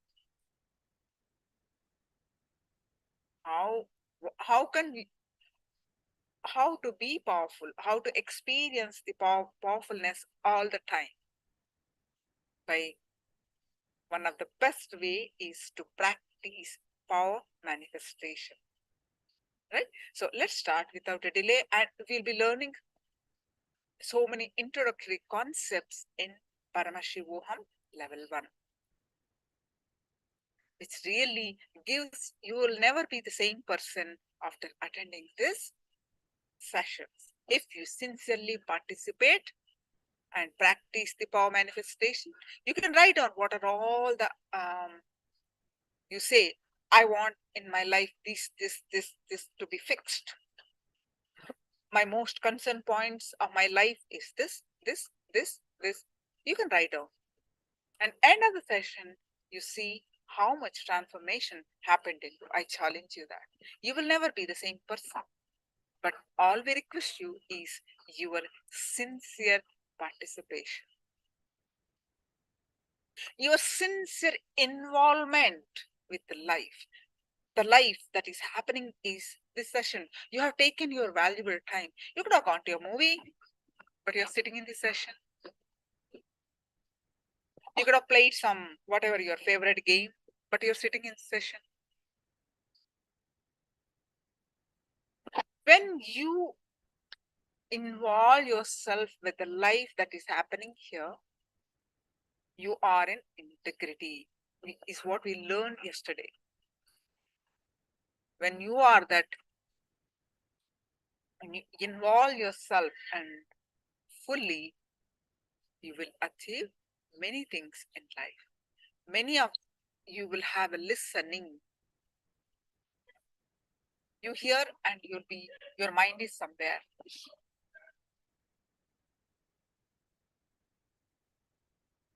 Then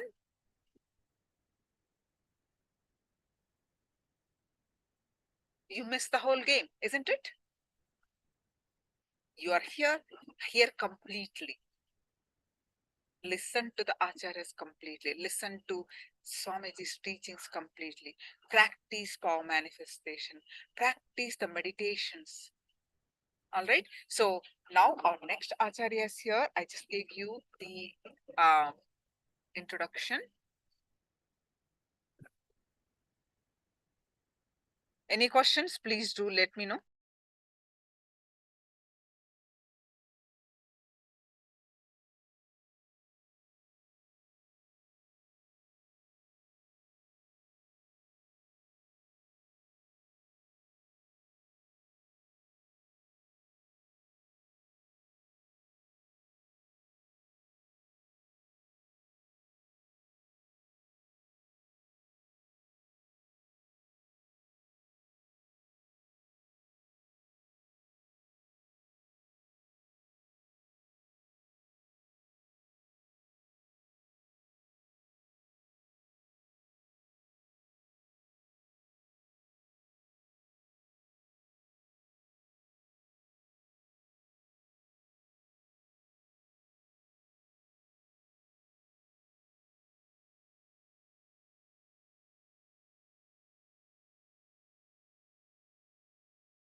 Okay. Nithyanandam, everyone. Can you please enable screen sharing, ma? You're muted. You're muted, Dayamai, ma.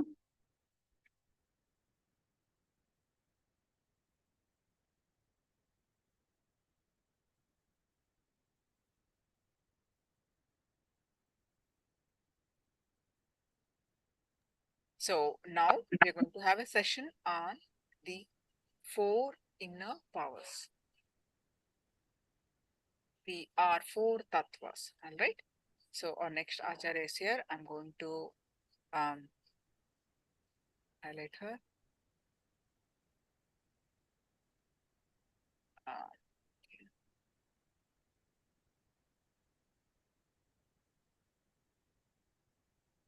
Nithyanandam, everyone.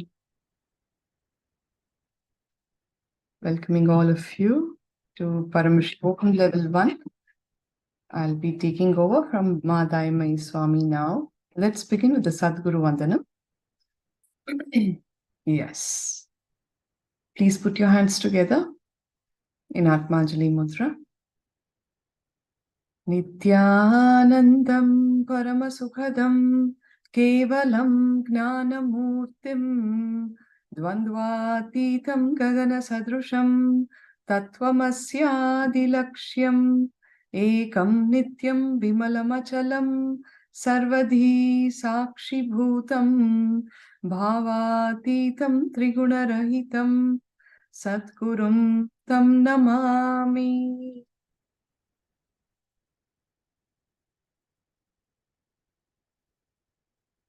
My name is Nithyananda, and I'm one of the Acharyas, blessed to walk this journey of Paramashivoham with all of you.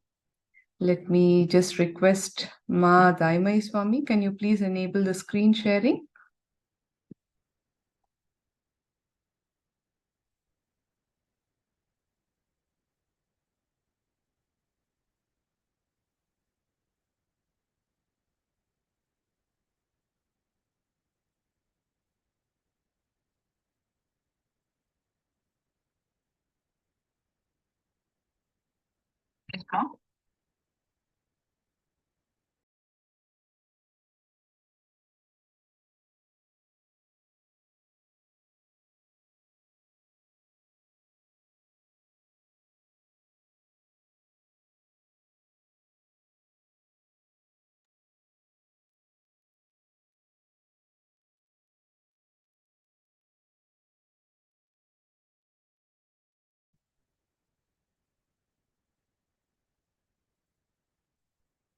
Please give me a minute.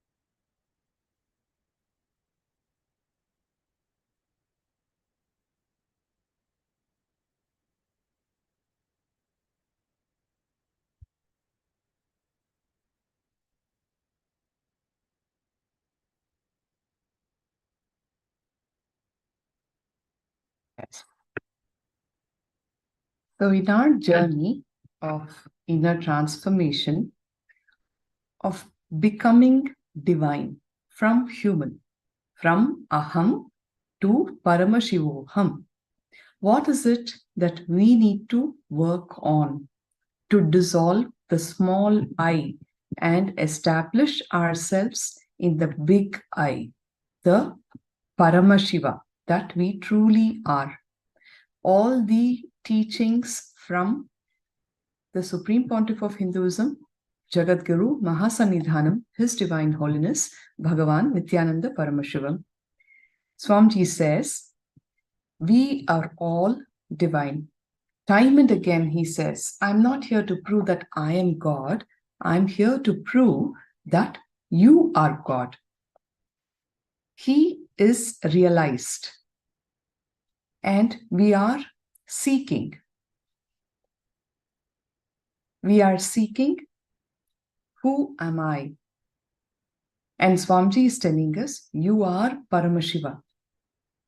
The God particle which is in me is in you also. We have to unlock the four inner powers which have been innately bestowed on all of us. So let us embark on this journey of unlocking the four inner powers. Swamiji says, you can do it. You actually have the power to simply manifest the reality of your choice. You have the potential for self-transformation that will enrich every aspect of your life, bringing you everything from health to wealth to meaningful relationships and lasting happiness. All of us, when we are asked the question, what do you want in life? We have it in these categories, right? We are all seeking to manifest the best health, wealth, relationships, lasting happiness, and ultimately, for all seekers, it is the journey of our own self-realization, isn't it? Swamiji says, all of you have that potential for self-transformation. Whatever it is that you are seeking, whatever has been shown as a possibility to you in your life has even been shown to you only because you are capable of achieving it. This is the truth. If you think I am waiting to become an owner of $1 billion company, that is a possibility that is being shown to you because it is waiting for you to manifest that reality. Otherwise, you would not even be thinking on those terms. It would not even be a possibility that is shown to you in your life. You would be in some corner of the world, possibly struggling to even achieve 2 or 3 meals a day. You understand? Each one of you have that potential to transform that will enrich every aspect of your life. Everything starting from health to wealth to meaningful relationships to lasting happiness. And how is it possible? Comes the next question. Swamiji says, you can do it because inside each of you is an enormous potential energy known as the Kundalini Shakti. Kundalini is nothing but your own latent inner energy which you have never used and which you may not even know about. Kundalini Shakti expresses through you in 4 different streams known as the 4 inner powers. So Kundalini Shakti is your own latent inner potential energy. 85% of your Kundalini Shakti is locked up in your base chakra, the Mooladhara chakra. And that is because more often than not, human beings are not living the reality of their lives. They are not in acceptance with the reality of the life in front of them and are always caught in fantasy. Fantasy, living in lust, blocks the Kundalini Shakti.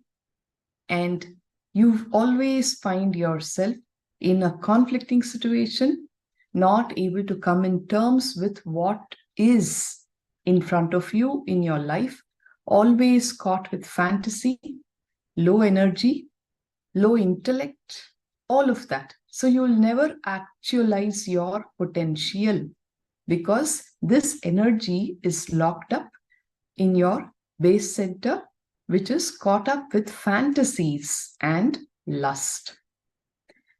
The master, out of his immense compassion, when the seeker is ready and says yes, can awaken this latent inner energy, which has an enormous potential.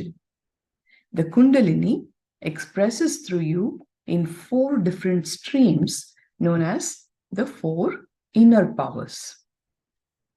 Swamiji says, all these inner powers are the different expressions of the Kundalini energy in your life. The key to health, success, and lasting happiness lies in unlocking the 4 inner powers that are actually continuously available to you. It is not necessary that you go seek for it outside somewhere. It is very much there in you, and you have to unleash the same. Though you use these powers every day in your life, you don't use them consciously with a clear intention. All these powers are great energies, just like electricity or wind power. If you handle them properly, they can shower you with everything that you want. But If you do not handle them properly, they will continue to impact your life in negative ways.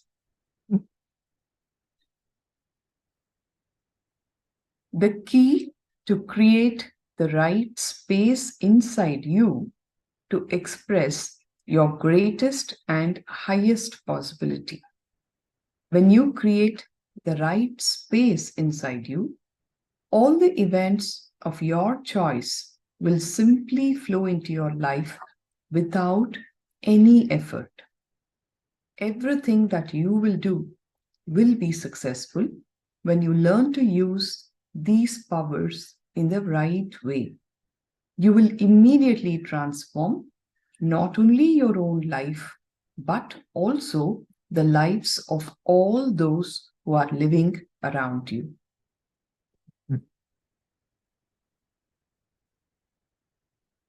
So, what are these 4 powers that we are talking about? To be able to unlock these great powers inside you, you must first understand a little bit more about yourself. Whether you know it or not, whether you believe it or not, you have 4 giant powers sitting inside you. They are related to the 4 major dimensions of your life. First, your words, your thinking, your emotions, and your living. Very simple. The 4 major dimensions of your life are your words, your thoughts, your emotions, and how you live your life. When you awaken your peak possibilities in each of these dimensions, the highest positive and highest possibility in your words, your thinking, your emotions, and your living, it becomes a great power and support in your life.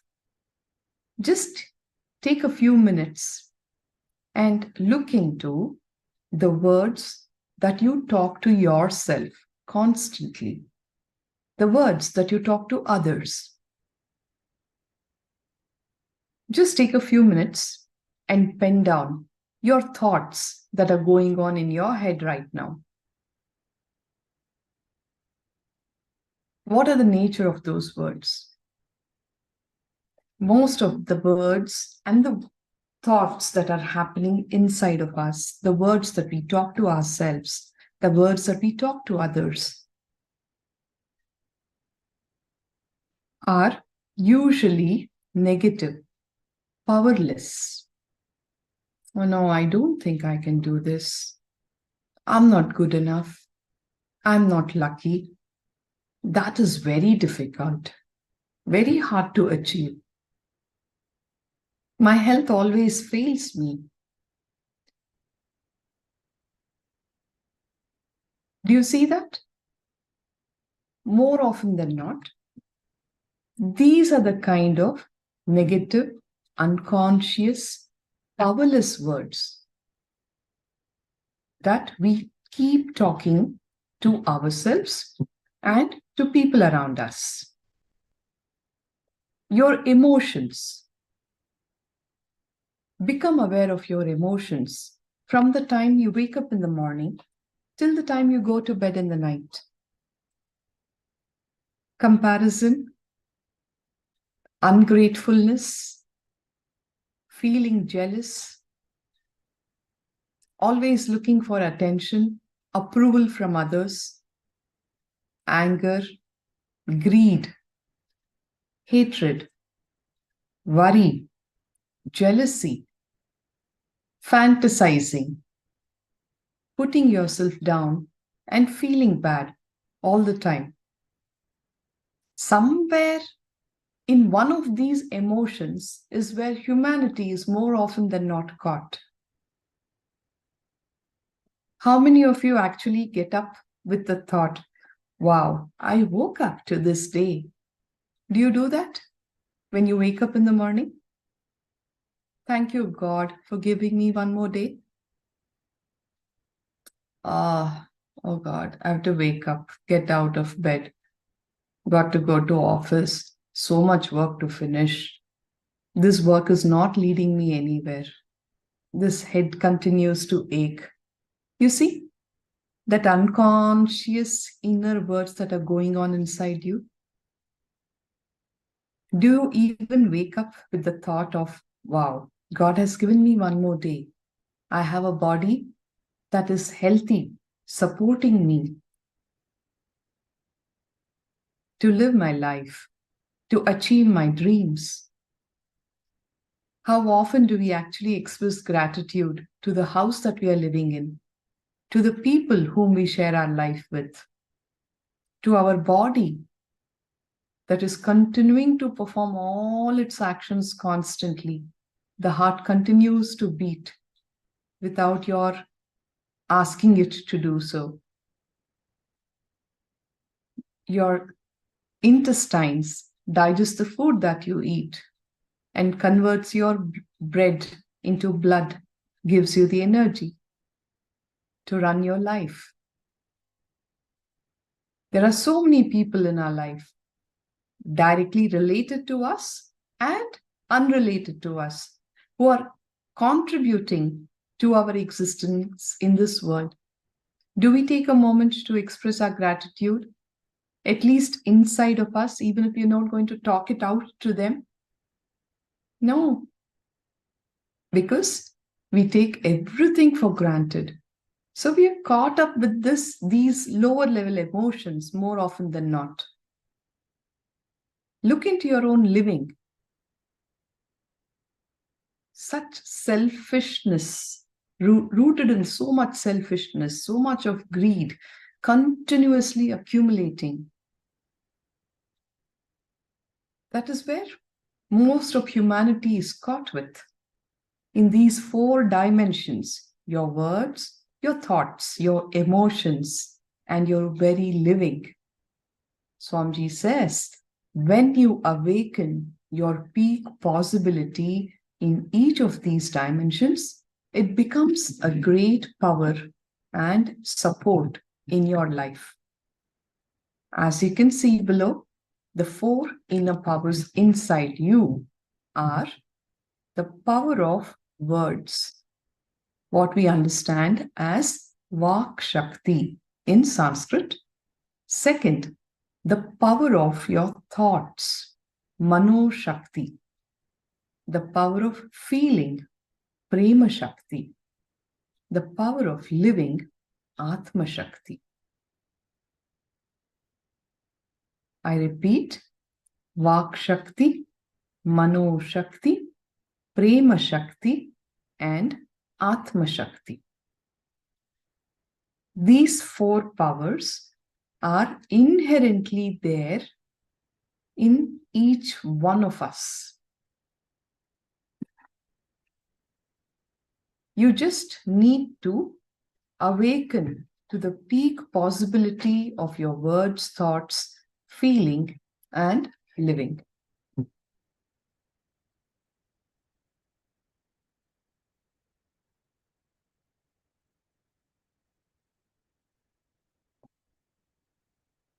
When you unlock the power of words, you will have the spontaneous intelligence to use the right and the most effective words towards yourself and others.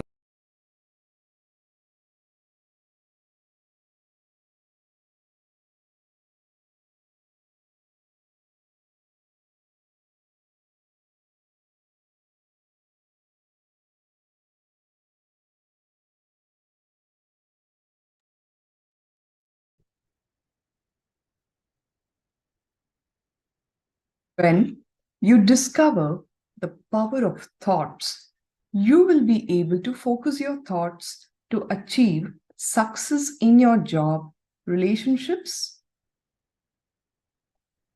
education, finances, and life itself.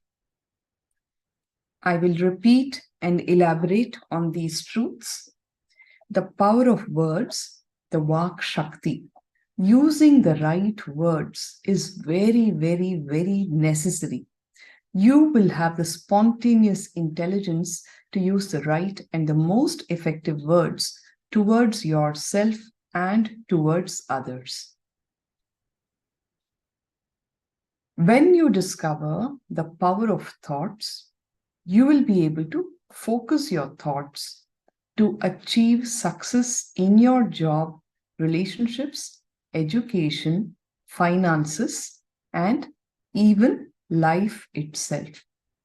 See, for all of us, we are caught in a mesh of unconscious, unaware thoughts that is continuously happening inside us, even without our active involvement. Swamiji says it is like somebody has fixed an FM radio station inside and forgot to switch it off. Continuously, there is some kind of thought process that is going on inside you without even your knowing. Swamiji says this process is thoughting. And there is the other process called thinking, the unconscious process that goes on without your active participation, your involvement, which is more often than not always negative thoughts, is the unconscious thoughting process. He says that will not lead you anywhere. It is simply your mind that is continuously jumping between your past and your future. It is never there in the present moment. Whereas the power of thinking is when you are consciously aware and involved in building your inner image, your outer image, your life image, and others' image. What you think about you deep inside you is your inner image. With the authentic thinking, what is your peak possibility? What is your peak inner image that you can build for yourself? That will be your success formula towards achieving anything that you want in your job, your relationships, your education, finances, and ultimately life itself, says Swamiji. Having the right inner image, outer image, how you express yourself as you to people around you. The highest peak possible, authentic outer image, the most highest possible authentic life image, and others' image is a short formula for your success in all these aspects of life. The fourth is the power of feeling, which teaches you how to launch yourself to the next level of life through empowered responsibility. Only when you unlock the power of feeling, like he says, when you take responsibility for yourself, you will manifest good health, maybe better wealth, all of that for yourself. When you feel responsible only for your family, you become the head of the family. When you feel responsible for your state, you may become the chief minister. When you feel responsible for the country, you may become the prime minister. Like this, when your power of feeling goes on expanding, you will be empowered with responsibility, and the one who feels responsible for the whole cosmos is that being the avatar. So the power of feeling, when it is unlocked in you, you will see yourself walking up the ladder of your life through empowered responsibility. You are truly enjoying the power of living when you realize that the greatest rewards come when you live your life for others. Understand? As long as you are stuck in your selfishness, it's always only about you, only about you, only about you. You're continuously digging your grave to fall into deeper zones of depression. It is only when you add value to life around you, to people around you, you are truly enjoying the power of living. Just today, I happened to read a very touching story. All of you may know about this lady who is an Academy Award winner multiple times, Katharine Hepburn. She is narrating a very beautiful real life story when she was in her childhood. She says, once when I was a teenager, my father and I were both standing in the line to buy tickets for the circus. Finally, there was only one other family between us and the ticket counter. The family made a very big impression on me, she says. There were 8 children. All of them were probably around 12. The way they dressed, you could tell that they didn't have a lot of money, but their clothes were neat and clean. The children were well behaved, all of them standing in line 2 by 2 behind their parents holding hands. They were excitedly jabbering about the clowns, the animals, and all the acts that they would be seeing that night. By their excitement, you could sense they had never been to a circus before. It would be the highlight of their lives. Okay. Mary. Okay, I'm just talking about a real life story to illustrate the power of living that has been shared by Hepburn, who's a very famous actress. So she's talking about her childhood incident while they were all standing in queue to watch a circus that has come to the town.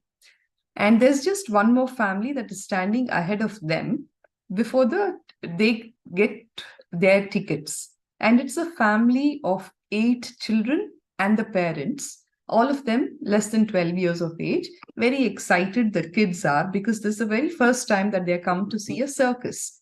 And by the look of it, you know that they don't belong to a very well-off family, but they're nice people, cleanly dressed and all that. The father and the mother were at the head of the pack, standing proud as could be. The mother was holding her husband's hand, looking up at him as if to say, "You are my knight in shining armor." He was smiling and enjoying seeing his family happy. The ticket lady asked the man how many tickets he wanted.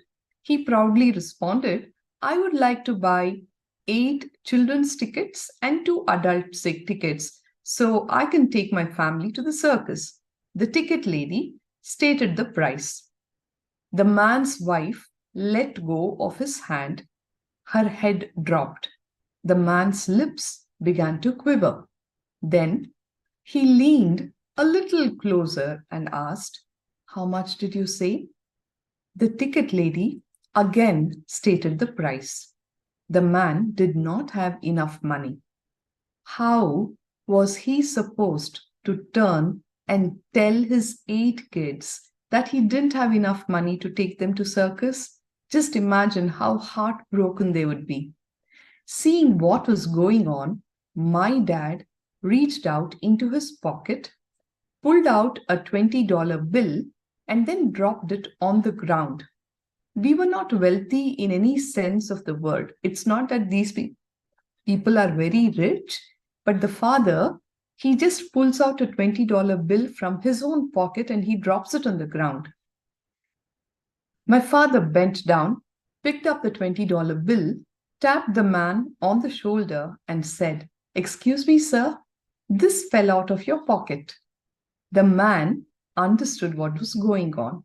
He wasn't begging for a handout, but he certainly appreciated the help in a desperate, heartbreaking, and embarrassing situation.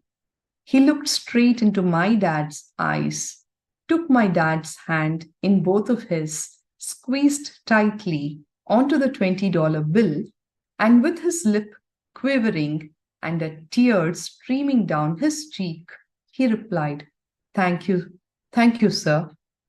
This really means a lot to me and my family." My father and I went back to the car and drove home. The $20 that my dad gave away is what we were going to buy our own tickets with.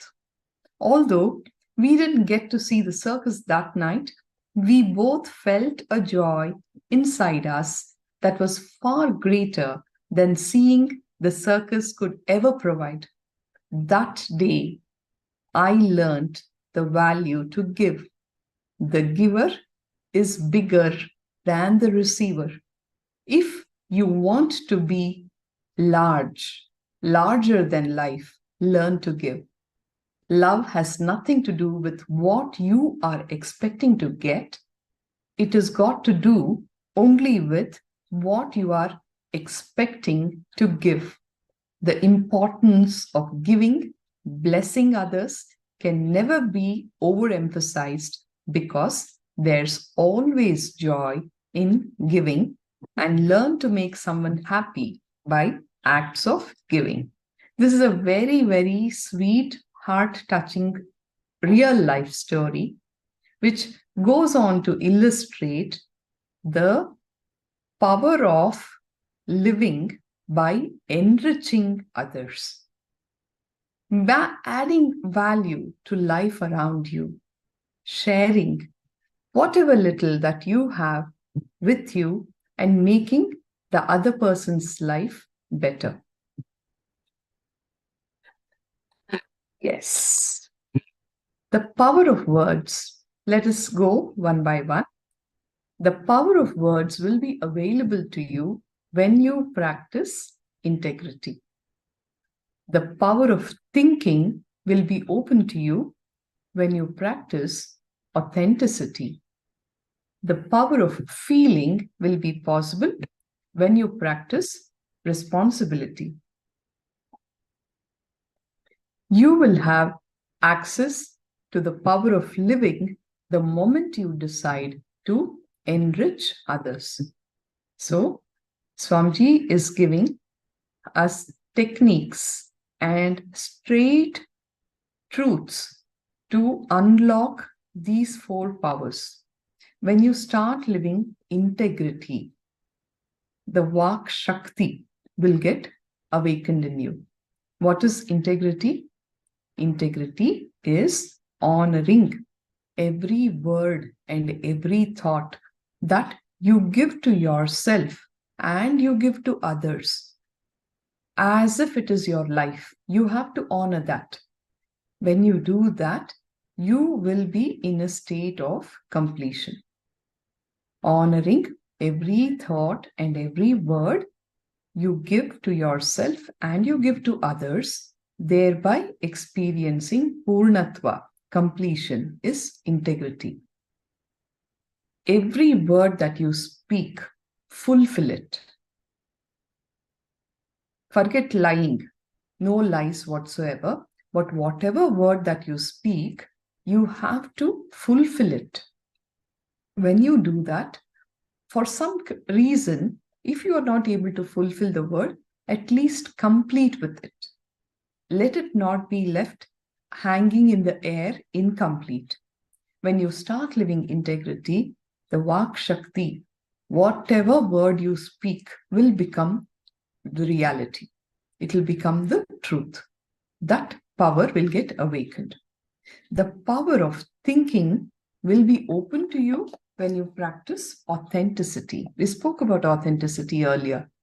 The peak possible inner image, life image, others image, and outer image is authenticity, and that will be available to you. The power of thinking will be awakened when you practice authenticity. Again, when you take responsibility, Ishwaratva, the power of feeling will get awakened in you. And the power of living gets accessed when you start deciding, when you start enriching others. So now, for now, we will do a small exercise on authenticity. For the next 15 minutes, please take out your pen and paper and start penning down how you want to bring the power of thinking in your life. What are all the words that you are giving to yourself about you currently? Like I said earlier, more often than not, they are all very negative, powerless words. Oh, I'm not good enough. I can't do it. I'm unlucky, right? You don't want to tell those kind of words to yourself. So what would be the best inner image that you want to give yourself? Just start penning that down. Similarly, what is the best outer image that you would want to show about you to others? The life image. Life has not been fair to me. Life has been so cruel to me. I never get what I want. These kind of words, let them be. What is the best life image? The highest possible positive life image that you would want to create for yourself by your power of thinking. Pen that down. Similarly, others' image. People always take me for granted. They don't treat me well. He is abusing me. All these kind of words, throw them out of the window. And with your power of thinking, pen down the most authentic others' image that you would want to manifest for yourself. In all these areas, inner image, outer image, life image, others' image. With your power of thinking, how do you want to create these 4 images? Please pen them down sincerely.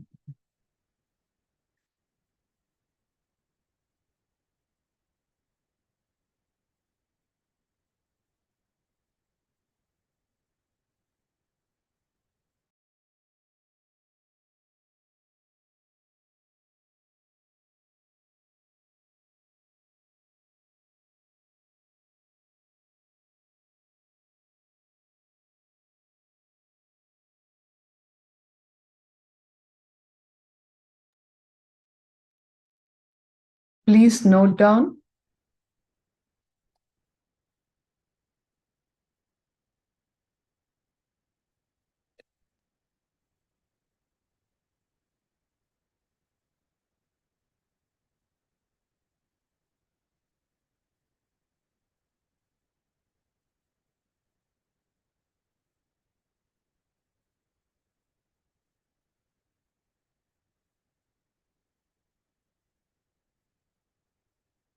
Are you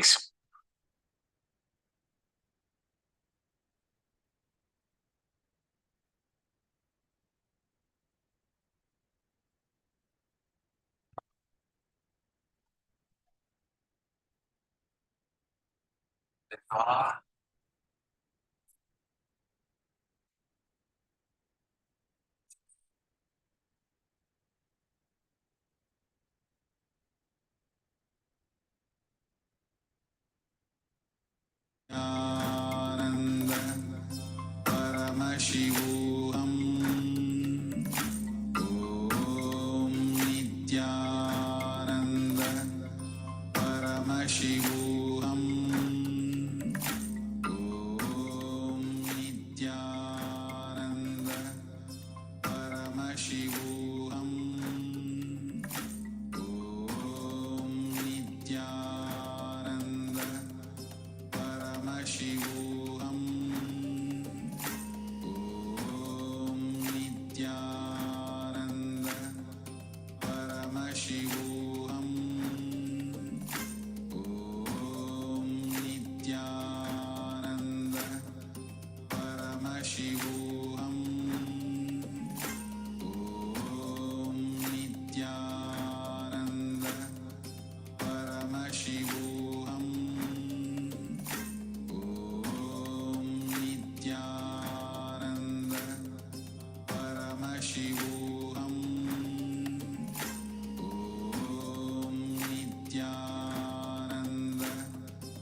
All of you, please take time to look into your lives and pen down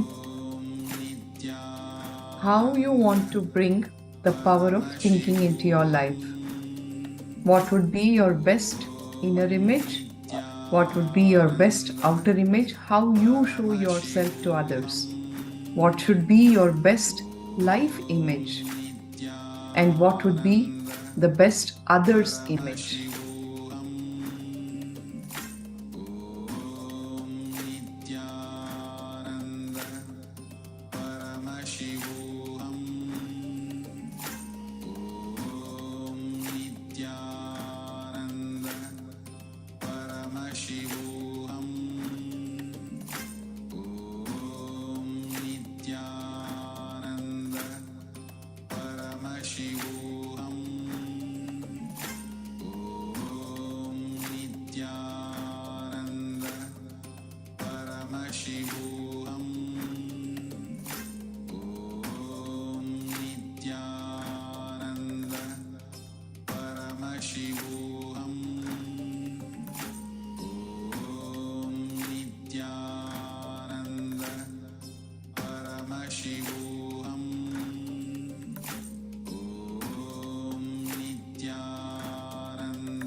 Please write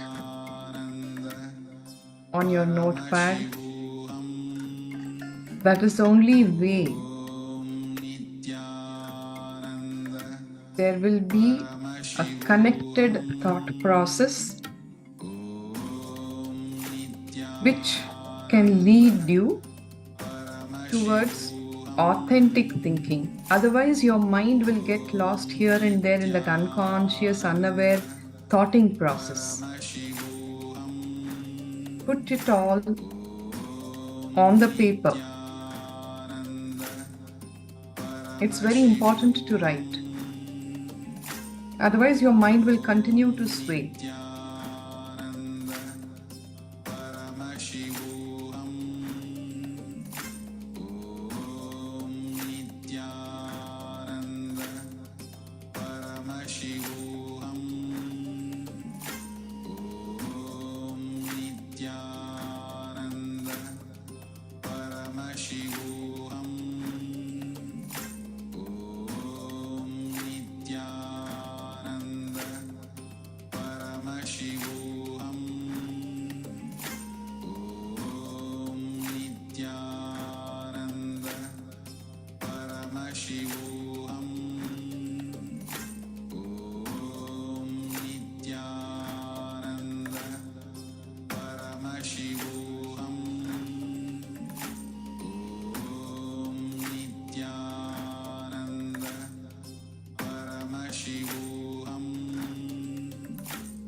This session is a time where you have chosen to give the appointment to the most important person of your life. And that is you. So look in and see, with your power of thinking, what would be your highest inner image, outer image, life image, and others' image.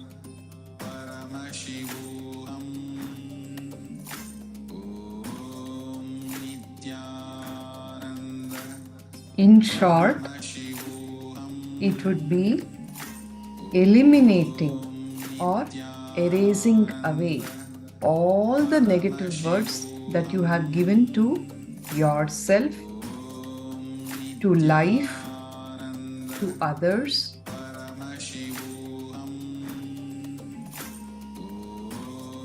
Which has happened in such unconscious unawareness.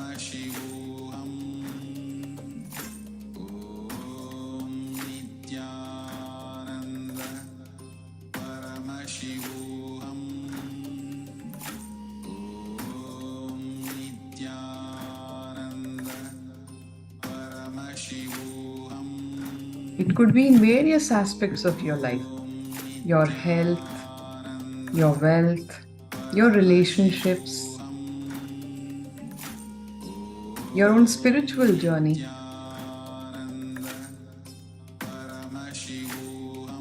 Oh, I can never get up and do yoga is again a negative word that you're giving yourself. Think. The power of thinking, you have it in you to create your reality.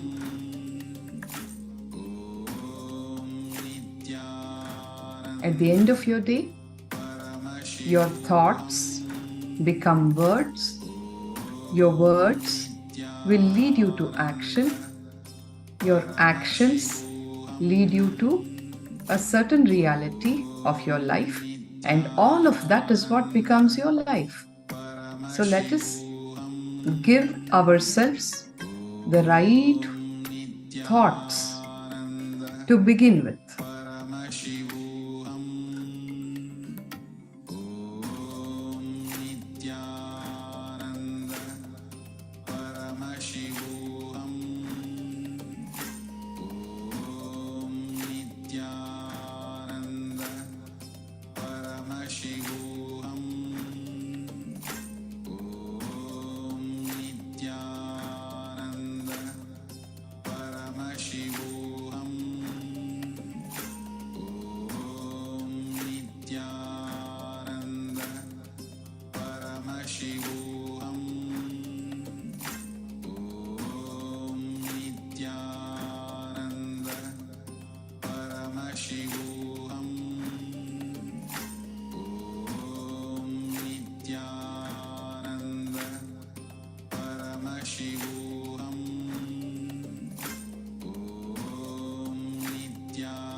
Are you all doing the exercise? Can I have a response here on the chat box?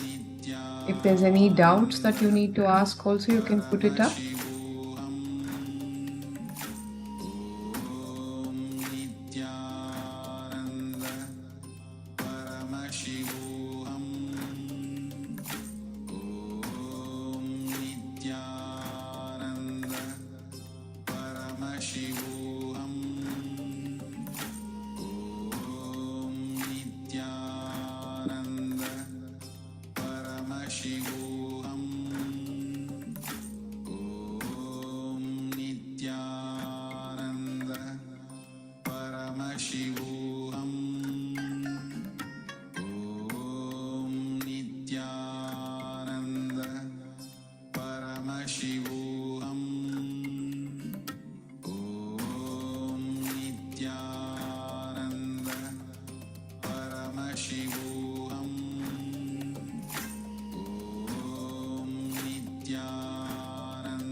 Are you all penning down how you want to bring the power of thinking into your life? Ma Gokila Damodaran. Nithyananda. Yes, ma. Nice to see you writing.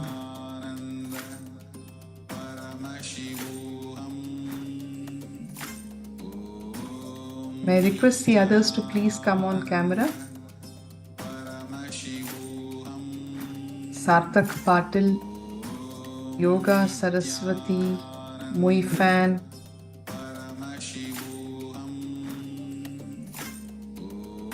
Akela Hindu,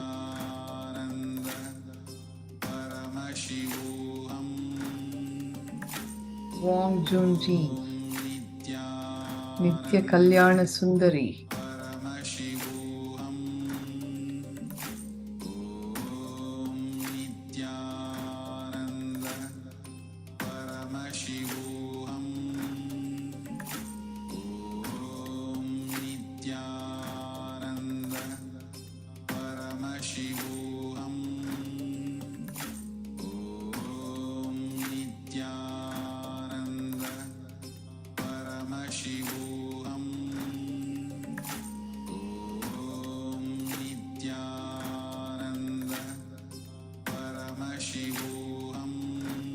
Any questions? Any clarity needed with the exercise? You can put up your questions on the chat box.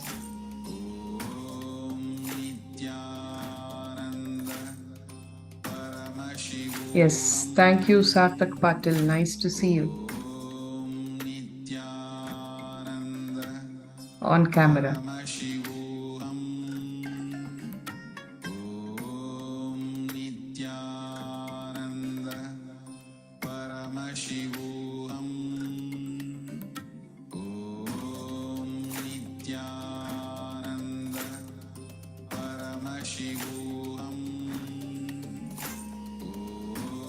Whatever that you want as a reality in your life has to start as a thought, isn't it?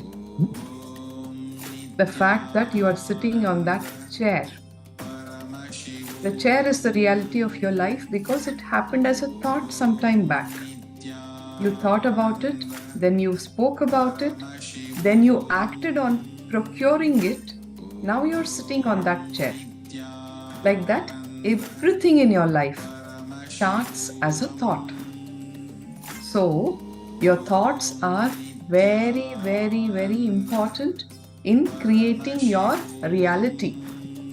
So, bring more authenticity to your thinking so that you don't see accidents happening in your life. Oh no, this is not what I wanted.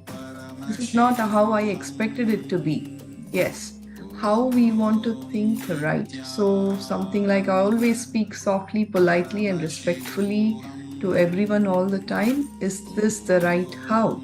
Yes, whatever you want as your best face to yourself, to others, how you want others to interact with you, how you want to look at life, the best possible life. Rather than saying life has always been cruel to me, life has not been fair to me. Wow, life has blessed me with so much. Would be the best thought about life, isn't it, Ma? I hope I've answered your doubt. Masara Meera, Ayan. Is that clear? Yes, thank you.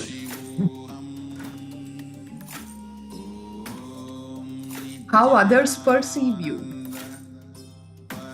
How you want others to perceive you. What is the best way you want others to perceive you? How you want to perceive life for yourself. In all these four aspects, bring in your power of thinking and we'll work on manifesting that.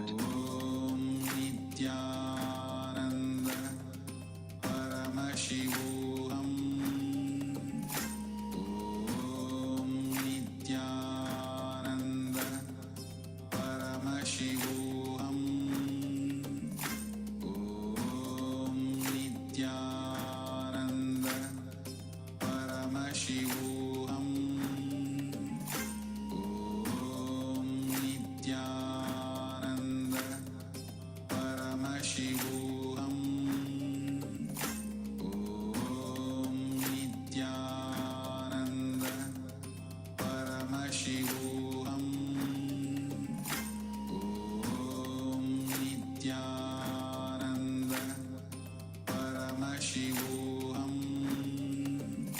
Om Nithyananda Paramashivoham. Om Nithyananda Paramashivoham. Om Nithyananda Paramashivoham. Om Nithyananda Paramashivoham. Om Nithyananda Paramashivoham. Om Nithyananda Paramashivoham. Om Nithyananda Paramashivoham. Om Nithyananda Paramashivoham. Om Nithyananda Paramashivoham. Om Nithyananda Paramashivoham. Om Nithyananda Paramashivoham. Om Nithyananda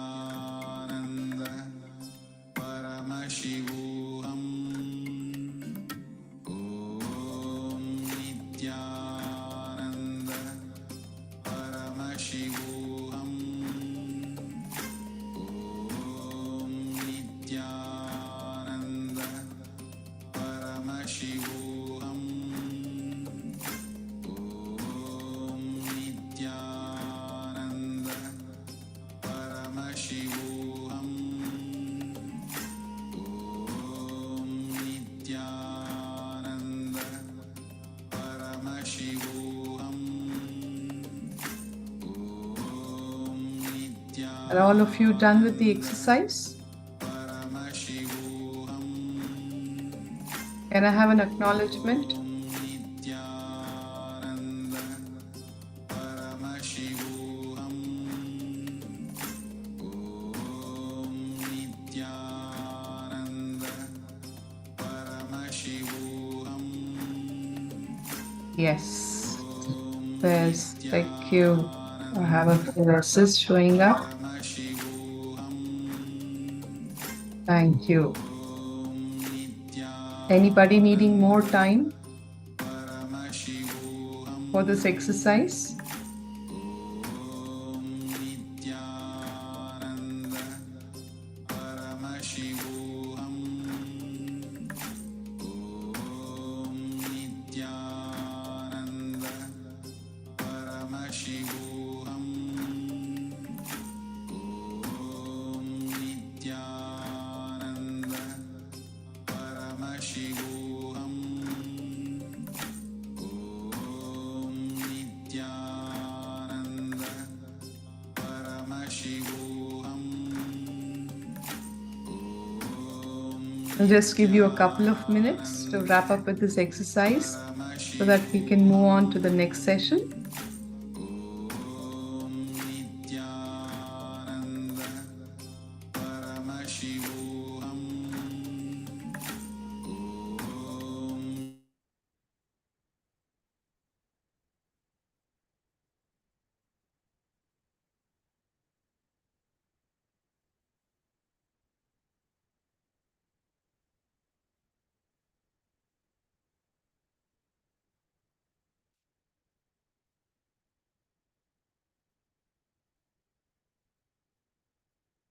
Try to wrap it up.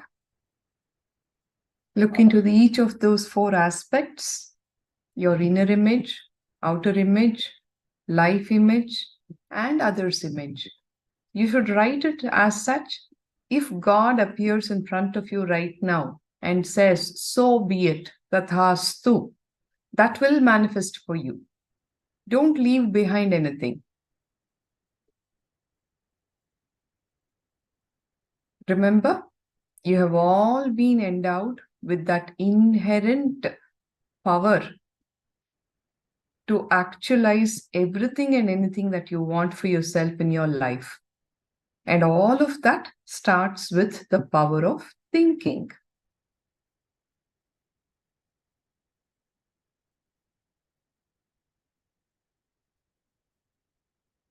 Like you write an examination, just before handing over your examination paper, your answer sheet to the examiner, you look through it once, right? You revise and see, oh God, I hope I've written everything right. I've not left out any points. So now is the time to do that. Look through what you have written. If you need to add anything more, please do that.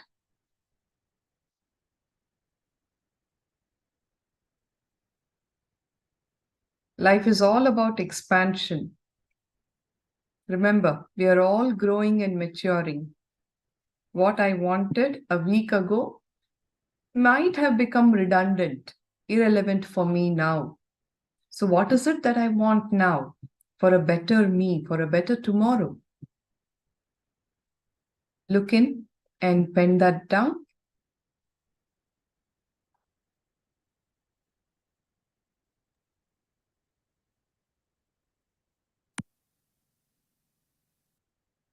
So if you all done that, we will be concluding now with the Purna Mantra. Madayamai Swami will be taking over from here. And thank you all for your active participation. Om Purnamada Purnamidam Purnat Purnamudachyate Purnasya Purnamadaya Purnameva Vashishyate Om Shanti Shanti Shantihi Harihi Om Tat Sat Sarvam Bhagavat Shri Nithyananda Paramashiva Padukarpanamastu Om Nithyanandam. Thank you. Devarupa, Yes, ma, Nithyananda. Nithyanandam, everyone. So now we are going to start with power manifestation of consciousness over matter. For this, you will need coconut. If you do not have a coconut, you can get a round fruit. Okay. So before we start our session, can you all go and get a coconut if you have it, preferable. Otherwise, please bring a round fruit. Take a minute or two, bring a coconut or a round fruit. Please go ahead and bring from your kitchen.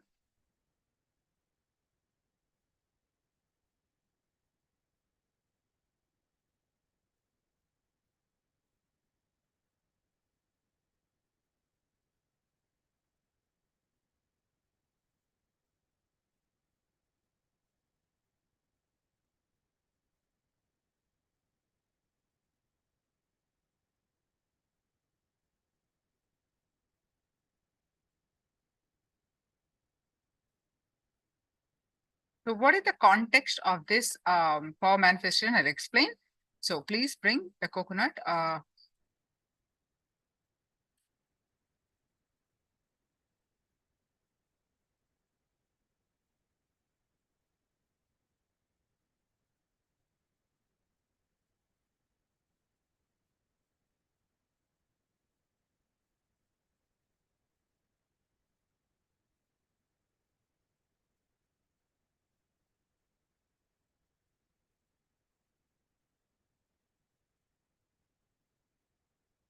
Are you all, am I audible? Nithyanandam, Ma Charlie, Ma Steffi, Ma Masara, Meera, Ganga, Swaroop, all of you please be on camera. Kindly be on camera and participate in the sessions. Otherwise, it's of like you are here, but what you'll be learning. So please bring a coconut or a round fruit like an orange, an apple.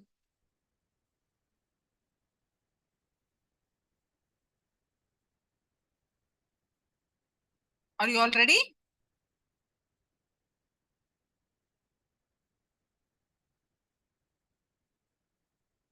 All right. And yes. So let's start the session with the Sadguru Vandana.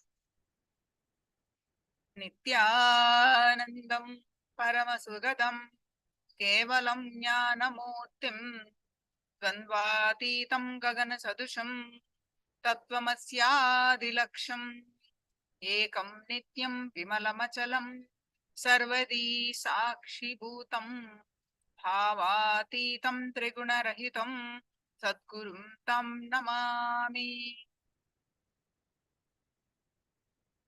So we're going to manifest the power of consciousness over matter.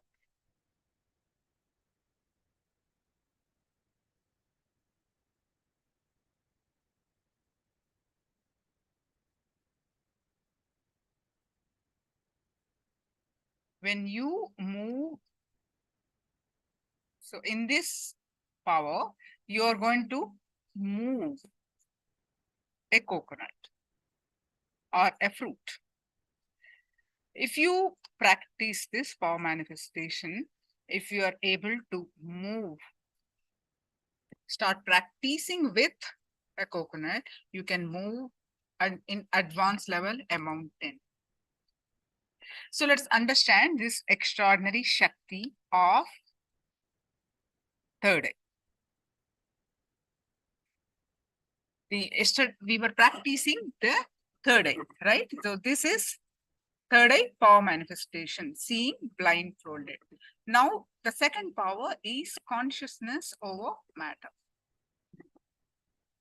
You will, in this power, you will, how you manifest is you will feel the vibration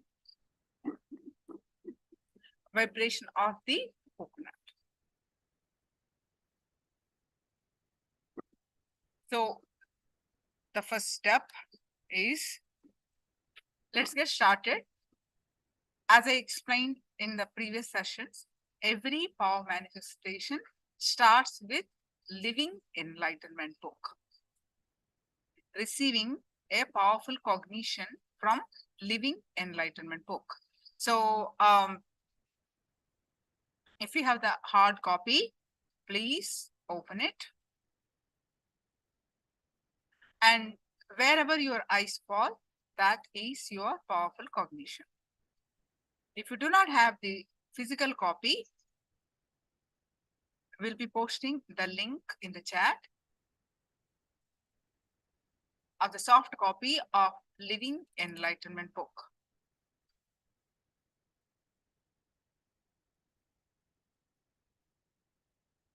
So please open the book from the soft copy. I request the Go-Acharyas, please post the link in the chat.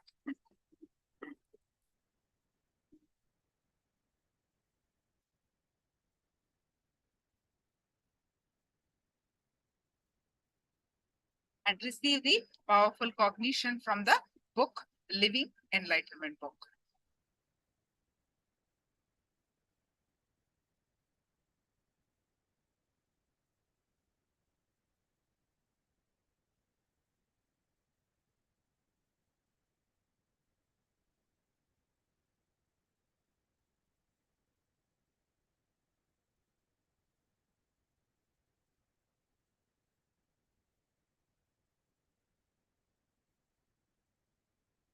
Take 2 minutes and post your powerful cognition.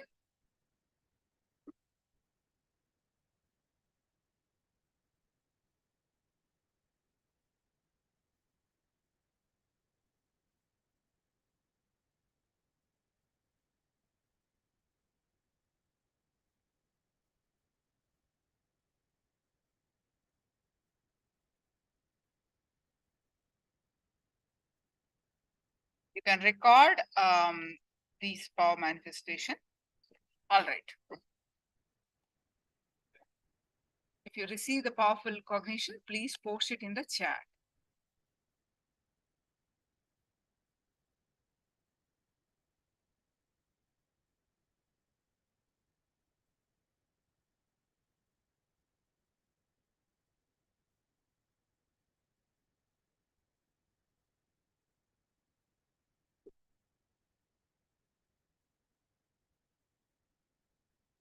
Okay. One moment.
So if you have the video camera, you can download the time-stamped video camera.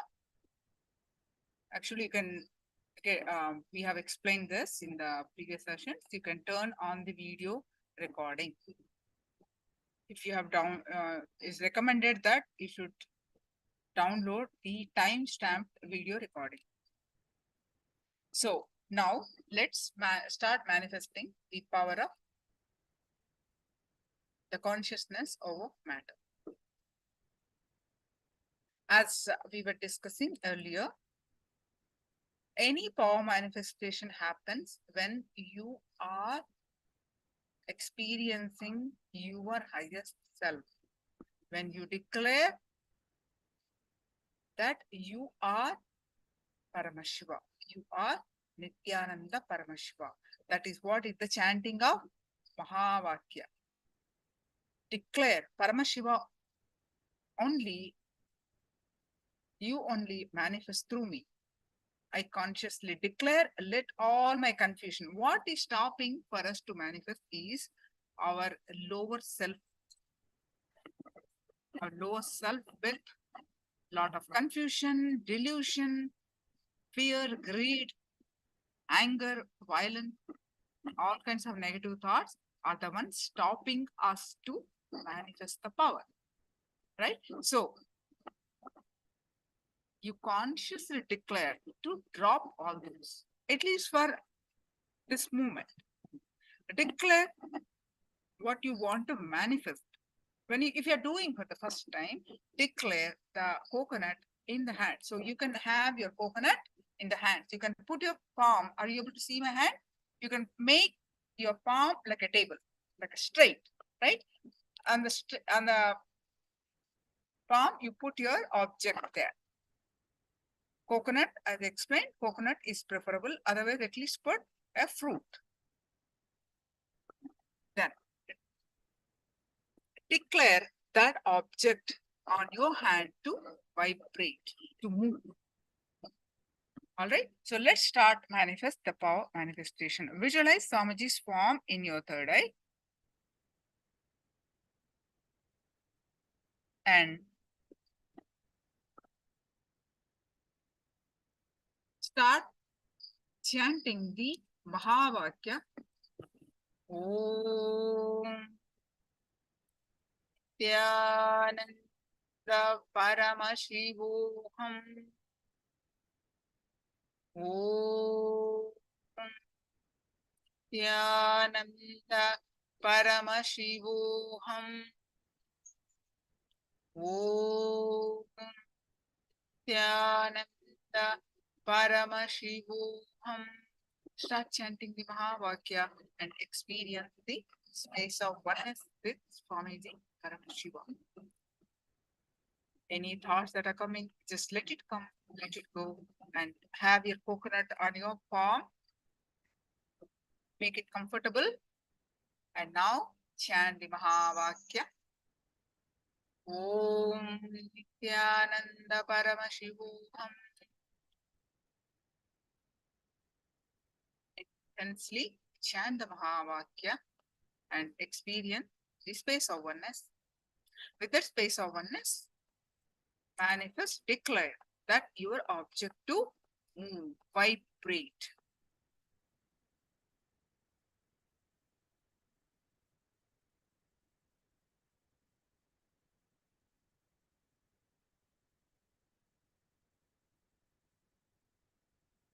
I'm going to play the Mahavakya.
Now, all of you, please share whatever is your experience.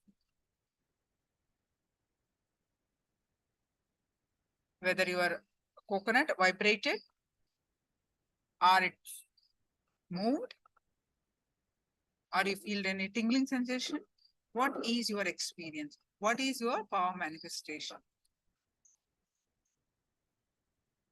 Can you all share, please?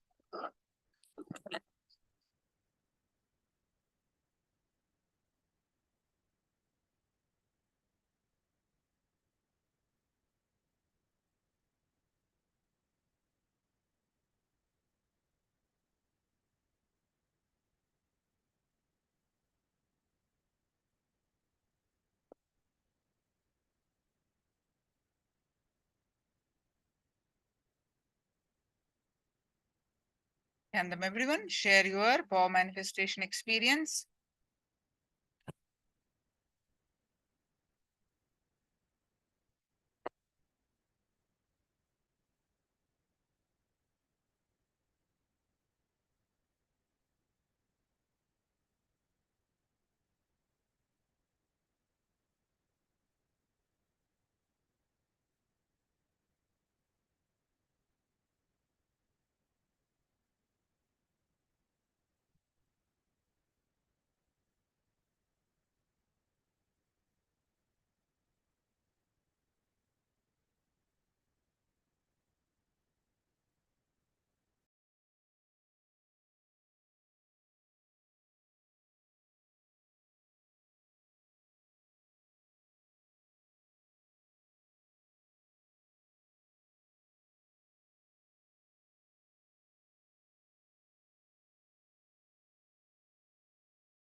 Session is Kundalini Shakti. What is Kundalini Shakti? The infinite inner potential energy with all of us have. Whether you are a small boy or girl, or whether you are a very old person, whether you are sick or poor, in spite of whatever your condition, whatever you describe you as, each one of us has the infinite inner potential energy called Kundalini Shakti.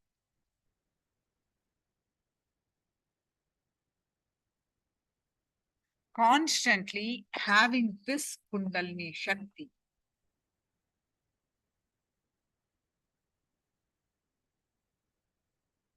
Having that cognition that I have this infinite energy with me. It is like a fuel. That fuel never ends. That fuel moving you and whatever direction you want to move. You want to become an athlete? Direct your Kundalini Shakti towards that. You want to become a business successful person? Move your Kundalini Shakti there. You want to become a big artist? Move your Kundalini Shakti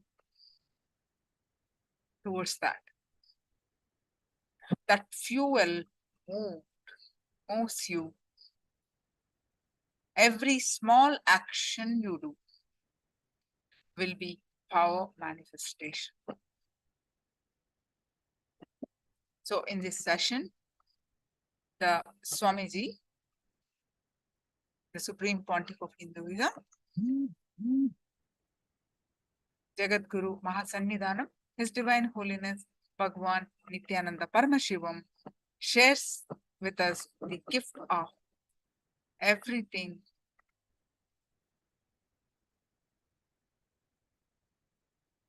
that he is sharing. Awaken your Kundalini Shakti and raise to the highest peak potential or peak frequency. When Kundalini Shakti moves inside the system, it's different.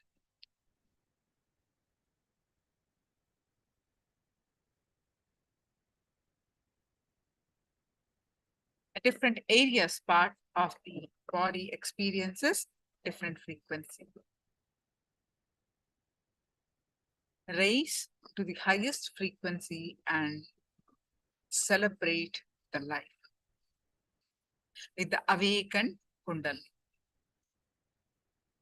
Enjoy the life that you want to celebrate life with the extraordinary power manifestation, excess energy, luxurious life energy which we all have.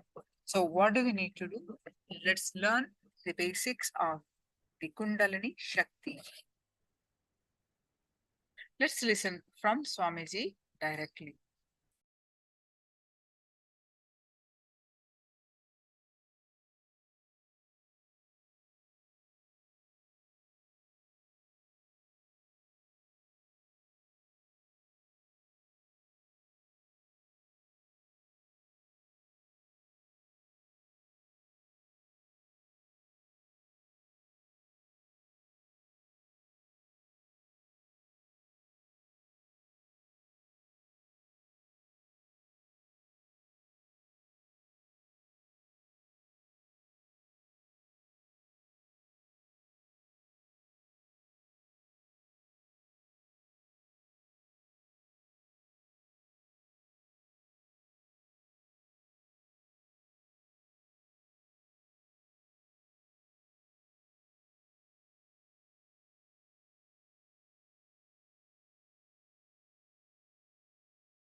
When I say conscious breakthrough, your very experience of aham, I, expands and perceives this cosmos, cognizes the universe as I in you continuously.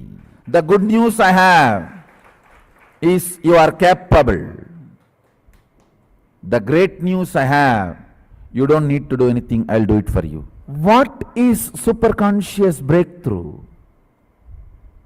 What is Kundalini awakening? What is third eye manifestation? All these are actually different words for one experience. It is nothing but perceiving whatever exists, that's all.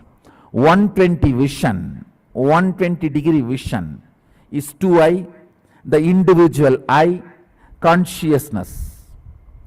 360 degree vision, perceiving everything, whatever exists, cognizing it. That is what is third eye awakening. Understand, person with 2 eyes is permanently blindfolded. If it is just 2 eyes, you are partially blind. Conscious breakthrough means, I am using this word conscious breakthrough, superconscious breakthrough, to mean giving you the cognition of existence, larger vision. When I say vision, I don't mean just only the ability to see, ability to reverberate, ability to vibrate, ability to perceive, ability to experience. Understand? At the age of 12, when I had that enlightenment experience, it is not that I only started seeing 360 degree. I was able to perceive me in them and all that exists in me. How alive you feel inside your skin.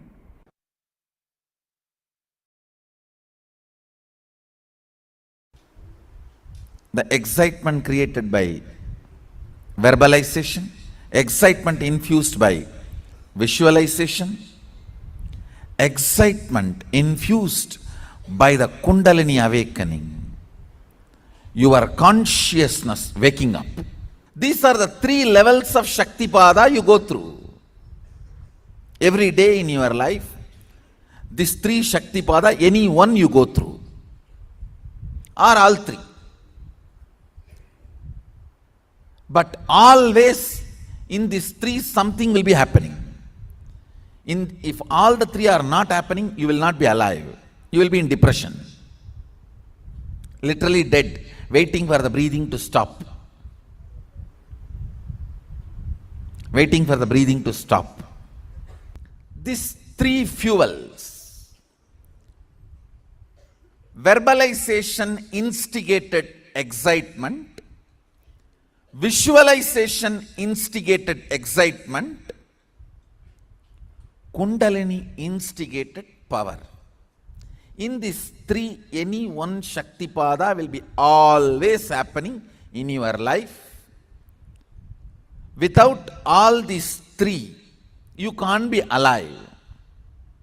If all these 3 are not there, that's what I call depression or depression, to make it more raw. Stuck.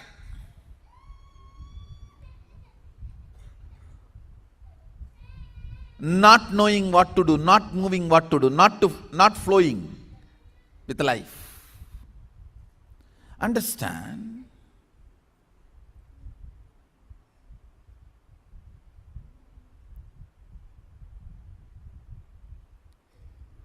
More and more getting comfortable with the Kundalini based excitement and functioning is Ishwaratva. Listen. Verbal inspiration, if it makes you functional, you will be a very logical person. Doing all the logical work, you will be so excited and you will be almost like a settled, you are in your best. I have seen few people All they need is just a microphone. You don't even need to put volume. And they don't need people in front. Just a microphone and imagination that they can talk and people are there in the front. Enough. They are in their best. They don't care whether the people in the front are sleeping, sitting, listening. No, nothing matters.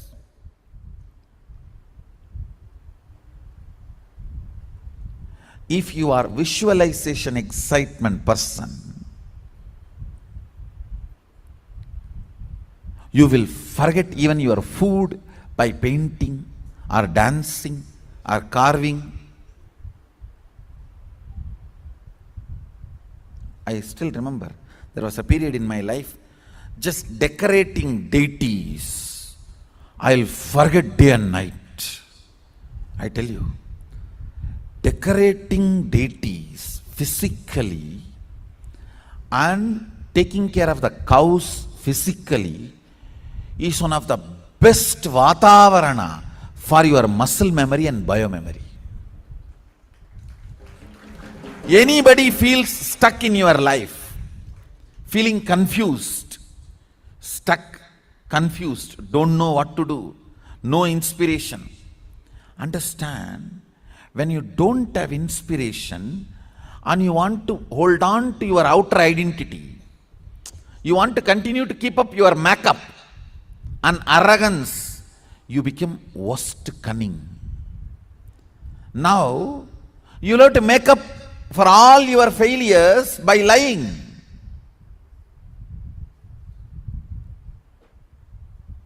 That is the worst way of building muscle memory. But I tell you, the best way of building muscle memory and biomemory, when you take care of the cows, you see, please understand, cow is not something I am talking about because I am born in Hindu tradition. Please understand, the very biomemory, muscle memory, DNA of the cow awakens certain energy in you, joy, peace, completion, sacrifice. Constantly having the Kundalini Shakti and spiritual strength as fuel, and that fuel moving you. And when that fuel moves you, every small action you do will be power manifestation. If you make a call, it will be a boon for him who is receiving. If you answer a question, it will be a solution for that fellow. I tell you, create that kind of a intention, understand?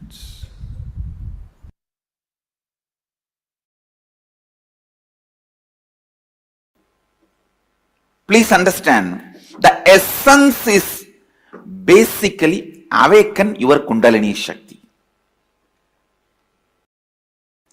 Awaken your Kundalini and raise it to the highest peak frequency. When the Kundalini moves inside the system, at different areas it experiences different frequency. Raise it to the highest frequency and celebrate the life, enjoy the life as you want with this extraordinary, overflowing, excessive, luxurious life energy. Understand? That's the word I have to use. Only when you are, please understand what I am saying now, even medically verified statement. Only if you have an excessive energy, these muscles even expand in smiling. Understand? Otherwise, how people smile, you know?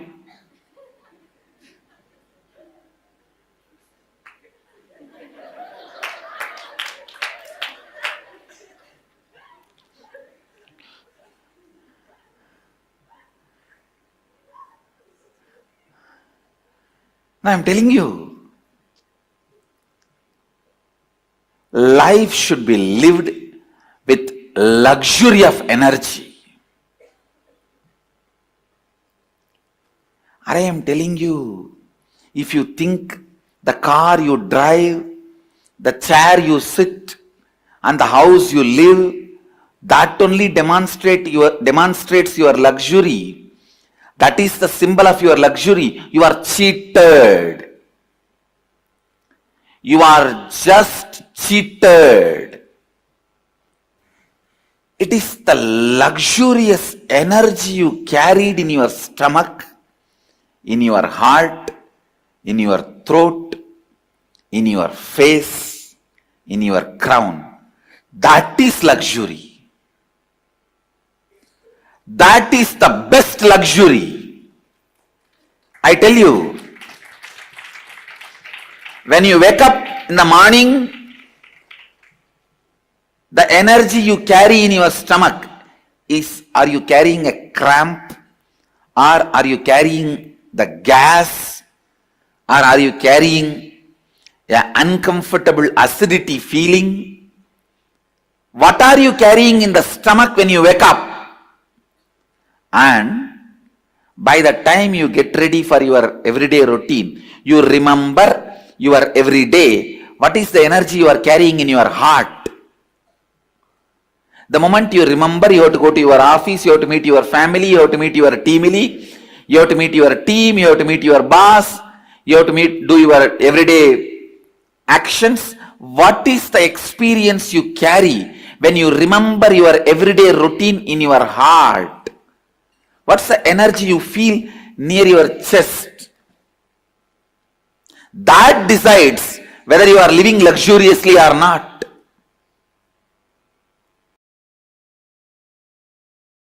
The way you carry yourself, what your shoulders are feeling. Are you walking like this, almost collapsing, or are you carrying yourself? Drop yourself every day in highest Kundalini. I tell you, the definition of sleep. Definition of sleep.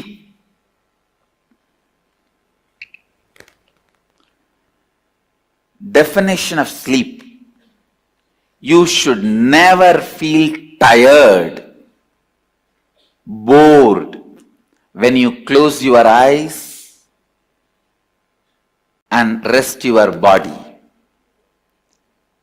You should not be feeling restless. Understand? Restlessness means insomnia, sleeplessness. Turning this side, that side, tossing around. Neither you should be exhausted and drop yourself in the bed and fall asleep, nor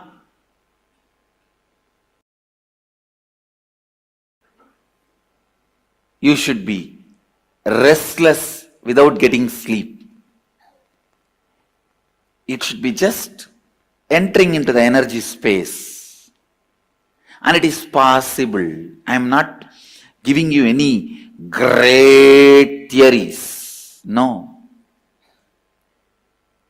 Just remember, last 10 or 12 hours, the wax with which you made this world, the circus tent with which you opened and running your circus, now wind up the whole thing, melt down the whole wax and drop it into the source and relax.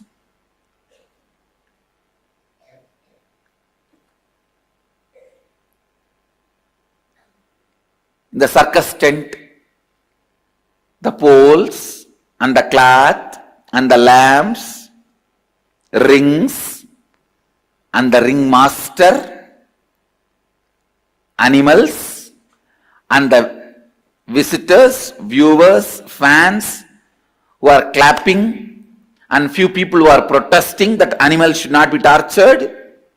Everybody is you. Every night when you are dropping into that space of powerfulness, remember, everybody is you. You are doing this drama. You already gave the script to all of them and playing the game. You are doing this drama. You have given the script.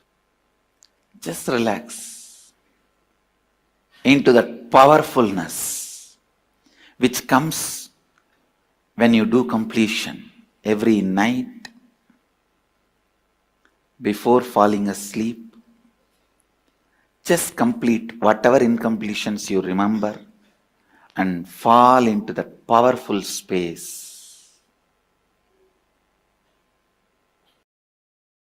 Fall into that powerful space. Neither you should be tired or bored or exhausted when you fall asleep, nor you should be restless, sleepless.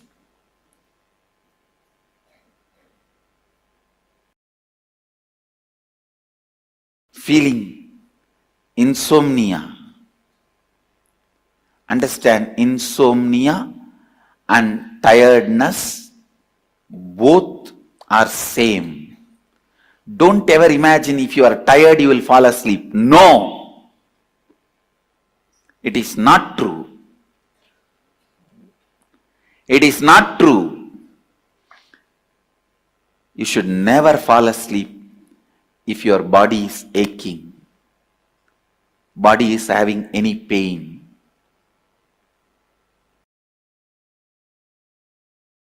Complete with all the physical, mental pains, boredom, all that, and just drop. Complete. When you fall asleep in the space of completion every night, your Kundalini will be raised to its peak. Because awakening the Kundalini and keeping it in its peak is more easy in the night time while you fall asleep than in the daytime. Because in the daytime, there are so many distractions. Even if you raise your Kundalini up, the moment you see your spouse, it comes down, tatak. And then you remember Anandagandha, these, that, completion, and bring it up. The moment you see your boss, tatak. And then you do something and tak, tak, tak, tak, tak, bring it up. The moment you see somebody who gave you the loan, down. It just goes up and down like a roller coaster. But in the night time, if you just relax into the space of completion and soak yourself, drop yourself in the Kundalini energy, listen, then you will just have the luxury of life energy, Kundalini.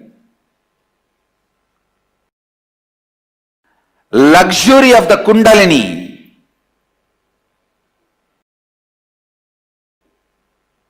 is the gift I am giving it to the world.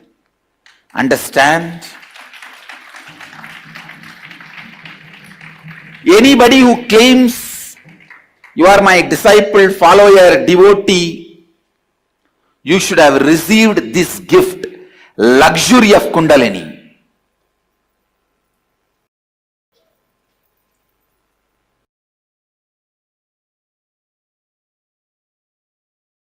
Luxury of Kundalini.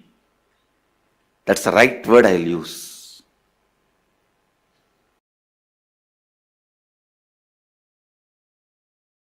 No question of any powerlessness. The way you carry you, The way you walk, talk, sit, see, people should know you are carrying a VIP inside you.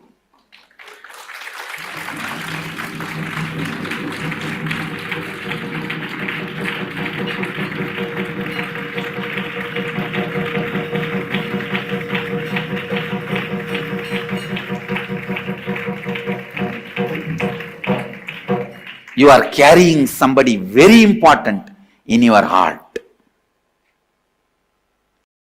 When I had the enlightenment experience, first instruction Kuppamal gave me is this only. Around 2.5 days I was in that vast 360-degree experience. It will feel like as if the whole sky is centered on my Anandagandha. If I have to put a cartoon, huge, the whole sky, and I have to bring 2 lines and connect it to my Anandagandha. It looked like a huge balloon which is tied to my Anandagandha, and that balloon is the whole cosmos. She used to cook and feed me, and she also used to give a lot of uncooked herbs to prepare my body and keep my body stable. The first instruction she gave after 2.5 days, remember, Brahmaivaham. Please understand, she says, remember, this body is the vehicle of Brahman, cosmos. She did not tell me, Aham Brahmasmi. She said, Brahmaivaham. Means let this body is a vehicle of that Brahman. You are carrying the most important person in the world. Not VIP, very important person. MIP, most important person. Let's create a new word. Most important person. Brahmaivaham.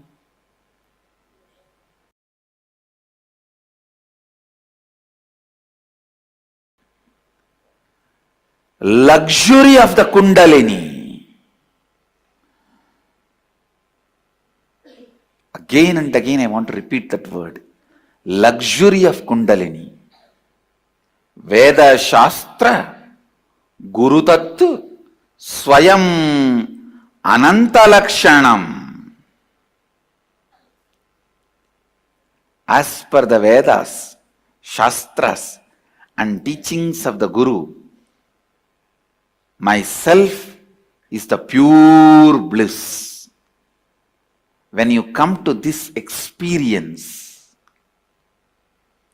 that's what I call luxury of Kundalini.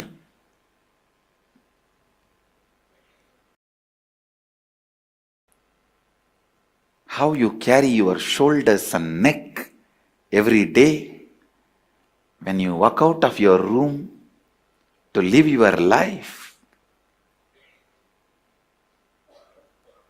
What you carry in your eyes to share with the world. Understand, whatever you carry in your eyes, nose, face, mouth, it gets shared with the world without even you pressing the share button.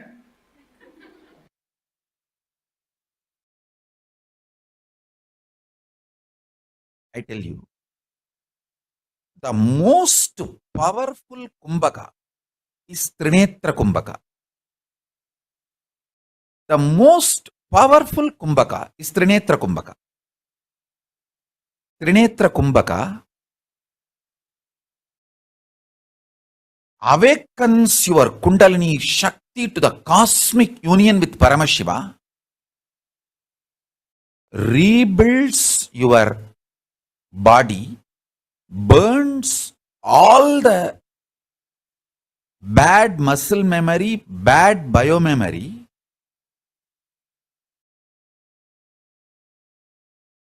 thus everything best. The Trinetra Kumbhaka I have explained multiple times. I can repeat now again. Inhale through the left nostril as much as you can comfortably and hold, closing both the nostrils with the thumbs as much as you can comfortably.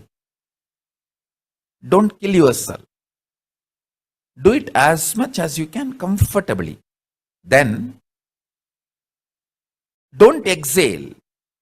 Without exhaling, again try to inhale through the right nostril as much as you can. When you try to inhale through the right nostril, automatically body will balance itself by exhaling little. You don't worry about it, but you don't exhale consciously.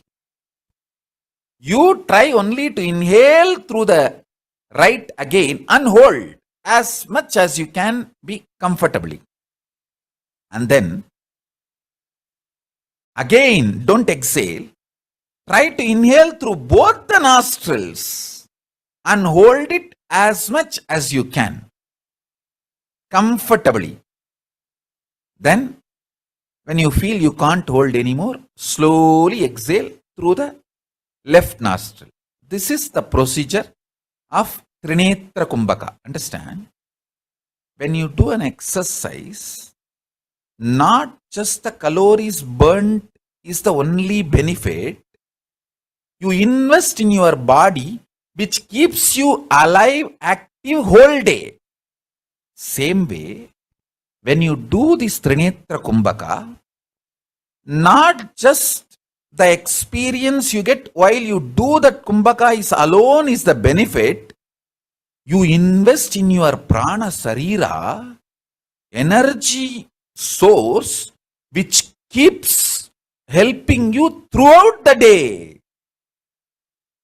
So start with 11 Trinetra Kumbhaka morning, 11 Trinetra Kumbhaka in the evening.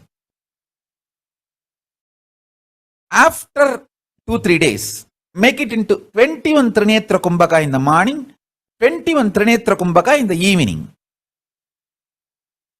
After maybe a week or 10 days, make it into morning 42 Trinetra Kumbhaka, evening 42 Trinetra Kumbhaka. Make it slowly more and more. Morning 108 Trinetra Kumbhaka, evening 108 Trinetra Kumbhaka. That's enough. If you reach morning 108, evening 108, that is enough, because by the time your whole prana sarira, the system would have been aligned with a full Kundalini Shakti. Listen, it is not just playing with your breathing, it is playing with the source of energy for your existence, consciousness. Because when you are playing with your breathing, all that suffocating, terrorizing fears, that obsessive, compulsive behavior patterns will get triggered. Any of you, if you feel you are suffering with the obsessive compulsive behavior patterns, the obsessive compulsive reactionary patterns, just do this Trinetra Kumbhaka, all that suffocation patterns will wake up and will just start terrorizing you. But you don't bother about it, just do Trinetra Kumbhaka. You will see in few days the whole obsessive compulsive reactionary behavior patterns and the whole negativity along with it will simply be exhaled. Will simply leave your system, because when the Kundalini Shakti raises, this whole obsessive compulsive reactionary behavior pattern melts down.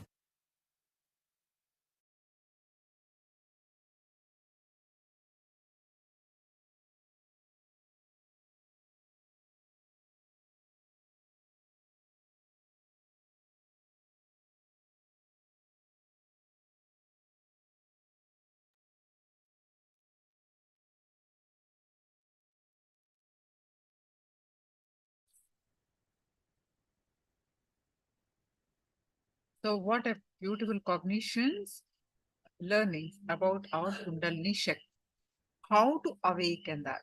Swamiji has shared so many beautiful cognitions, understandings he has given through this session. Any further understanding? Any question you may be having? Please do let me know. Now,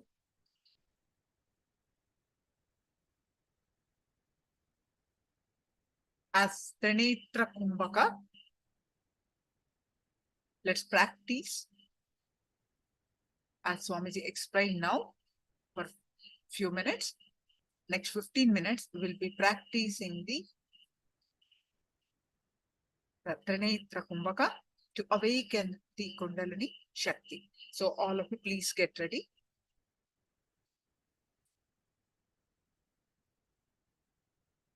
If all of you understood the technique, remember.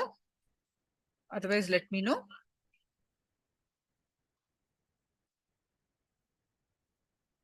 Please get ready to practice the Trinitra Kumbhaka.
You can rebuild it as you want. Just by playing with your breath, you can walk out of any disease. Because you can rebuild that organ, you can rebuild that component, you can rebuild the body.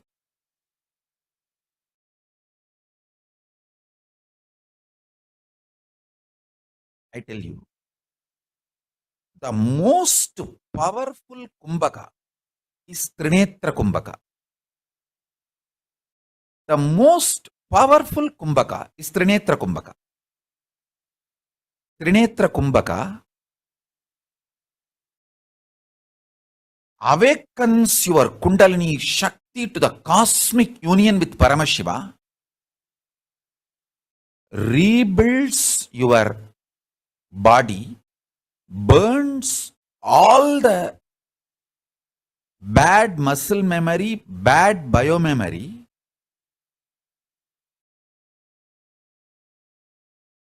does everything best. The Trinetra Kumbhaka I have explained multiple times. I can repeat now again. Inhale through the left nostril as much as you can comfortably and hold, closing both the nostrils with the thumbs as much as you can comfortably. Don't kill yourself. Do it as much as you can comfortably. Then, don't exhale. Without exhaling, again try to inhale through the right nostril as much as you can.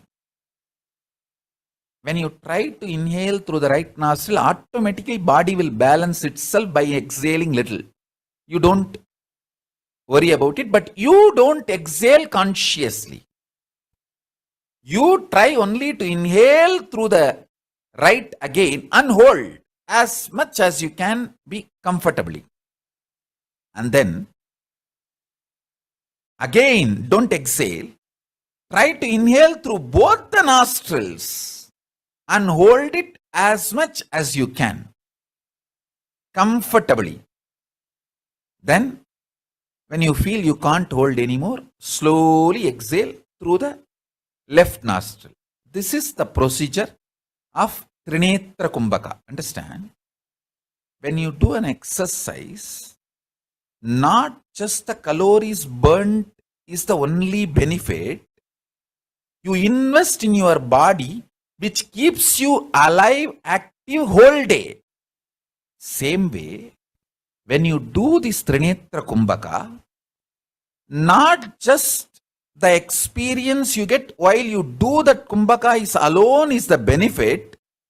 You invest in your prana sarira, energy source, which keeps helping you throughout the day.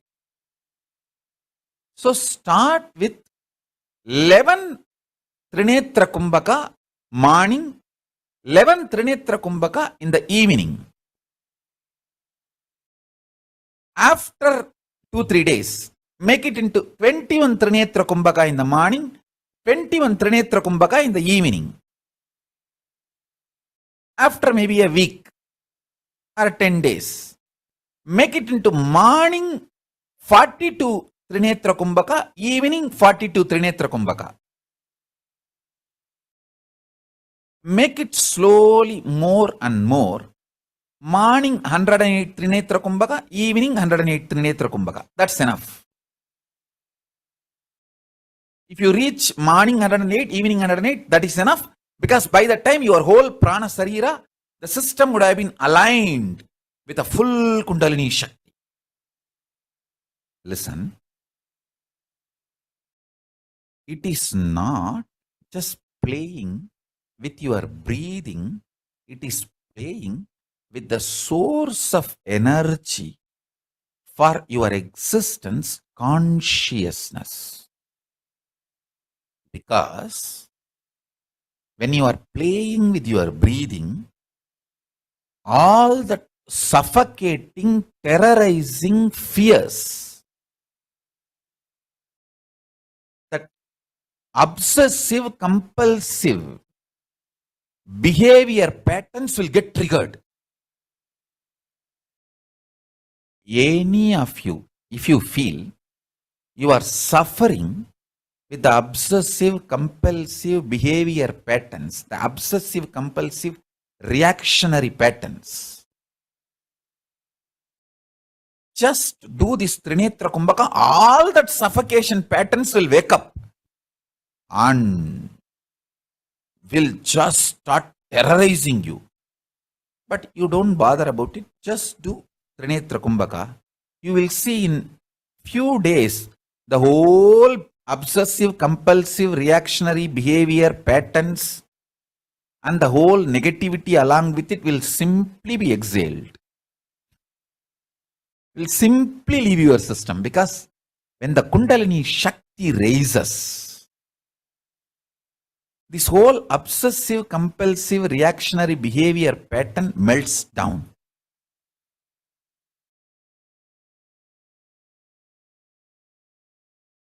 This Trinetra Kumbhaka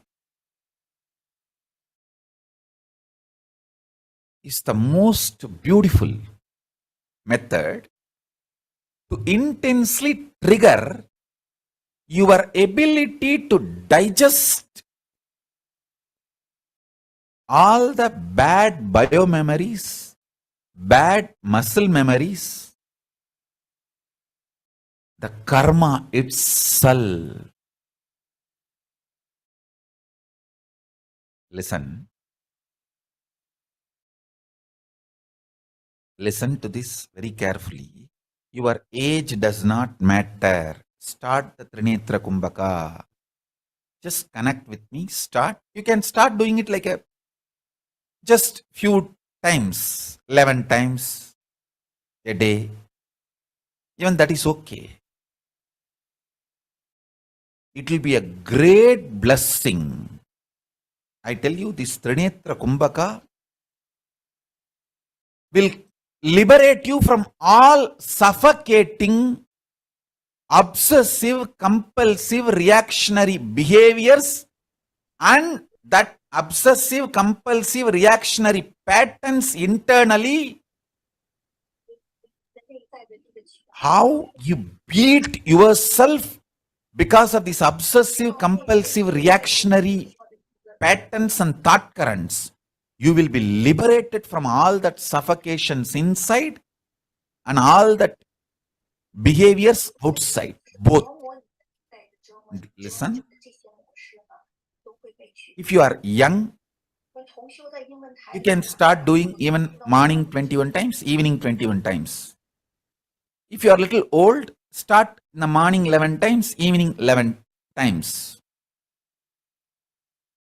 Even for the elders, this is the best way. Understand? I am very sincere and caring about each one of you.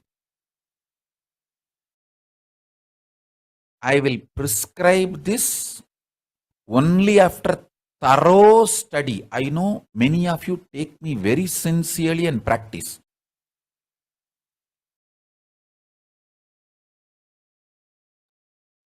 Yes. Now we'll enter into one more round of consciousness over matter power manifestation. So, all of you, please, from the Living Enlightenment book, receive the powerful cognition. Please open the Living Enlightenment book, either soft copy or hard copy.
chant the Mahavakya and experience the space of oneness. With that space of oneness, manifest the power of third eye. Sorry, consciousness over matter. So chant the Mahavakya.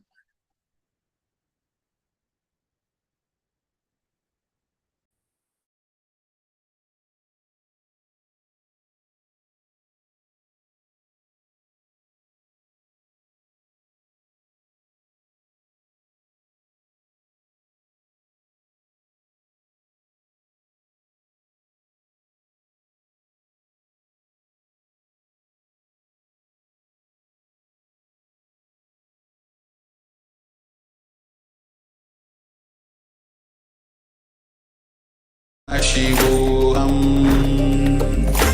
ॐ नित्यानन्द परमशिवोऽहम् ॐ नित्यानन्द परमशिवोऽहम् ॐ नित्यानन्द परमशिवोऽहम्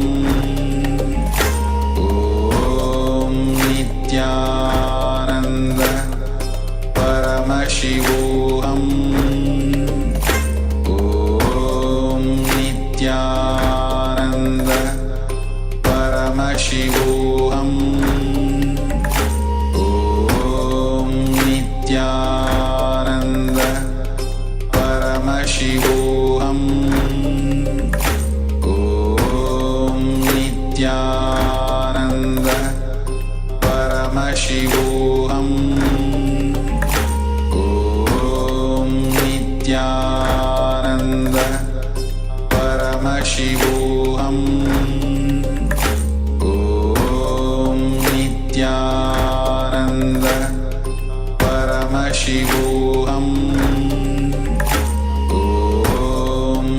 नित्यानन्द परमशिवोऽहम्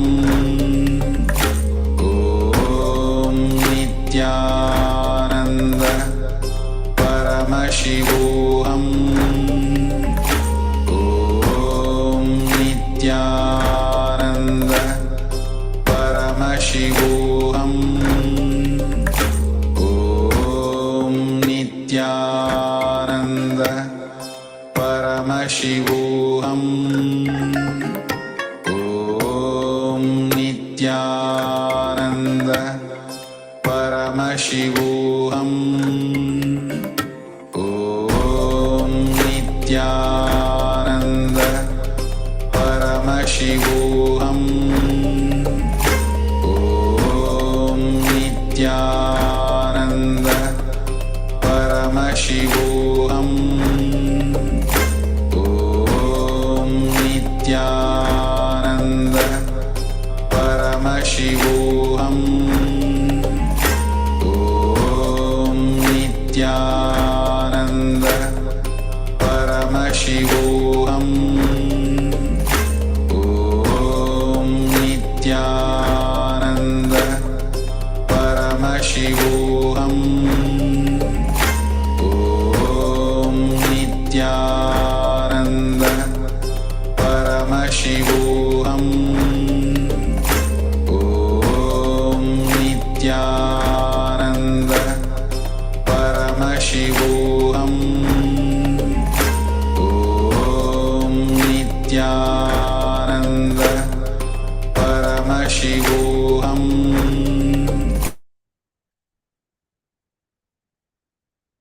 Now share your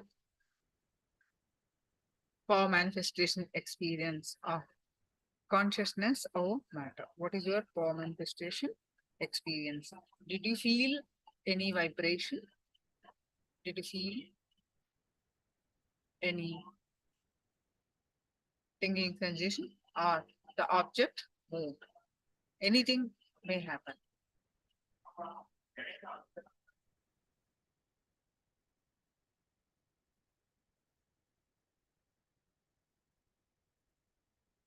Please share your experience quickly.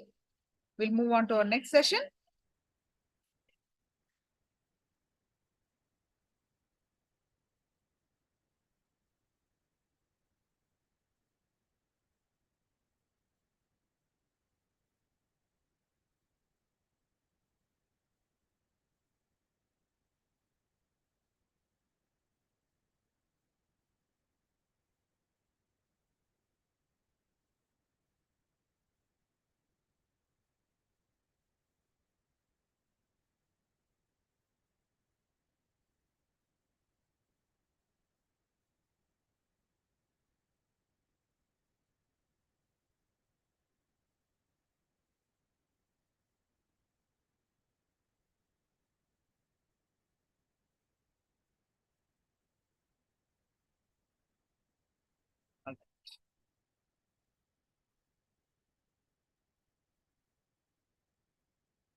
Lemon dropped from my hand.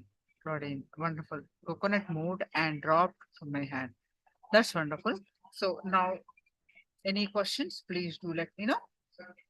Now we're going to move on to our next session.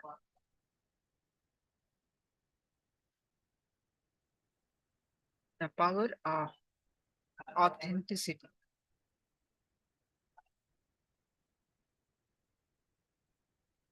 Shraddha.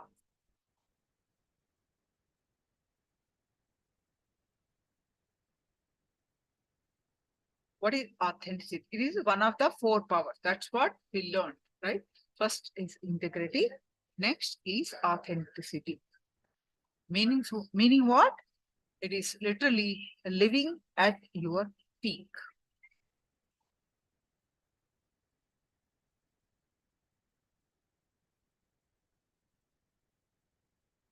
Whatever you believe as you, what you project as yourself to others, how you fulfill others' expectations about you, how you experience life for yourself, living at your peak in every dimension of yourself is authenticity. Whatever you do, that's a perfect way to do it. Is authenticity. Authenticity in action is union with divine. Many of you have experienced yesterday, right? So there is a difference between honesty and authenticity. Honesty is socially good quality. Authenticity is spiritual quality. Honesty is only the first step, initial step, but authenticity means living the spiritual truth authentically. Bhagavad Gita says, Yoga karmasu kaushalam. Meaning what? Always living in authenticity. So what is authenticity? Continuously expanding. Continuously expanding your outer image, inner image, and fulfilling others' image is authenticity. Taking responsibility even for what others believe you to be for them is authenticity. With authenticity, because there is no more space for unconscious living, you will always be aware of the causes and effects that are playing in your life. Authenticity destroys your fear of fail. It is due to this fear of your possibility that you get into the space of impossibility.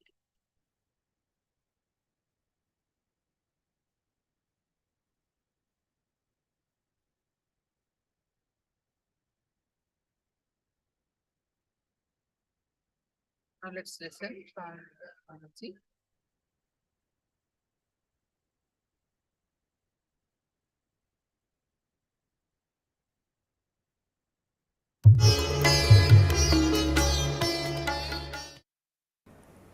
Understand, in all power manifestations, same logic works.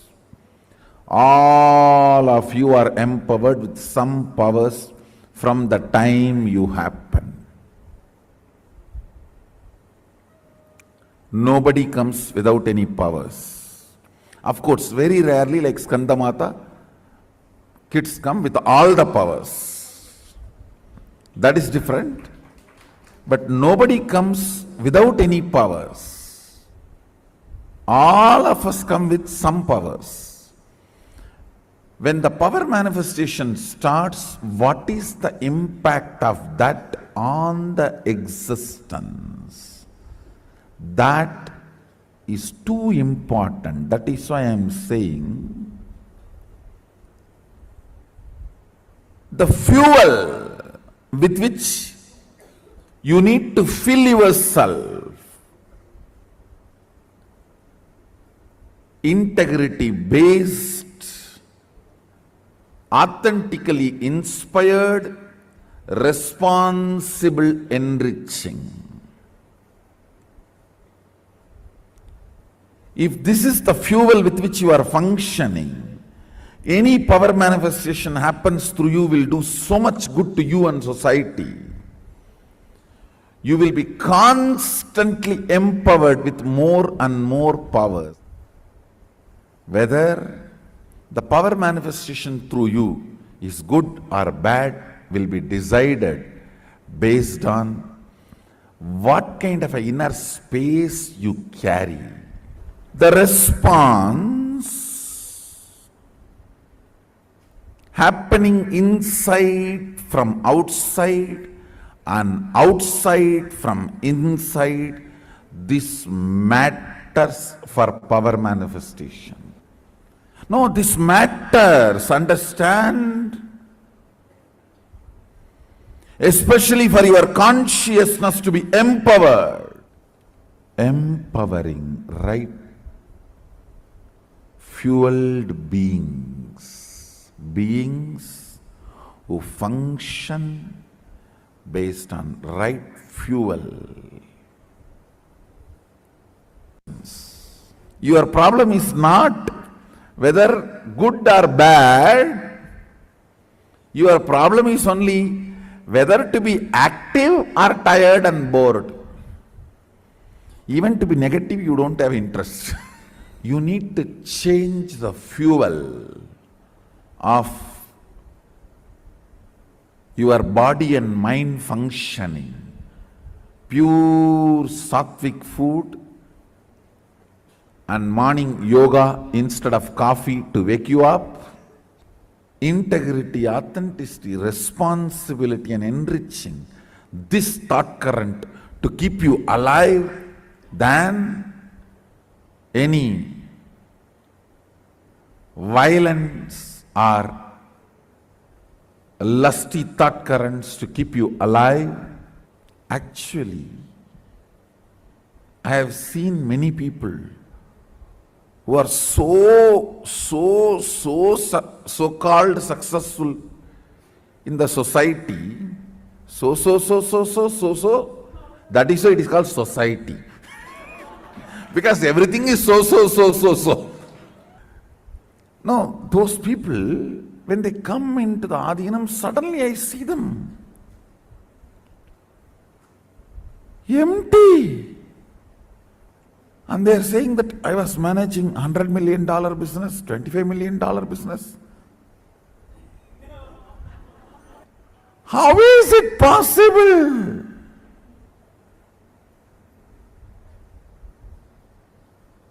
No, it was possible there because the fuel was coffee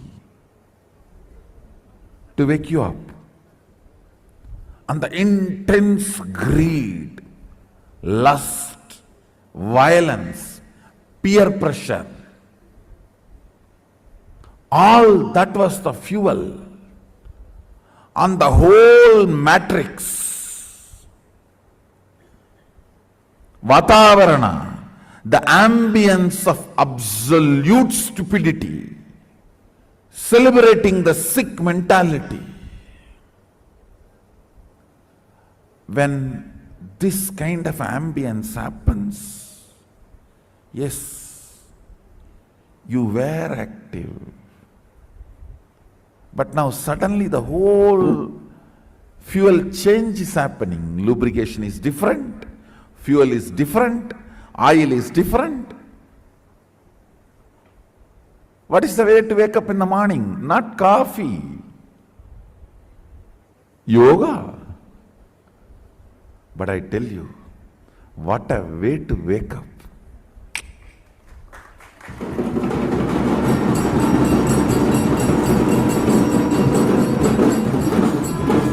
Coffee means what? Putting the toxins inside your system to wake you up and fresh you up. Understand? While you are living,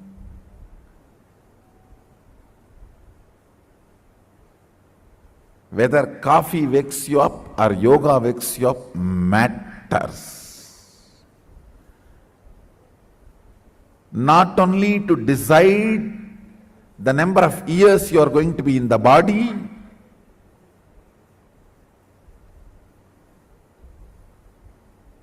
but also the quality of life you are going to have while you are in the body. Understand? Same way, the power manifestation,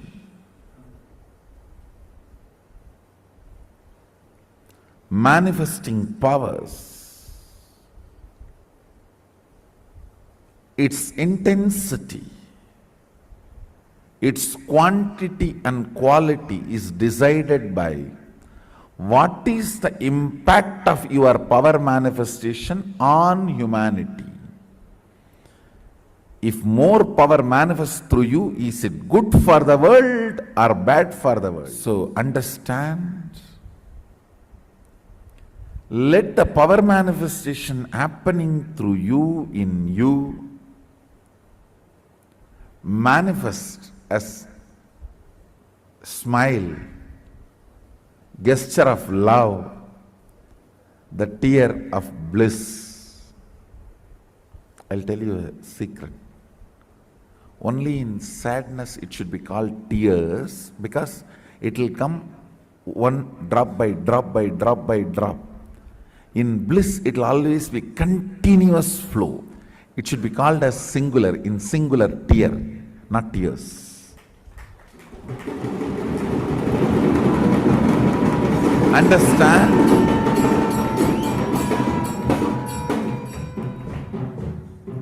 If your blood is churned with sadness, it will be memories of past and hopelessness of the future. So the churning will be to and fro. How the spindle is churned and butter is taken out of buttermilk. It will be to and fro. If your blood is churned with bliss, it will be one machine mixing. So it will be a continuous flow. Understand? Bliss does not have opposite effect. It will be just either clockwise or anti-clockwise, just one intense spindling movement, that's all. Understand? What I am describing, if you just look in, yes, when there is no looking back, it is bliss. When you look back this side and that side, it is pain. Whenever your blood is churned with the suffering, it will be pains of the past and hopelessness of the future. That is the way the spindle will be churned.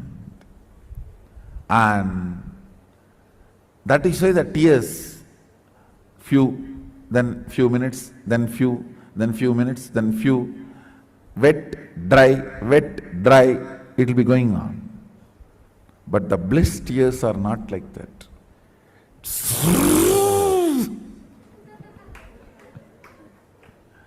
And it will be a continuous one flow, single flow. There will not be any looking this side and that side. Bliss does not refer your past or future. No. When you are blissful, neither you refer about your past, nor you refer about your future. That is why I say, being in Nithyananda is the most powerful spiritual practice for manifesting powers.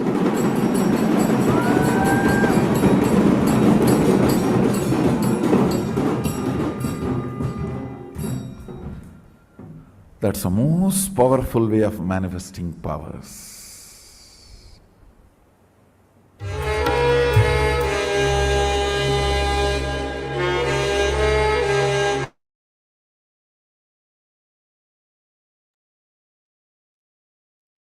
continue our session.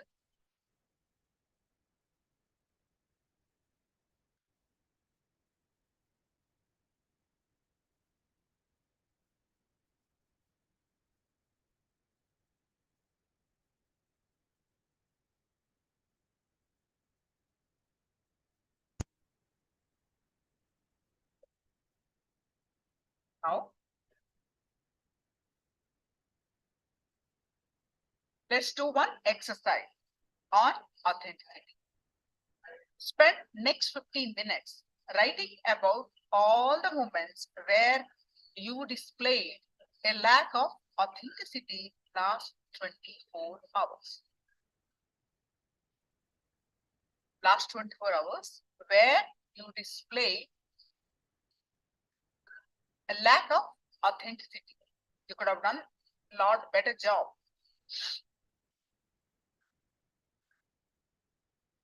Write down all those moments.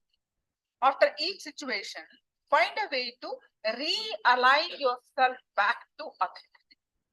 I could have done better. I should have helped that person.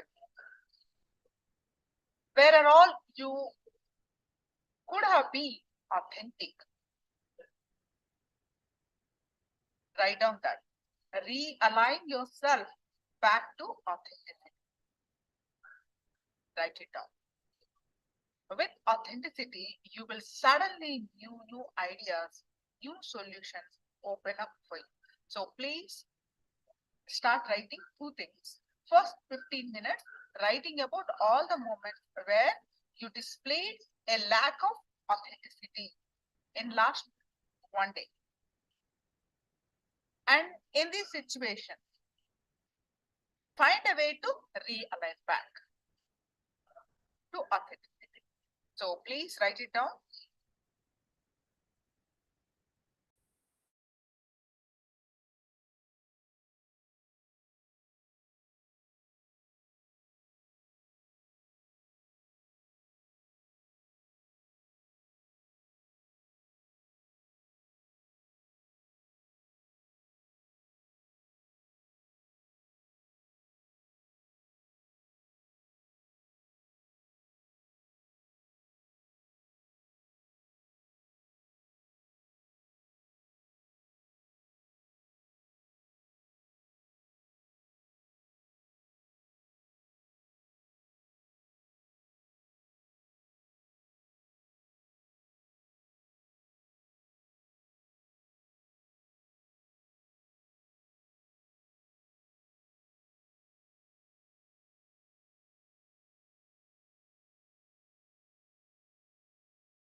Now, let's move on. I hope I have any questions. Are you done writing? You need more time? Are you done?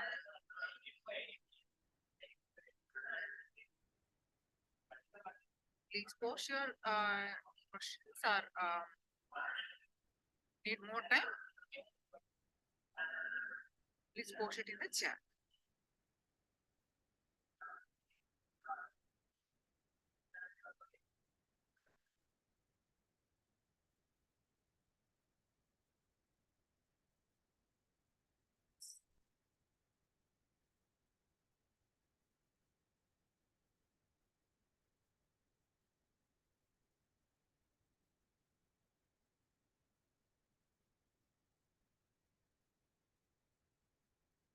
Now,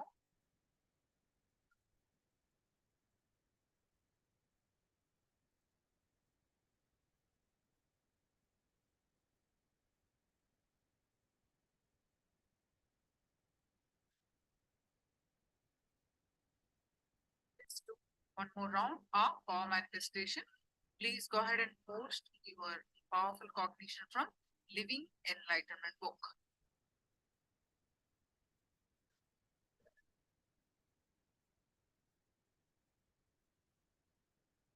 Have a soft copy. If you have a physical copy, that's good.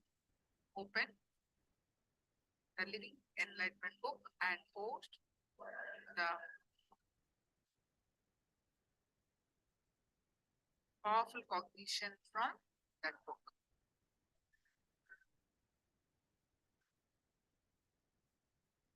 When you open that book, wherever your eyes fall, that's a powerful cognition that you need to hold on to. You need to internalize that.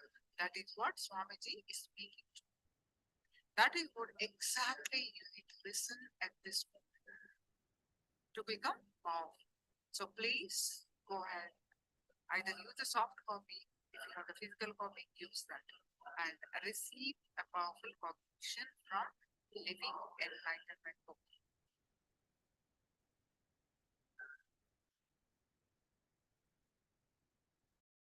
2 minutes for this. Book link is in the chat and repost it.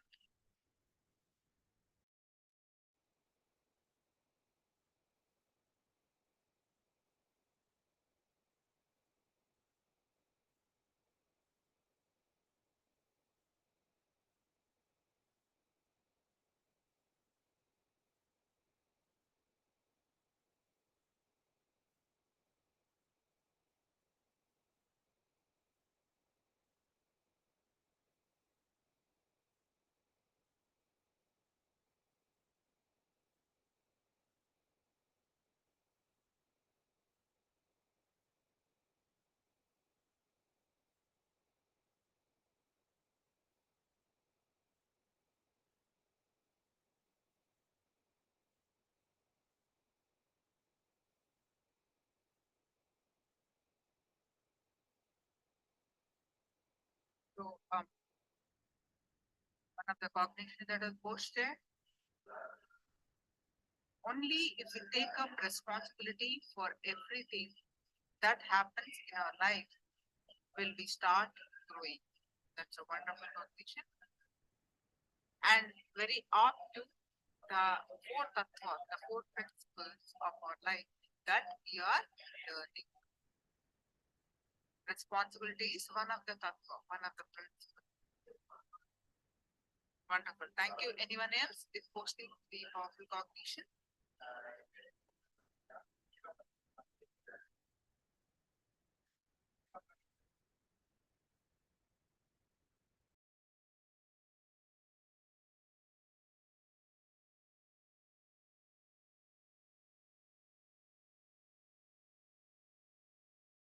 Now,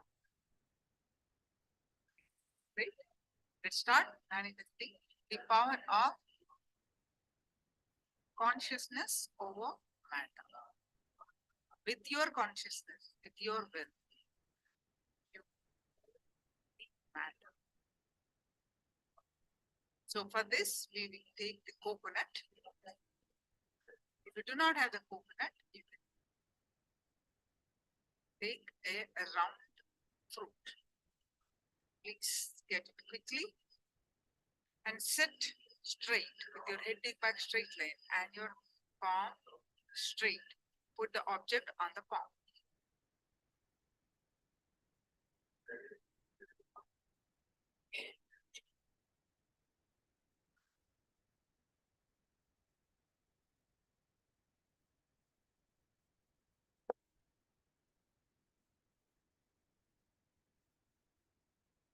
Now visualize Swamiji's form in your third eye and start chanting the Mahavakya.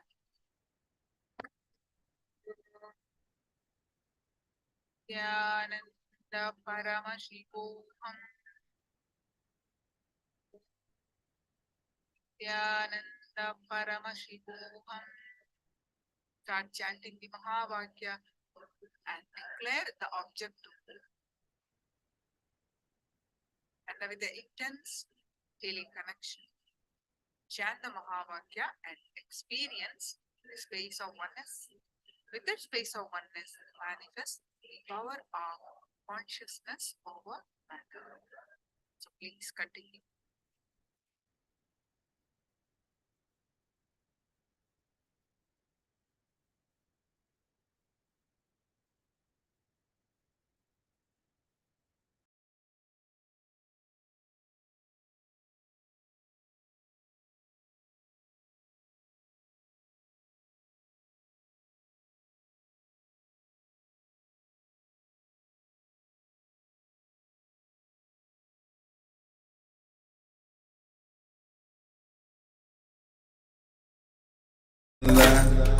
Paramashivoham.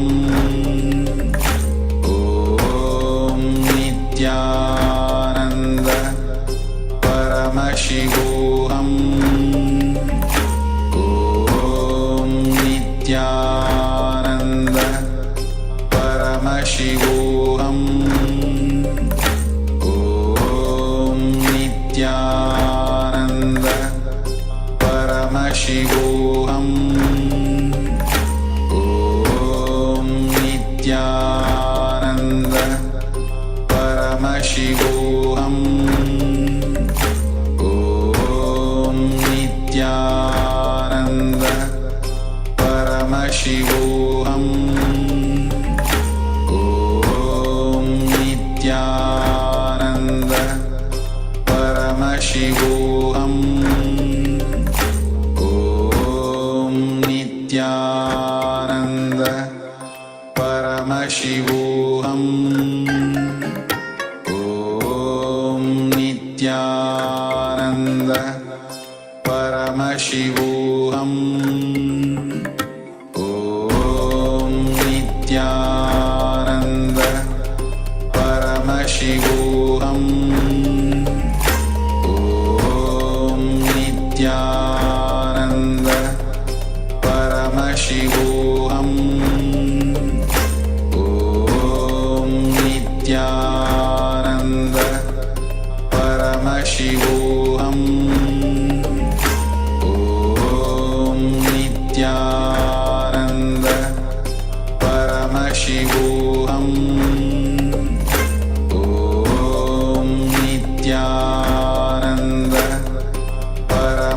Paramashivoham.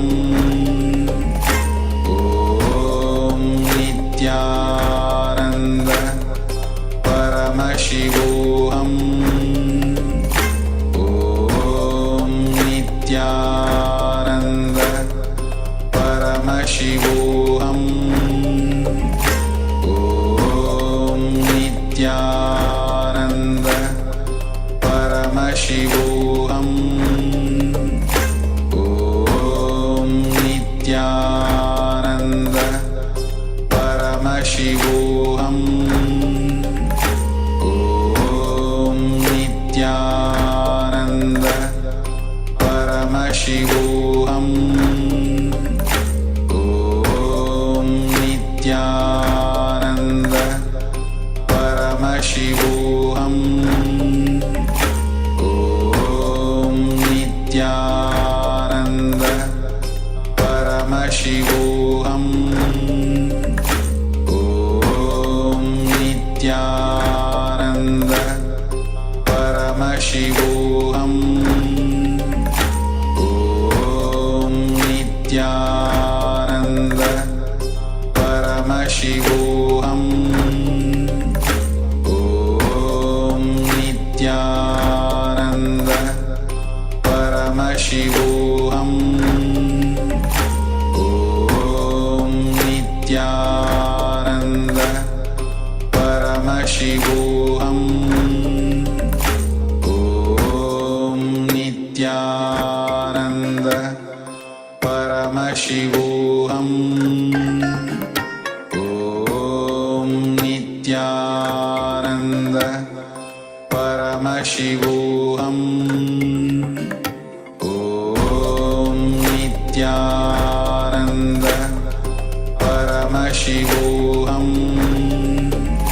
Om Nithyananda Paramashivoham. Om Nithyananda Paramashivoham. Om Nithyananda.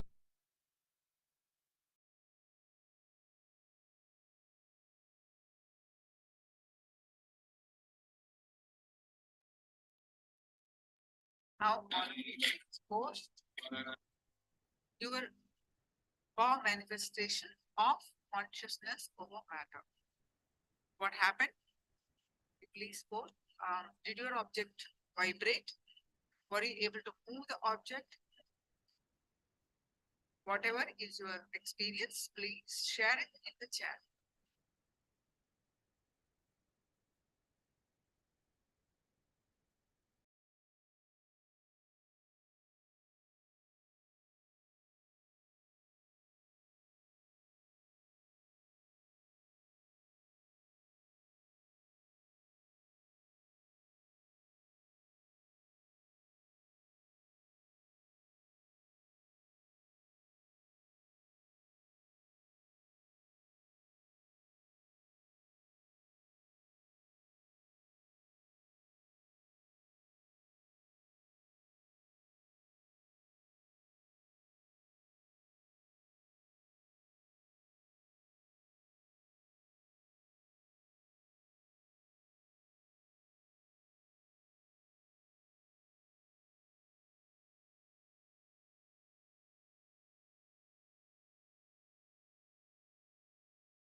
Yes, Maha.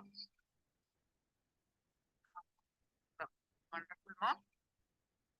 Samantha, it felt like it was alive and moving, but it did not see it moving except briefly, makes me happy. Wonderful, mom. That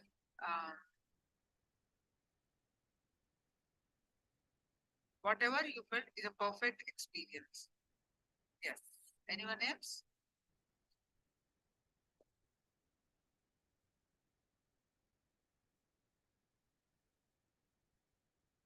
Yeah.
Now let's enter into our next session, conquering desires.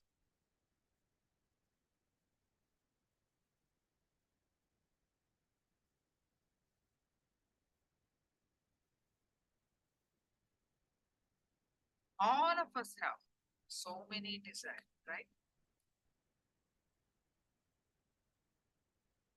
Desire, that is what? All the desire that we have, that is what makes you work. That is what makes you do things. That is what drives you, whatever you do. Behind, there is a desire.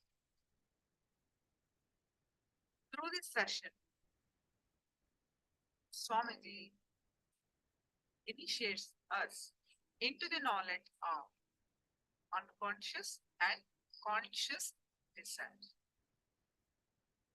How to bring desires from unconscious to conscious and experience fulfillment.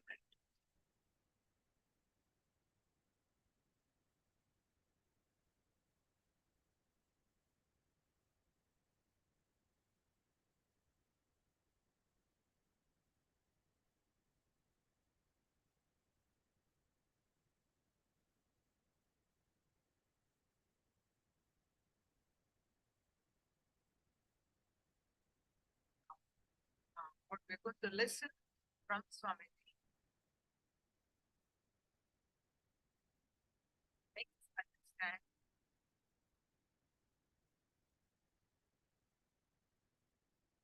the one and only thing that we all need to understand in our life is not giving up on desire, but removing the conflicts between the desire.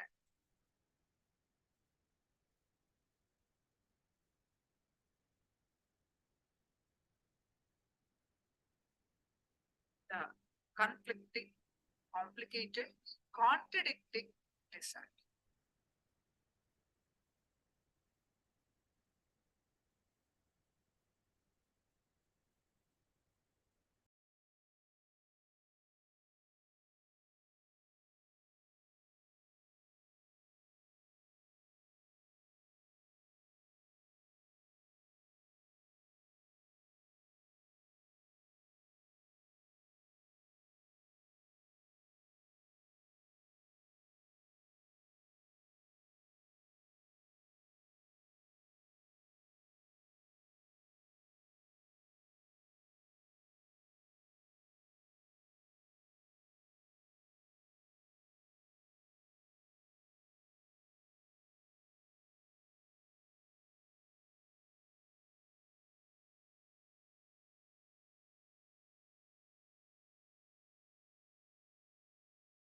Are your life. Your desires are your life.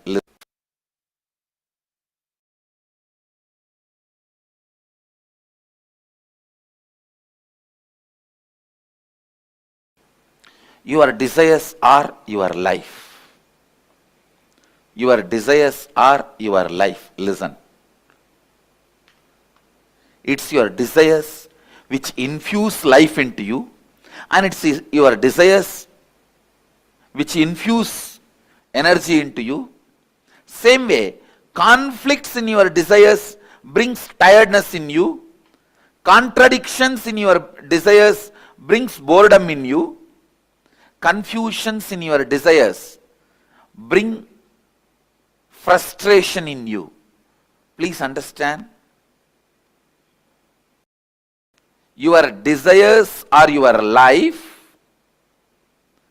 Conflict in your desires bring confusion in you.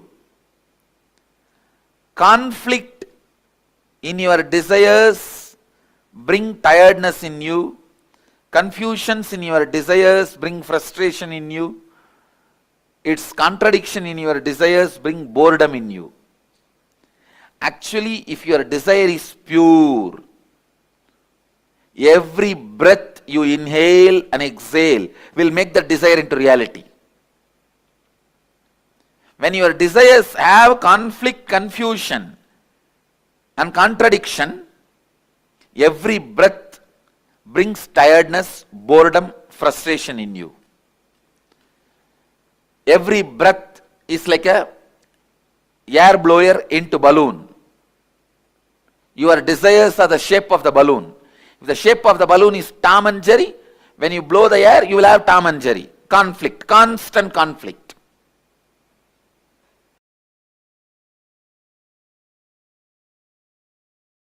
If the shape of the balloon is just round, when you blow the air into that balloon, you will have a round balloon.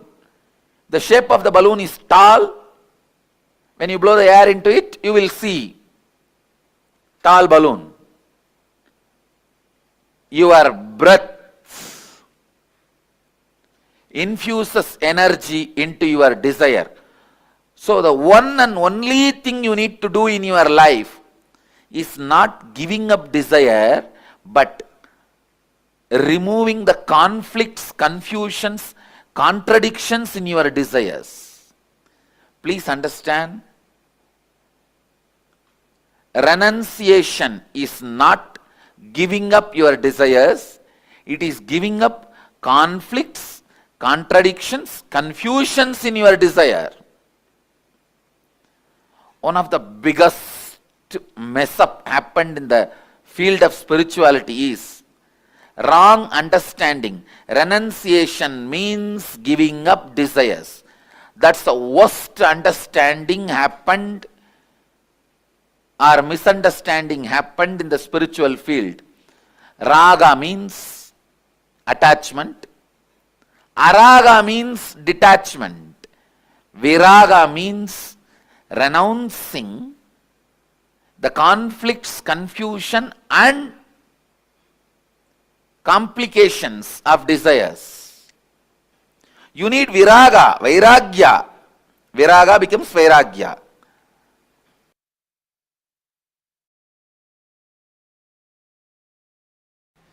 Be very clear. This is what I call, this is the definition of renunciation. Remembering nothing can make you powerless. Anything removed from your life cannot make you powerless is renunciation. Vairagya. Raga means feeling obsessed, overpowered by the desire. Desire is raga. Attachment is raga. Obsession is raga. Araga means detachment, hatred. Viraga means knowing very clearly whatever you think as even core of your life, even those things, if they are removed, you will not become powerless. You will not miss them. You will not become empty. You will not be disappointed. You are not going to become dead. You will even forget you had those things or beings as part of your life. Having this clarity is renunciation. Understand? Having this clarity is renunciation. I tell you, this clarity, when it becomes your strategy in your life, business is war, your living is war, relationships are war, everyone is in their own Kurukshetra. Understand? Kurukshetra has never ended. Everyone has their Kurukshetra. Let this be your strategy for your Kurukshetra. No one can win you. No one can shake you. No one can frighten you. Be Vedanta Kesari, the lion of Vedic strength. I tell you, because I have applied this strategy, I applied this cognition in my life again and again and again, and I saw I always won the game. I always won the game.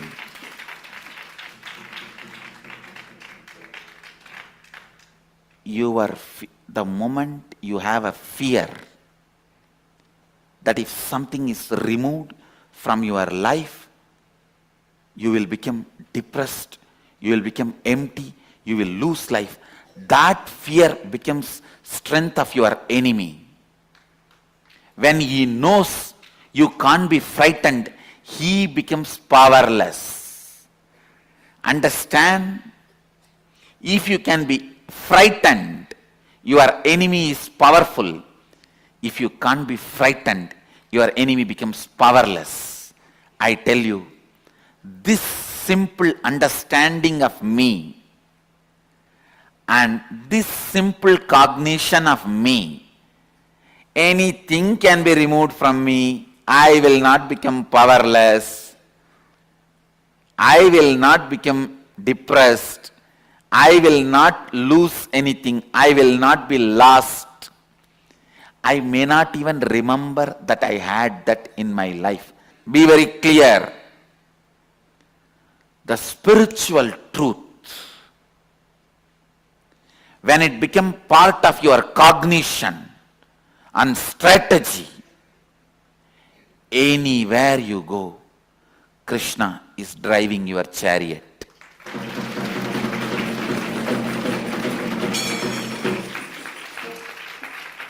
Understand? Internalize just this one truth. Tena tyaktena bunjita. Tyaha. The word tyaha is used here.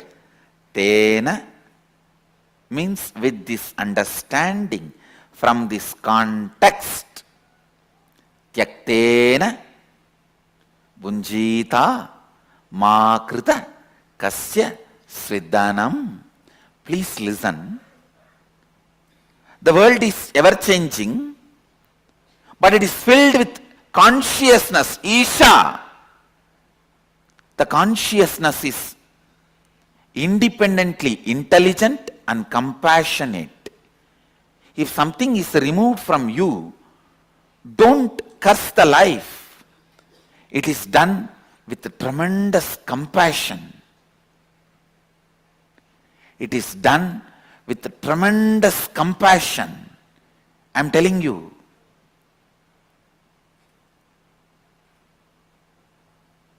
Here, Upanishads are declaring you to do tyaga, renouncing, you to renounce with this context of Isha Vasyam Idagum Sarvam Yatkincha Jagatyam Jagat. Means world is changing and it is established in changing and it is filled with consciousness, Sachidananda, which is intelligent, truthful, blissful and compassionate. I tell you, a blissful being will always be compassionate being. When you are blissful, you will see all the good things, best things comes out of you. When you are blissful, you will be such a good person. Only when you are frustrated, you will express all bad qualities, violence, cunning strategies. A blissful person is always compassionate person. Isha, consciousness, independent intelligence, which has its own will, functions out of pure compassion. So understand, renunciation is not supposed to be done out of frustration or inability or powerlessness.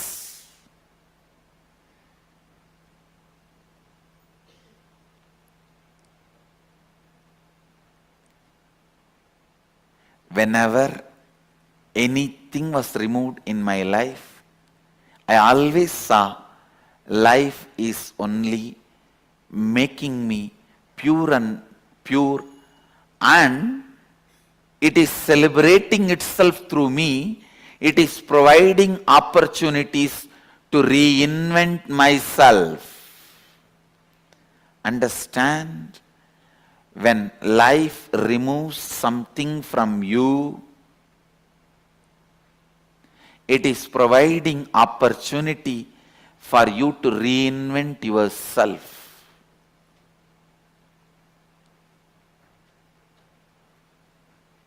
And when you are clear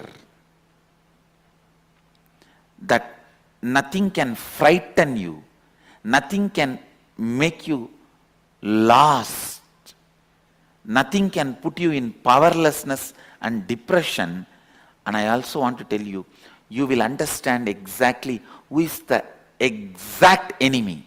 You will exactly pinpoint who is your enemy, where things need to be done. You will not be confused. You will not overestimate your enemy. When you are frightened, you overestimate your enemy. Because you overestimate your enemy, you become powerless. Because you become powerless, it becomes easy for your enemy to destroy you. It's a vicious circle. And I am telling you, when you are clear, you will not be lost. You will not become powerless. Just have this one word in your throat all the time. So what? Keep this as a mantra. So what?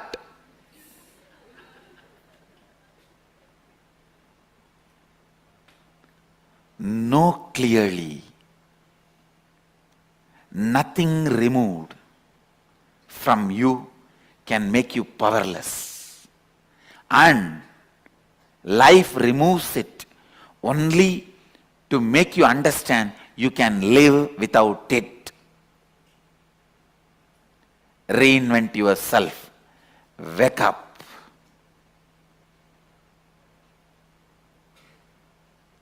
Please understand, I am not giving you any moral lesson. I am not giving you any self-development lesson. I am not giving you any self-help lesson. I am least interested in all of that. I am not even interested in you. I am interested in truth.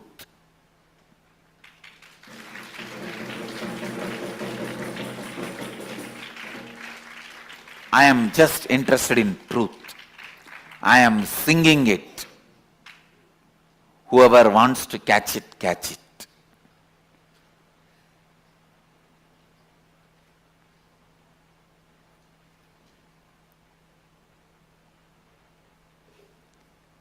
Understand,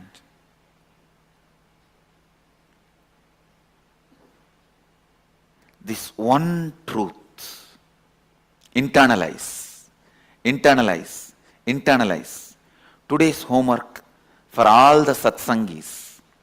List out 10 items which you really thought if it is removed, you will be lost, your life will collapse, but it was removed.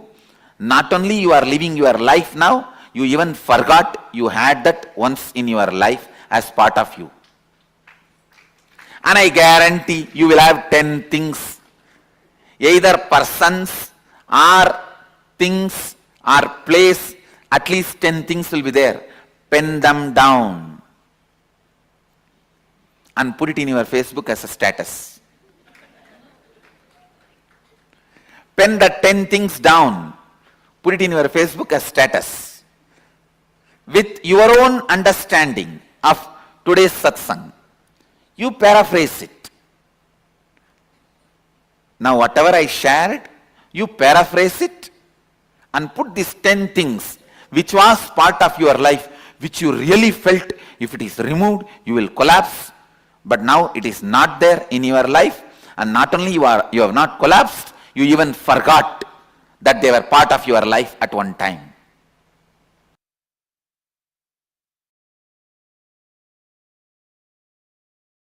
One of the biggest problem all human beings feel that they need to do a lot of actions, they need a lot of Kriya Shakti to achieve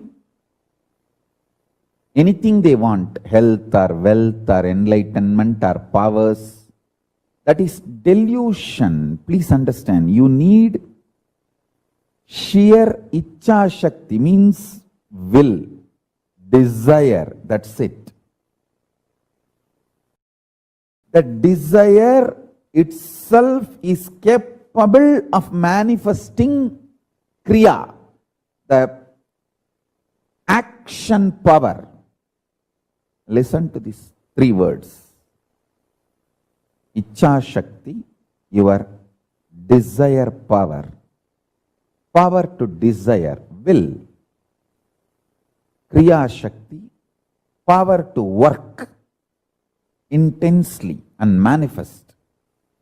Jnana Shakti, power of enlightenment, knowledge. See,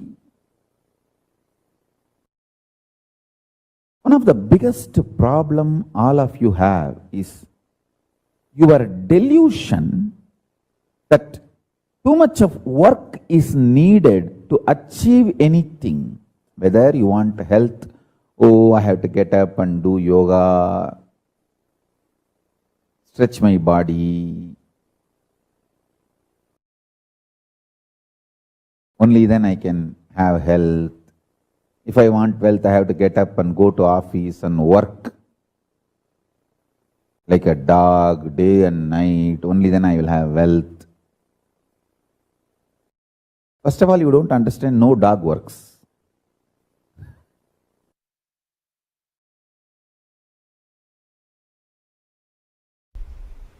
Third eye. It is also described as Anya in Sanskrit. Anya means will. Will to exist or will to collapse. Any will you carry is Anya. If your will gives you the hope about life, you will have life. If it gives you hope about death, you will have death. Anything you decide with your will, you manifest that. Understand, every breathing you do, you are giving life to your will to manifest. Every rupee you spend, you vote for that. If you are spending 1 rupee on pizza, you vote for pizza and its future. If you spend 1 rupee on Coca-Cola, you vote for Coca-Cola and for its future. On anything you spend money, you vote for it. On any idea you breathe, you make that into reality. Your will, what it carries, hope or hopelessness, right or wrong, good or bad. Listen carefully. Right or wrong, good or bad, hope or hopelessness. Whatever you carry in your anya, in your will, you are breathing life into it continuously. You are giving life to it. That is why I am saying your anya is the most sacred spot in your life. Your anya is the most sacred space in your life. What you cherish in your anya matters. What you cherish in your will matters. Let me repeat once more. Listen intensely. Your third eye, which is called Anya in Sanskrit, which literally means will. If your will perceives hopeful future, you breathe life into that future, that kind of a future. If your will perceives hopelessness, you breathe life into that kind of a hopelessness. What you perceive through your will as possibility of your life matters. Don't think you can go on be perceiving negative possibility and suddenly out of the blue something great positive will happen. No. No. Everything unexpected is accident. Listen. Everything unexpected is accident. You can't cope up with it. Even if it is lottery, you can't cope up with it. Everything manifested consciously is life. So decide to manifest consciously with will, Anya, by infusing life. It can be anything you want. Health, wealth, spiritual powers, anything you want. You can manifest from the will, because every breathing you do, you are empowering your will. You are strengthening your will. You are infusing life into what you are carrying in your will. Understand? If you pick up a pen and paper and just write without thinking much about your future, first 7-8 lines which is there, the tip of your tongue, tip of your hand, tip of your mind, that is will. That is what is your will. Understand? I am giving you the tip to find what is in your will. If fear is what opens up first, that is what is in your will. You need to seriously complete it. If confusion is what is there in your will, the first 4 or 5 statements are all about confusion. That is what is there. Seriously you need to complete it. Otherwise, with every breath you are giving life to it. Unplanned, without planning, spontaneously what is there on you. When you manifest, if you pen down what is there, that is what is actually in your will. You are giving life to it constantly. Beautifully Sadashiva describes about this Anya and its power. More and more you think about your body and mind, the power of Anya goes down. More and more you think authentically, responsibly, it manifests as what you want. More and more you look at the cosmic principles, the energy of the Anya goes up. Listen. More and more you think of your body, mind, the energy of the Anya goes down. Cunningness, constantly thinking about you, makes the energy of the Anya go down.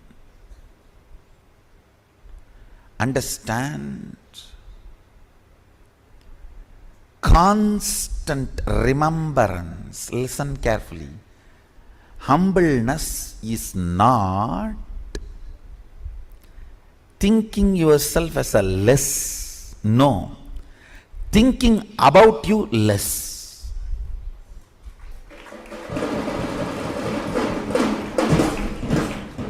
Humbleness is not thinking yourself as less. Listen carefully. The so-called humble people are the most cunning. The record says Saguni used to be very humble. Very humble. Humbleness is not supposed to be having low inner image. No. Not remembering your inner image is humbleness. Inactive, passive inner image is humbleness. Not low inner image is humbleness. Understand, there's a big difference. Low inner image is not humbleness. Passive inner image, inactive inner image is humbleness. Inner image from which too much of thought currents are not released. Very passive. That is humbleness.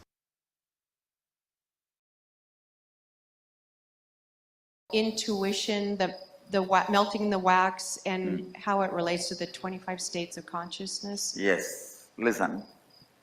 Intuition is from this Turiya and Turiya, this state.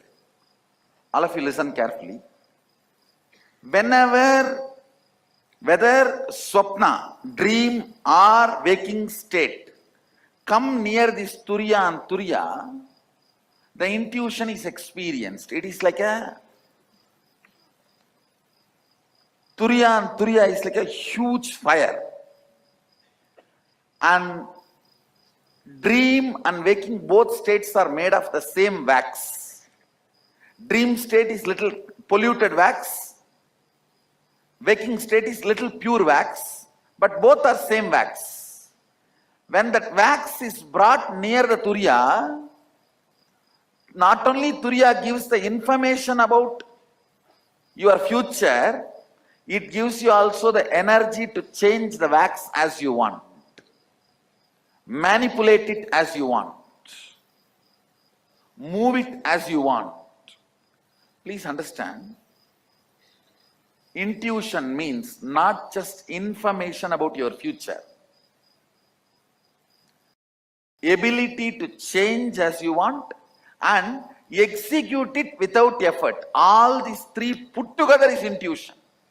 For example, if you are having an information about some problem going to come in your business or some benefit going to come in your business, if it is a problem, you will have the intelligence to change.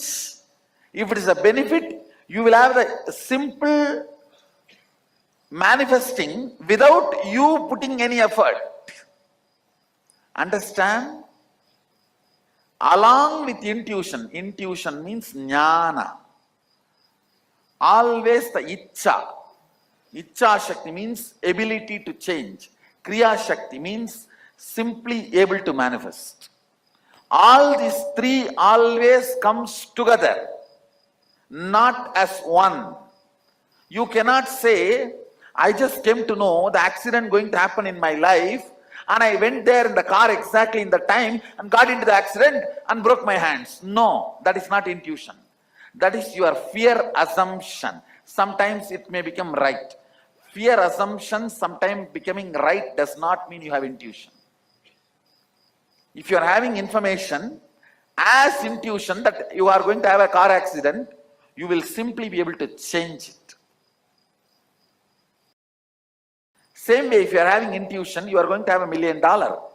You will manifest it without any effort. Any intuition always comes with Icha, Kriya, Jnana, all the three Shaktis together. Jnana means knowledge about the future. Icha means ability, desire to change. Kriya means ability to manifest without effort. All these three, if it comes together only, it is called intuition. Otherwise, it is not intuition.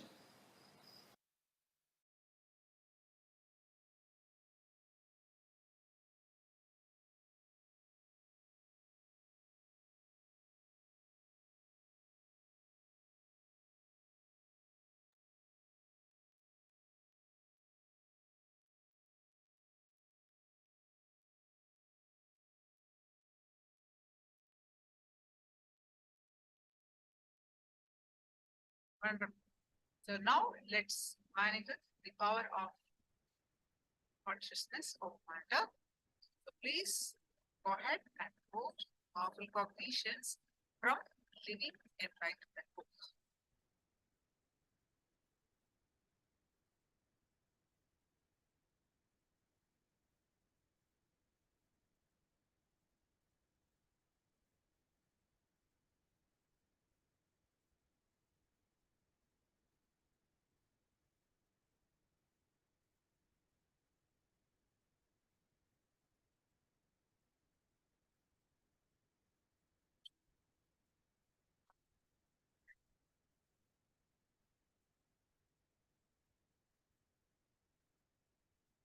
Just scroll down, scroll up. The book link is already there. If you have the physical copy, just use that copy and get your powerful cognition from the book.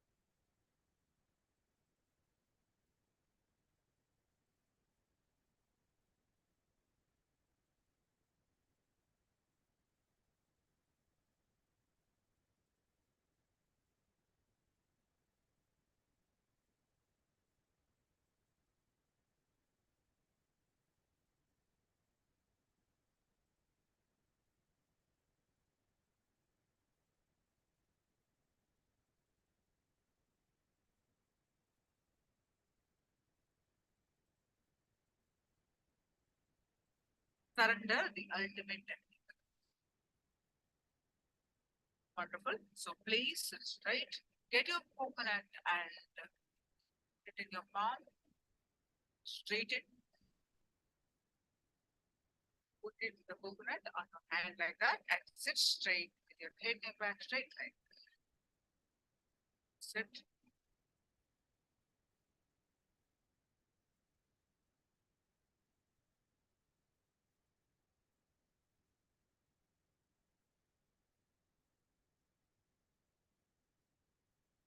Now, visualize Swamiji's form in your third eye and start chanting the Mahavakya.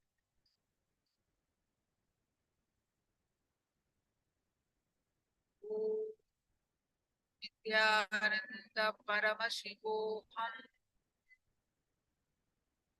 Om Nithyananda Paramashivoham.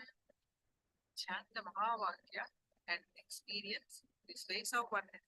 With that space of oneness, manifest the power of consciousness over matter.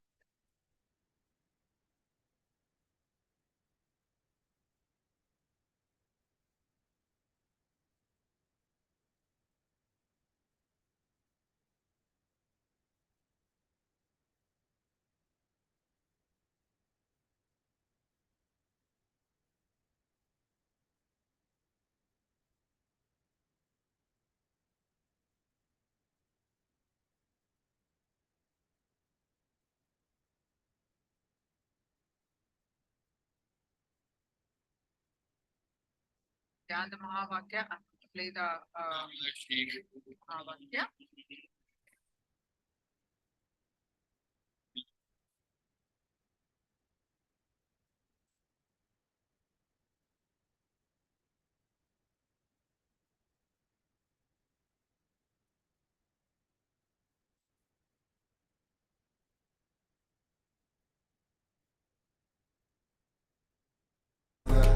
Paramashivoham.